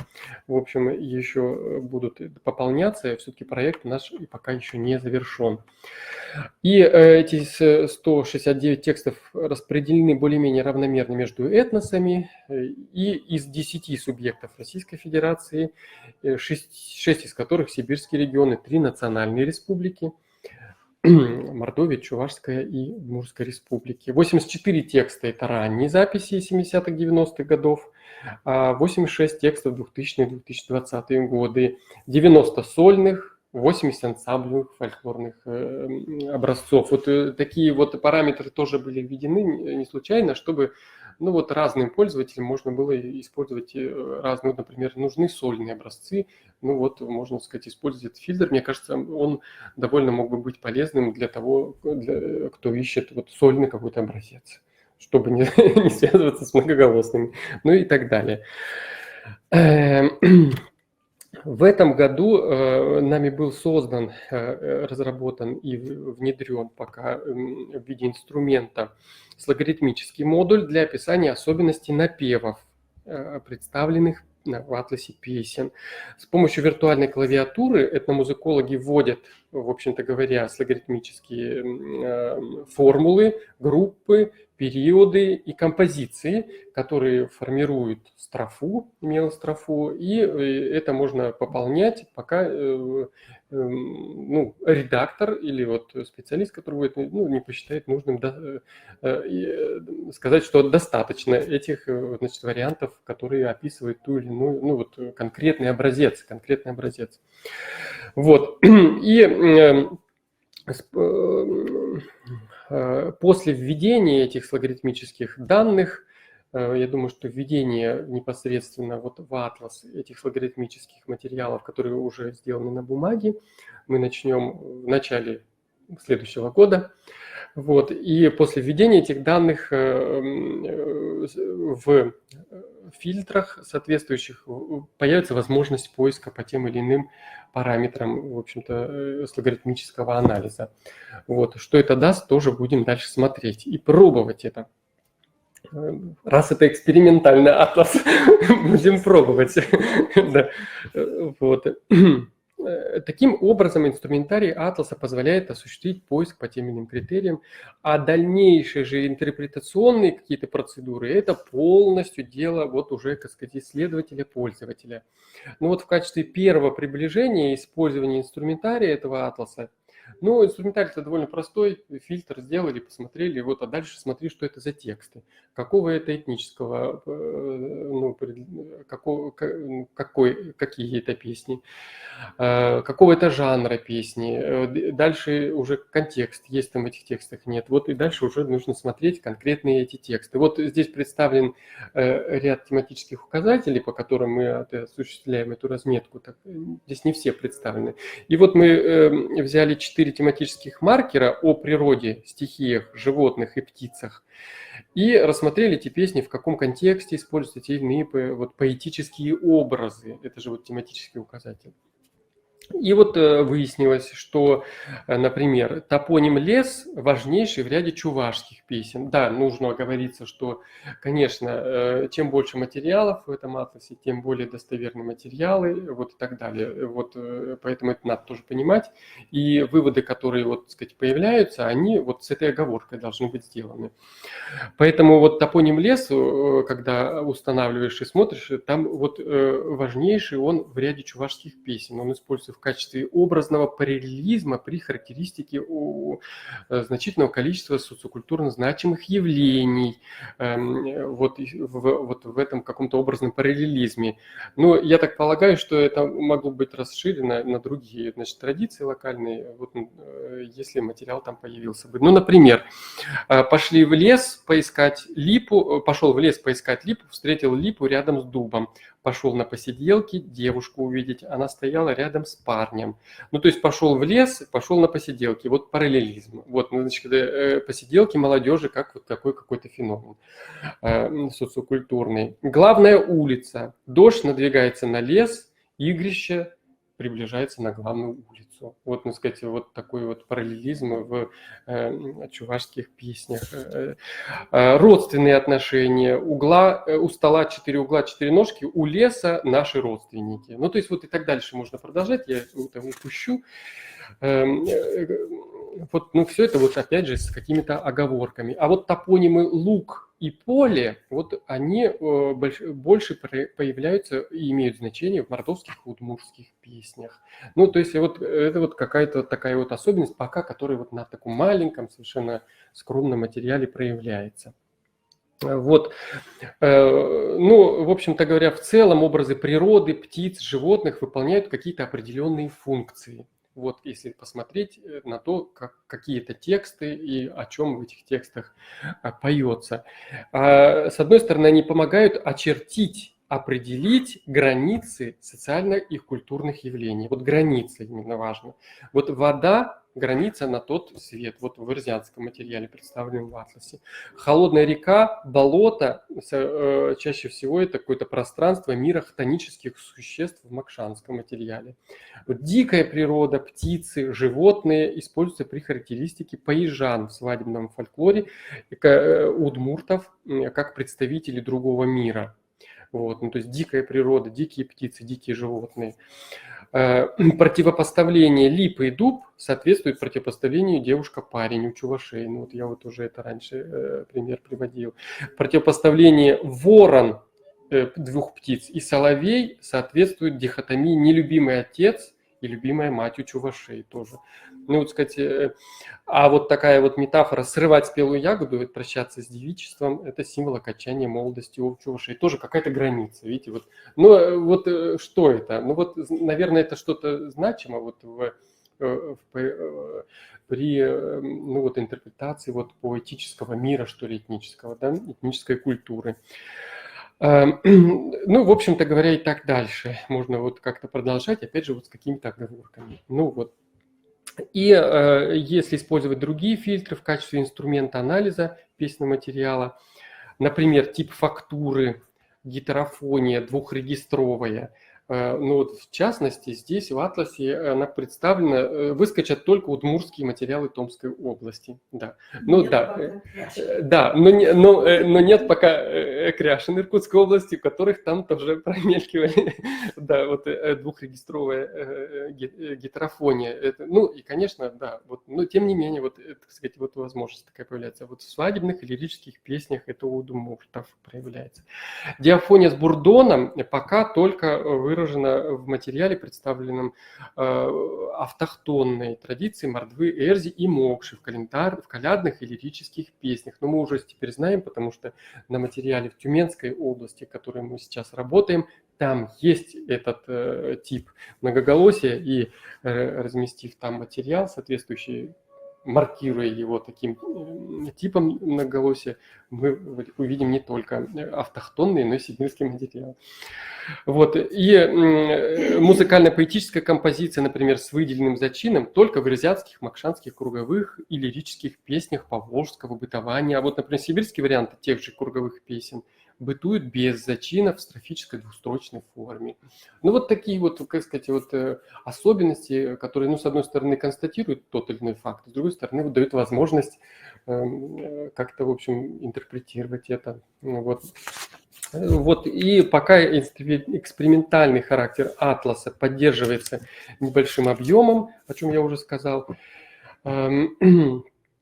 и увеличение объемов как по одной конкретной локальной традиции, так и по другим традициям можно было бы тогда интерпретировать их как закономерные, а не случайные какие-то явления. И вот с учетом, но в целом с учетом акцента в атласе на задачи по презентации песенных традиций и по ряду технических параметров, по всей видимости, научный компонент атласа может быть рассмотрен в качестве не основного, а дополнительного функционала вот этого электронного атласа.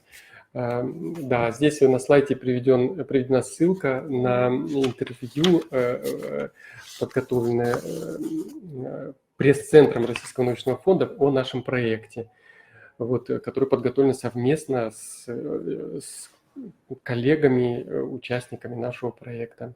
Ну, собственно говоря, вот на этом я хотел завершить и поблагодарить всех. Ну и есть ли какие-то вопросы? У меня возникло, я вот долго стояла, да, вот этот тематический. Тематический указатель. Тематический указатель, у меня сразу вопрос. Подождите, надо, чтобы вас слышали, поэтому нужен вот этот микрофон. Я погромче скажу. Слышно меня, да? У меня такой вопрос. Это суммарная какая-то вот итог? Или что такое? То есть, вот, например, вот эти все рубрики во всех культурах, которые вы сейчас пытаетесь описать, присутствуют, да? Я бы так сказал. Мы завели такой от А до Я перечень, он довольно длинный. И вот здесь выведены, наверное, именно те тексты, которые есть в атласе, которые отвечают вот этим кубикам, что ли, тематическим.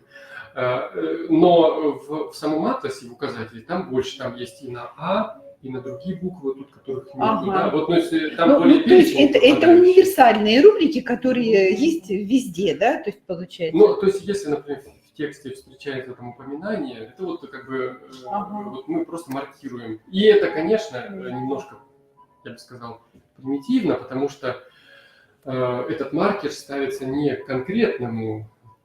конкретной части текста, например, строфа такая, а вообще на текст. Да, это немножко, как сказать, минусом является. И то есть вот это не весь указатель, это только какая-то его часть, да? Потому что тут сразу вопросов куча. Вот незаконно рожденный ребенок есть, а законно рожденный нет.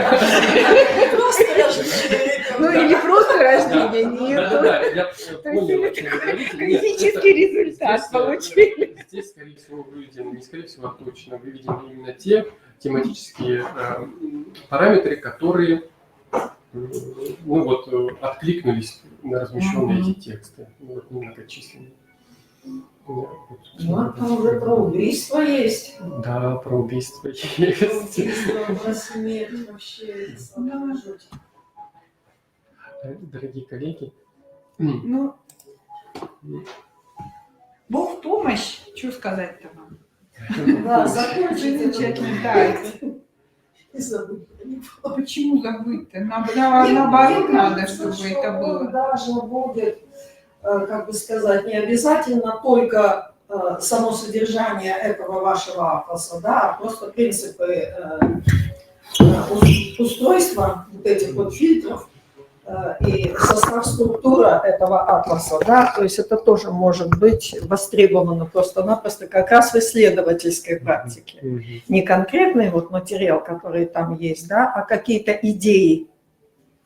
Ну и практическая ценность, по-моему, очень большая. Это вполне востребовано, и прям даже очевидно, что востребовано будет. Я хотела спросить, а вы как планируете в дальнейшем работу этого атласа?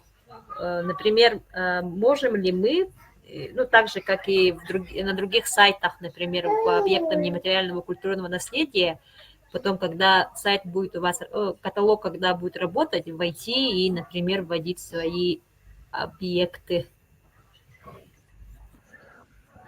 Ну, спасибо большое за вопрос. Ну, на самом деле мы думаем о том, что нам делать и как быть, когда проект завершится, да. По идее, конечно,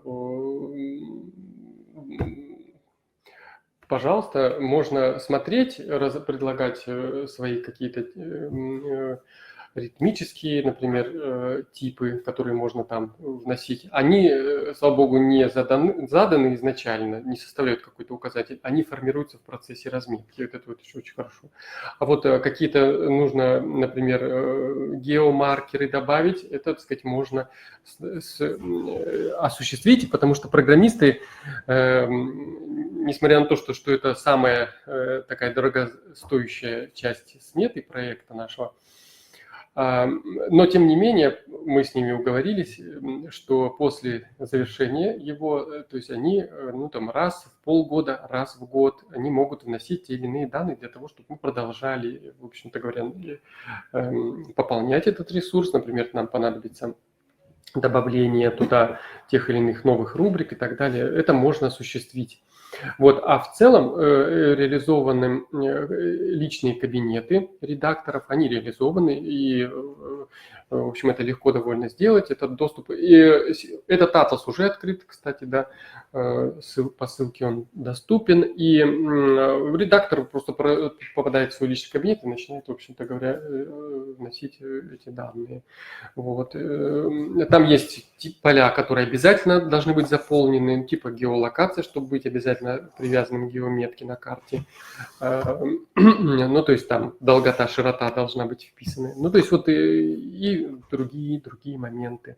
Вот. В общем-то говоря, ресурс открыт для дальнейшего вот какого-то пополнения его жизни дальнейшего. Потому что, вы знаете, столько много ресурсов, столько много проектов, которые вот видно, они были созданы когда-то на таком каком-то подъеме, а потом не получили, например, никакого развития. И они либо замерзли, либо они совсем исчезли, либо они просто программно устарели и не поддерживаются, и уже даже просто в браузерах перестают открываться должным образом, ну, то есть и так далее. Вот, ну, то есть и в этом плане проект нужно поддерживать все время, и поэтому, ну, в общем-то говоря, я и сам планирую дальше, в общем, вести его и призывать всем, кто видит возможность использования этого ресурса, только, в общем, с распростертыми объятиями. Вот. Ну, то есть рассмотреть такую возможность, почему нет. Потому что все-таки он называется «Интерактивный атлас», а мы пока в нем реализуем свою тематику, связанную с народами Поволжья, конкретно сибирского и поволжского бытования. Спасибо. Мне просто показалось, что этот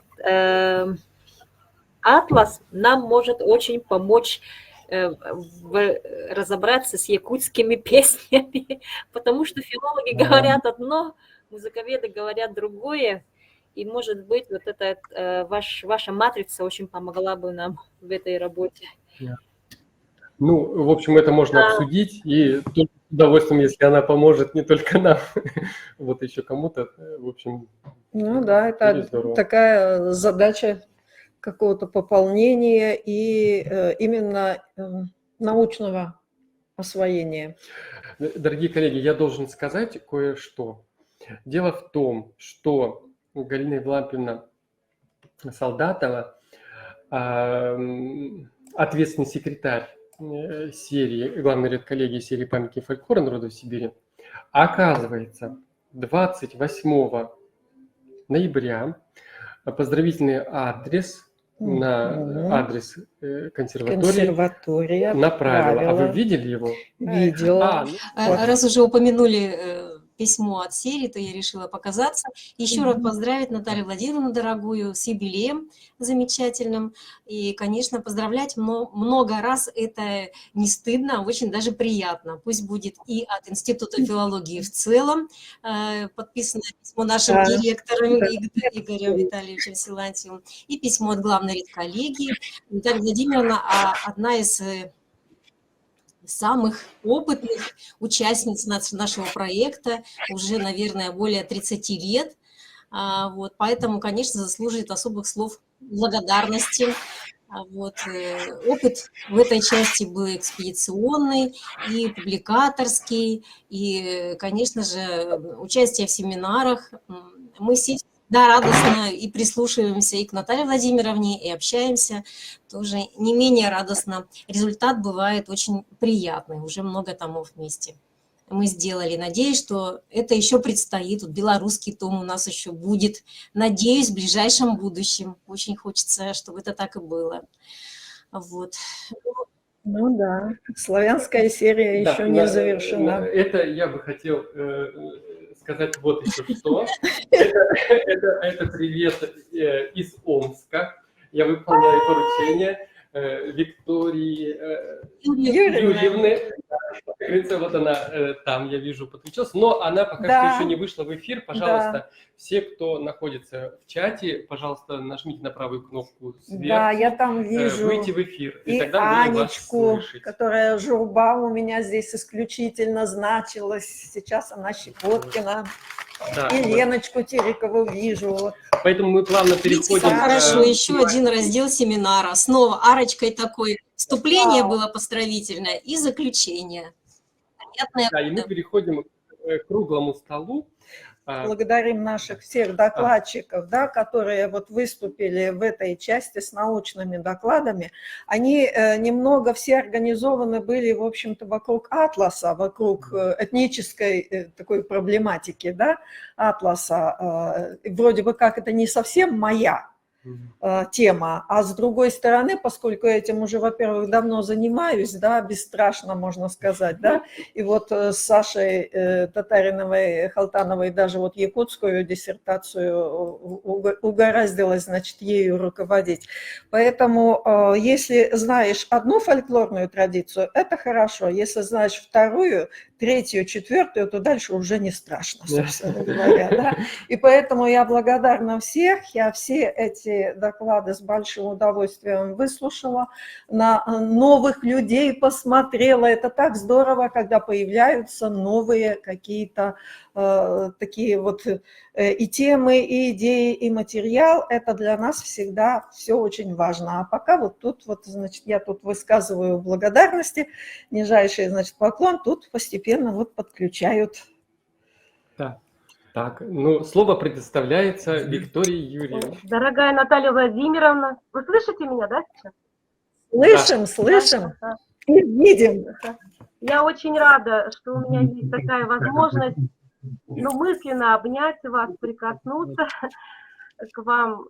Очень признательна за не просто годы обучения, но и за оптимизм и дружбу, которые вы щедро делитесь с нами и сопровождаете нашу такую профессиональную работу по жизни. Вот.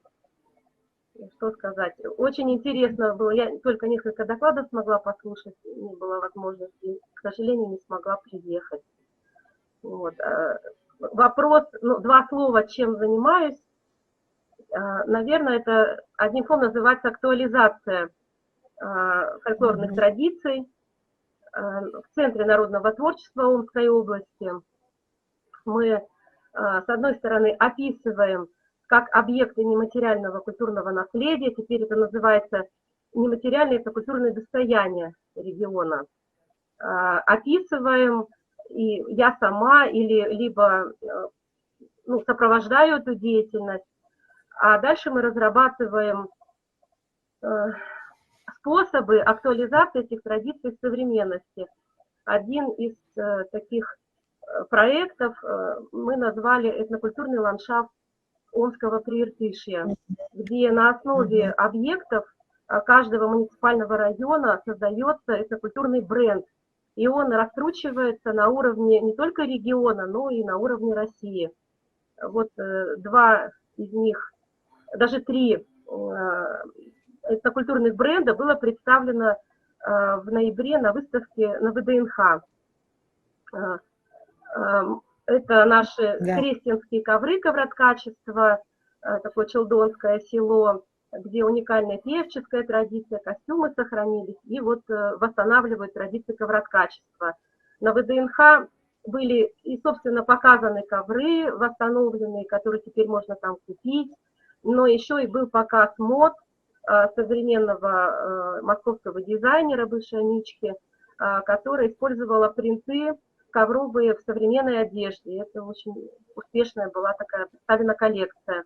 Второе, да, ну и звучала, конечно, музыка села Крестики в исполнении ансамбля Омского музыкального училища Шабалина и сводного фольклорного ансамбля Гнесинки. То есть мы вот дружим так теперь с этим коллективом. Они участвуют у нас в Академии русской культуры каждый год. Второй проект был связан, это новый этнокультурный бренд «Тюкалинская свадьба». Свадьба русских старожилов Тюкалинского уезда.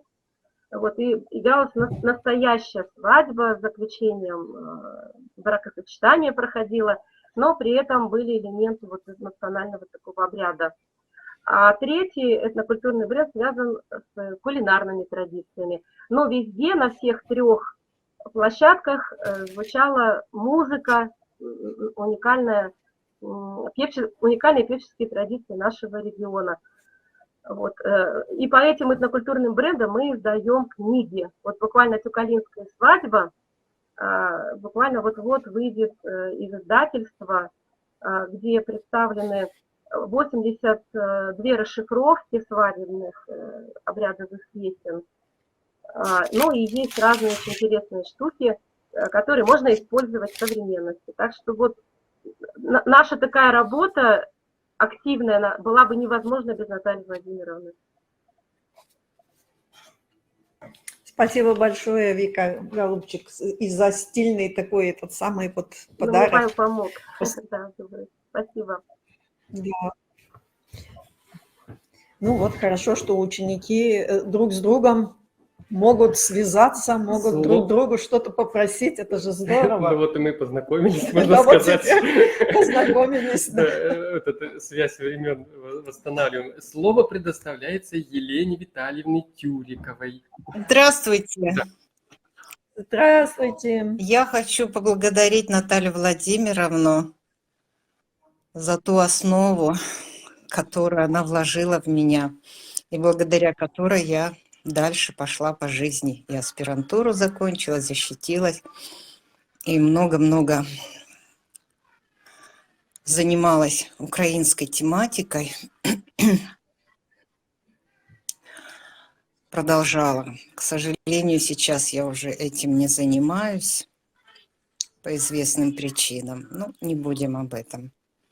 Ну и, пожалуй, Наталья Владимировна высказала такое пожелание, чтобы мы вспомнили и напели какие-то песни из наших экспедиций. Вот. Я долго думала, какую бы песню показать. Сначала хотела что-нибудь из Белинской экспедиции. Это мы ездили в 84 году. Я была пятикурсницей и с первокурсниками в экспедицию поехала. Вот. А потом я все-таки подумала, ну там нет, что называется, подходящей песни по тематике. А потом я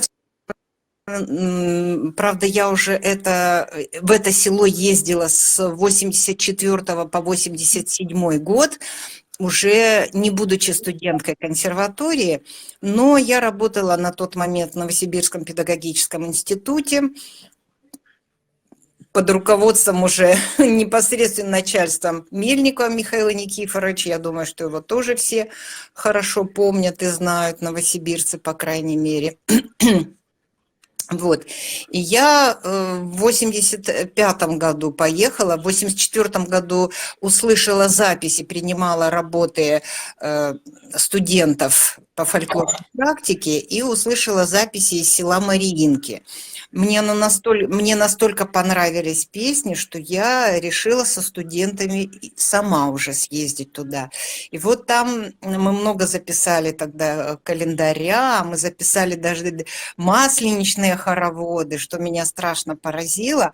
И это было село, которое основали харьковские переселенцы, и чуть-чуть немножко было там тульских переселенцев. Причем интересно, что туляки основали это село, а через 2 года к ним подселились гораздо большей группой харьковчане. Вот там происходили очень интересные процессы. Вот. И интересно, что, например, вот эта группа, с которой я работала, они все время говорили, я спрашивала, а это какая, тульская или харьковская? Это харьковская. А потом когда я все к ним приставала, но я хочу тульский услышать. И действительно все, что они пели, оно было вроде как украинское. Вот. А потом только когда начали о свадьбе рассказывать, вдруг одна женщина говорит: ой, ну вот ты все спрашиваешь про эти тульские песни, ну вот и одну из свадебных песен тульских они напели. Ну, потом, правда, мне анализ показал, что там еще и хороводные песни, но не масленичные, а весенние, так называемые хороводные. Вот.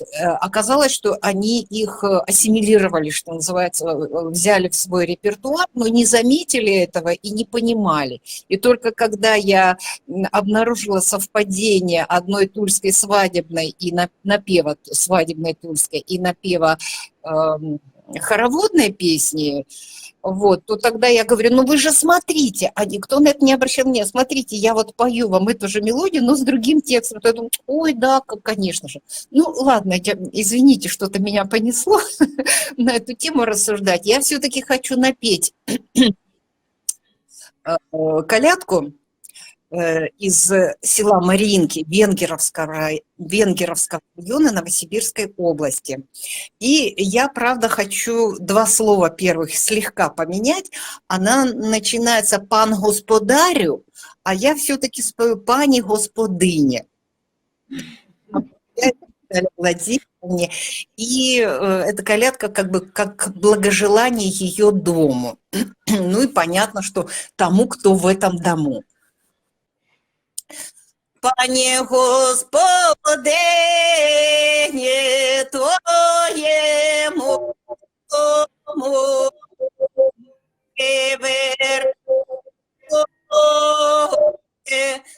престает царям, престает Боже, хрестает царя. До цього дому сияне голим. Поздравляю, Владимир. Спасибо. У нас вот вторая колядка уже одна была в окончании доклада из Эстонии, да, и от Леночки. Спасибо большое, Леночка. Здоровья тебе, здоровья твоему батюшке.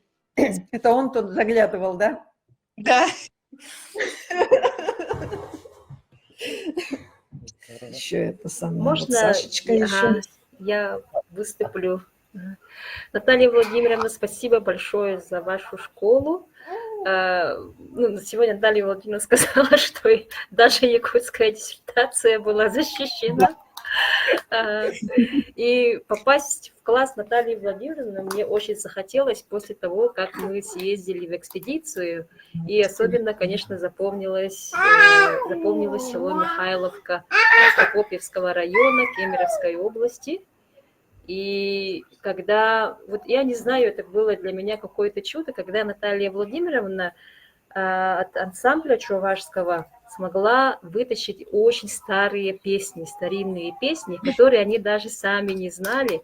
Вначале они пели все в гомофонно-гармонической фактуре, песни, которые они выучили из дисков, да, сегодня этот вопрос был поднят тоже.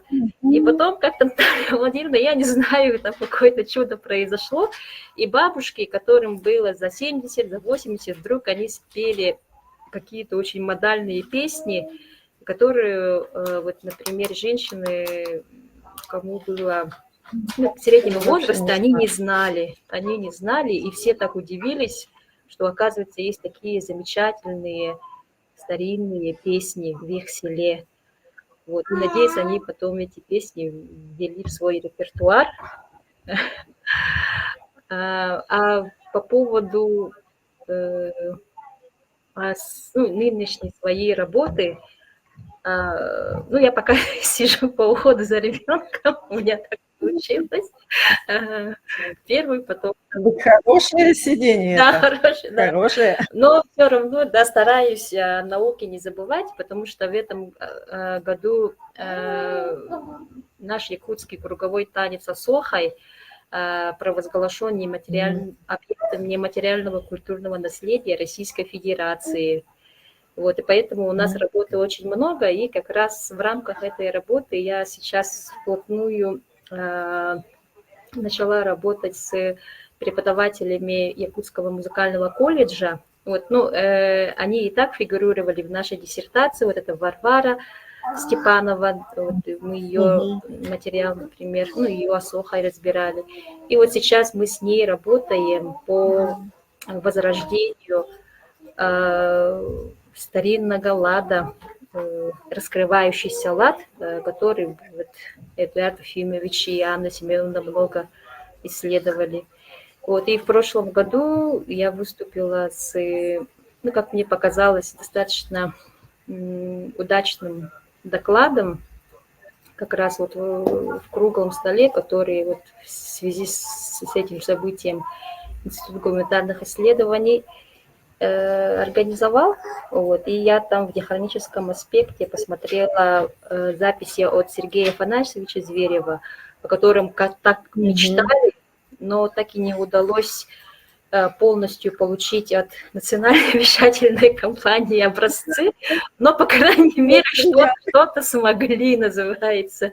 И вот на том, что у меня есть, вот в сравнении с современными хороводными танцами вот той локальной традиции, откуда он родом, посмотрели, и все-таки вот тоже показывает тенденция, что все вот переходят в лады с более стабильной структурой. Да? Вот. И поэтому мы решили вот как раз на студентах апробировать вот наши методы. Какой-то метод надо придумать по возрождению вот этого стиля. И вторая, да, певческого стиля, вот именно с опорой на раскрывающийся лад. Вот. И вторая работа, она какая-то, мне кажется, очень авантюрная. Это,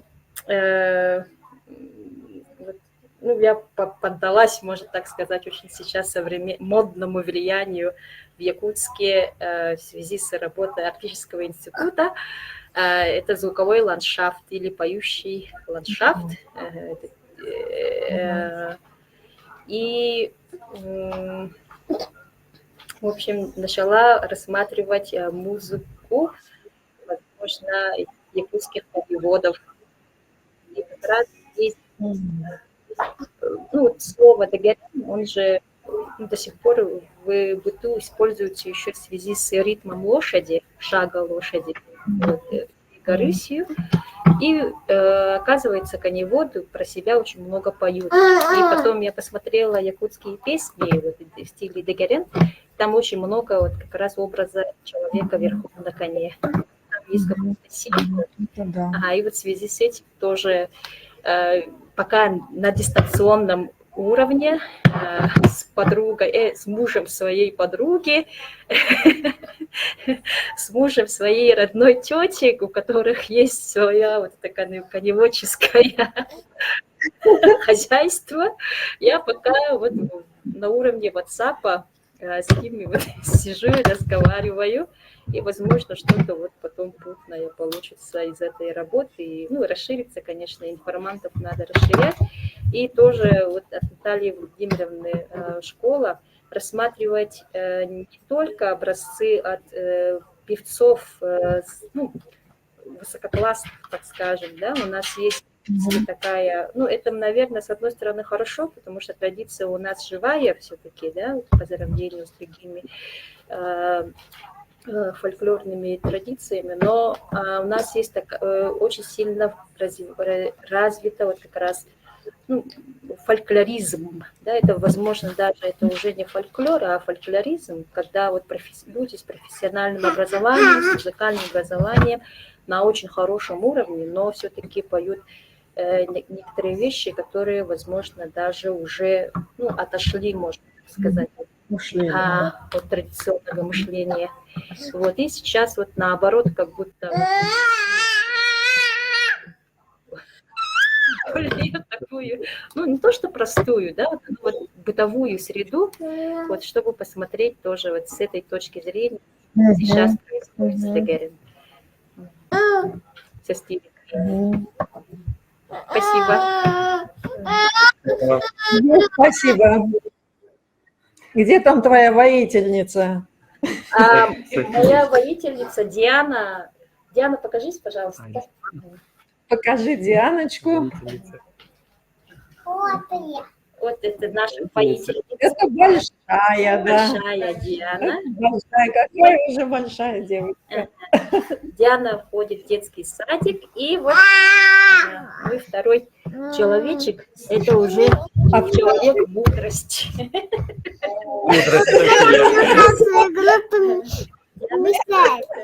София. И уже у меня 5 лет. Всем здоровья. Спасибо. Все, чтобы были здоровы, веселые, и радостные. У вас там самое важное сейчас... нарисовать не нужно. Самое важное. Сегодня. Минус 50. У нас минус 20 сегодня. Никто не захотел из дома выходить. Привыкли весь к весне. А мы вот пришли из детского садика.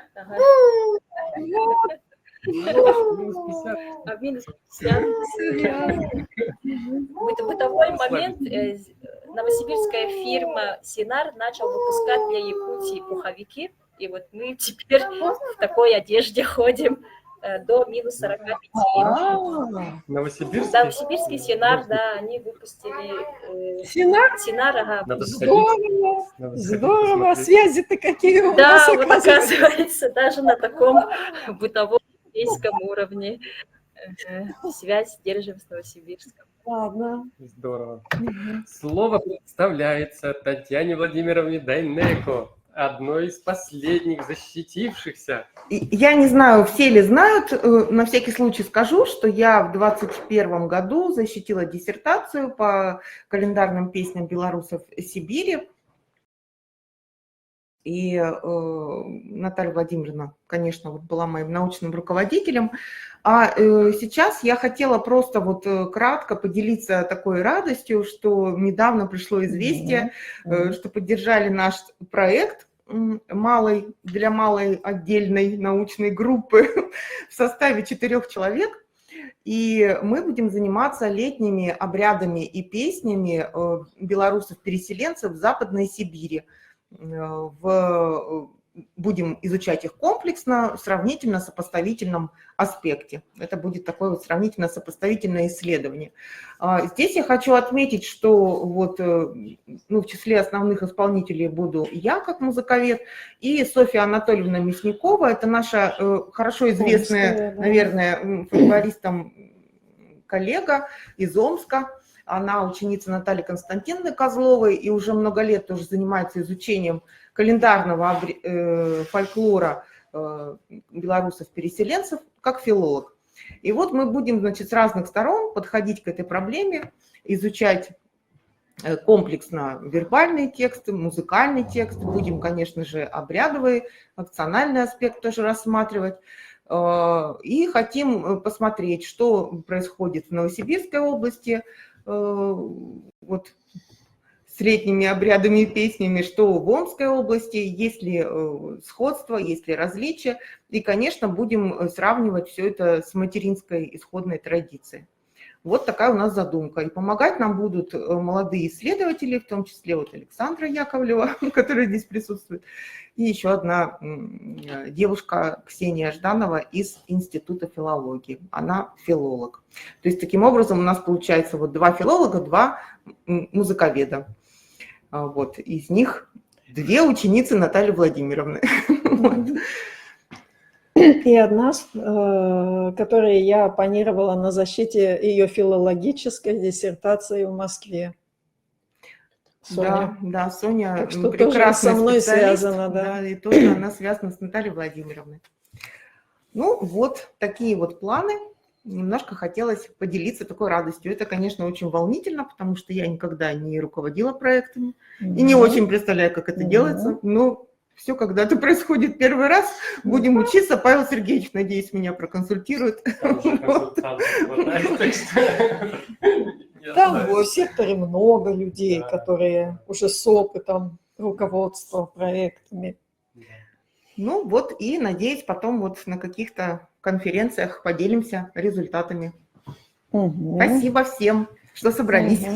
А я вот сейчас, Наталья Владимировна, осознала, что с вашим одним юбилеем у нас совпал 30-летний юбилей нашего совместного чтения курса «Народное творчество». Да ты что? 30 лет мы вместе читаем, да, 30 курс? лет, да. И получилось так, что это вот как-то так сложилось. И сначала совсем кто как бы в одну сторону крыло, потом в другую сторону. Да, действительно. И на самом деле это так здорово получилось, потому что вообще действительно такой замечательный проект.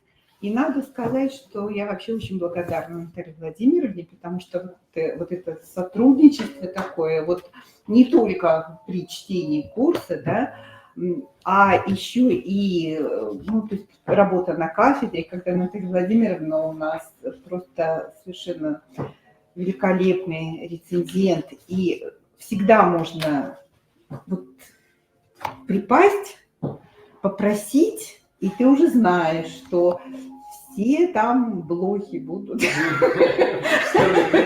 пойманы, что вот такая критика позитивная, она обязательно будет. И самое главное, что это, вот есть гамбургский счет какой-то. И мне всегда очень радостно, что вот он есть в профессиональной среде, да, и что вот Наталья Владимировна у нас один из таких людей, который по гамбургскому счету осуществляет свою профессиональную деятельность.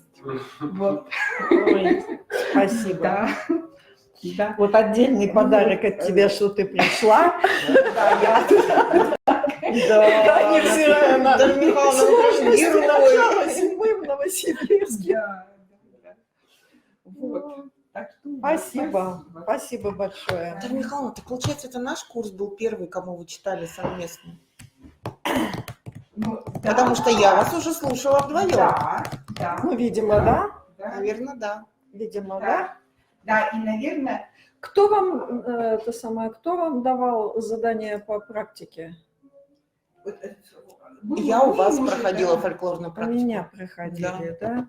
Мои песенки даже в одном из русских томов я потом выходила. Наверное, вот уже вместе, потому что до этого я как бы дочитывала курс за Юрием Ильичем, где он дал чукчей по 30 минут всем.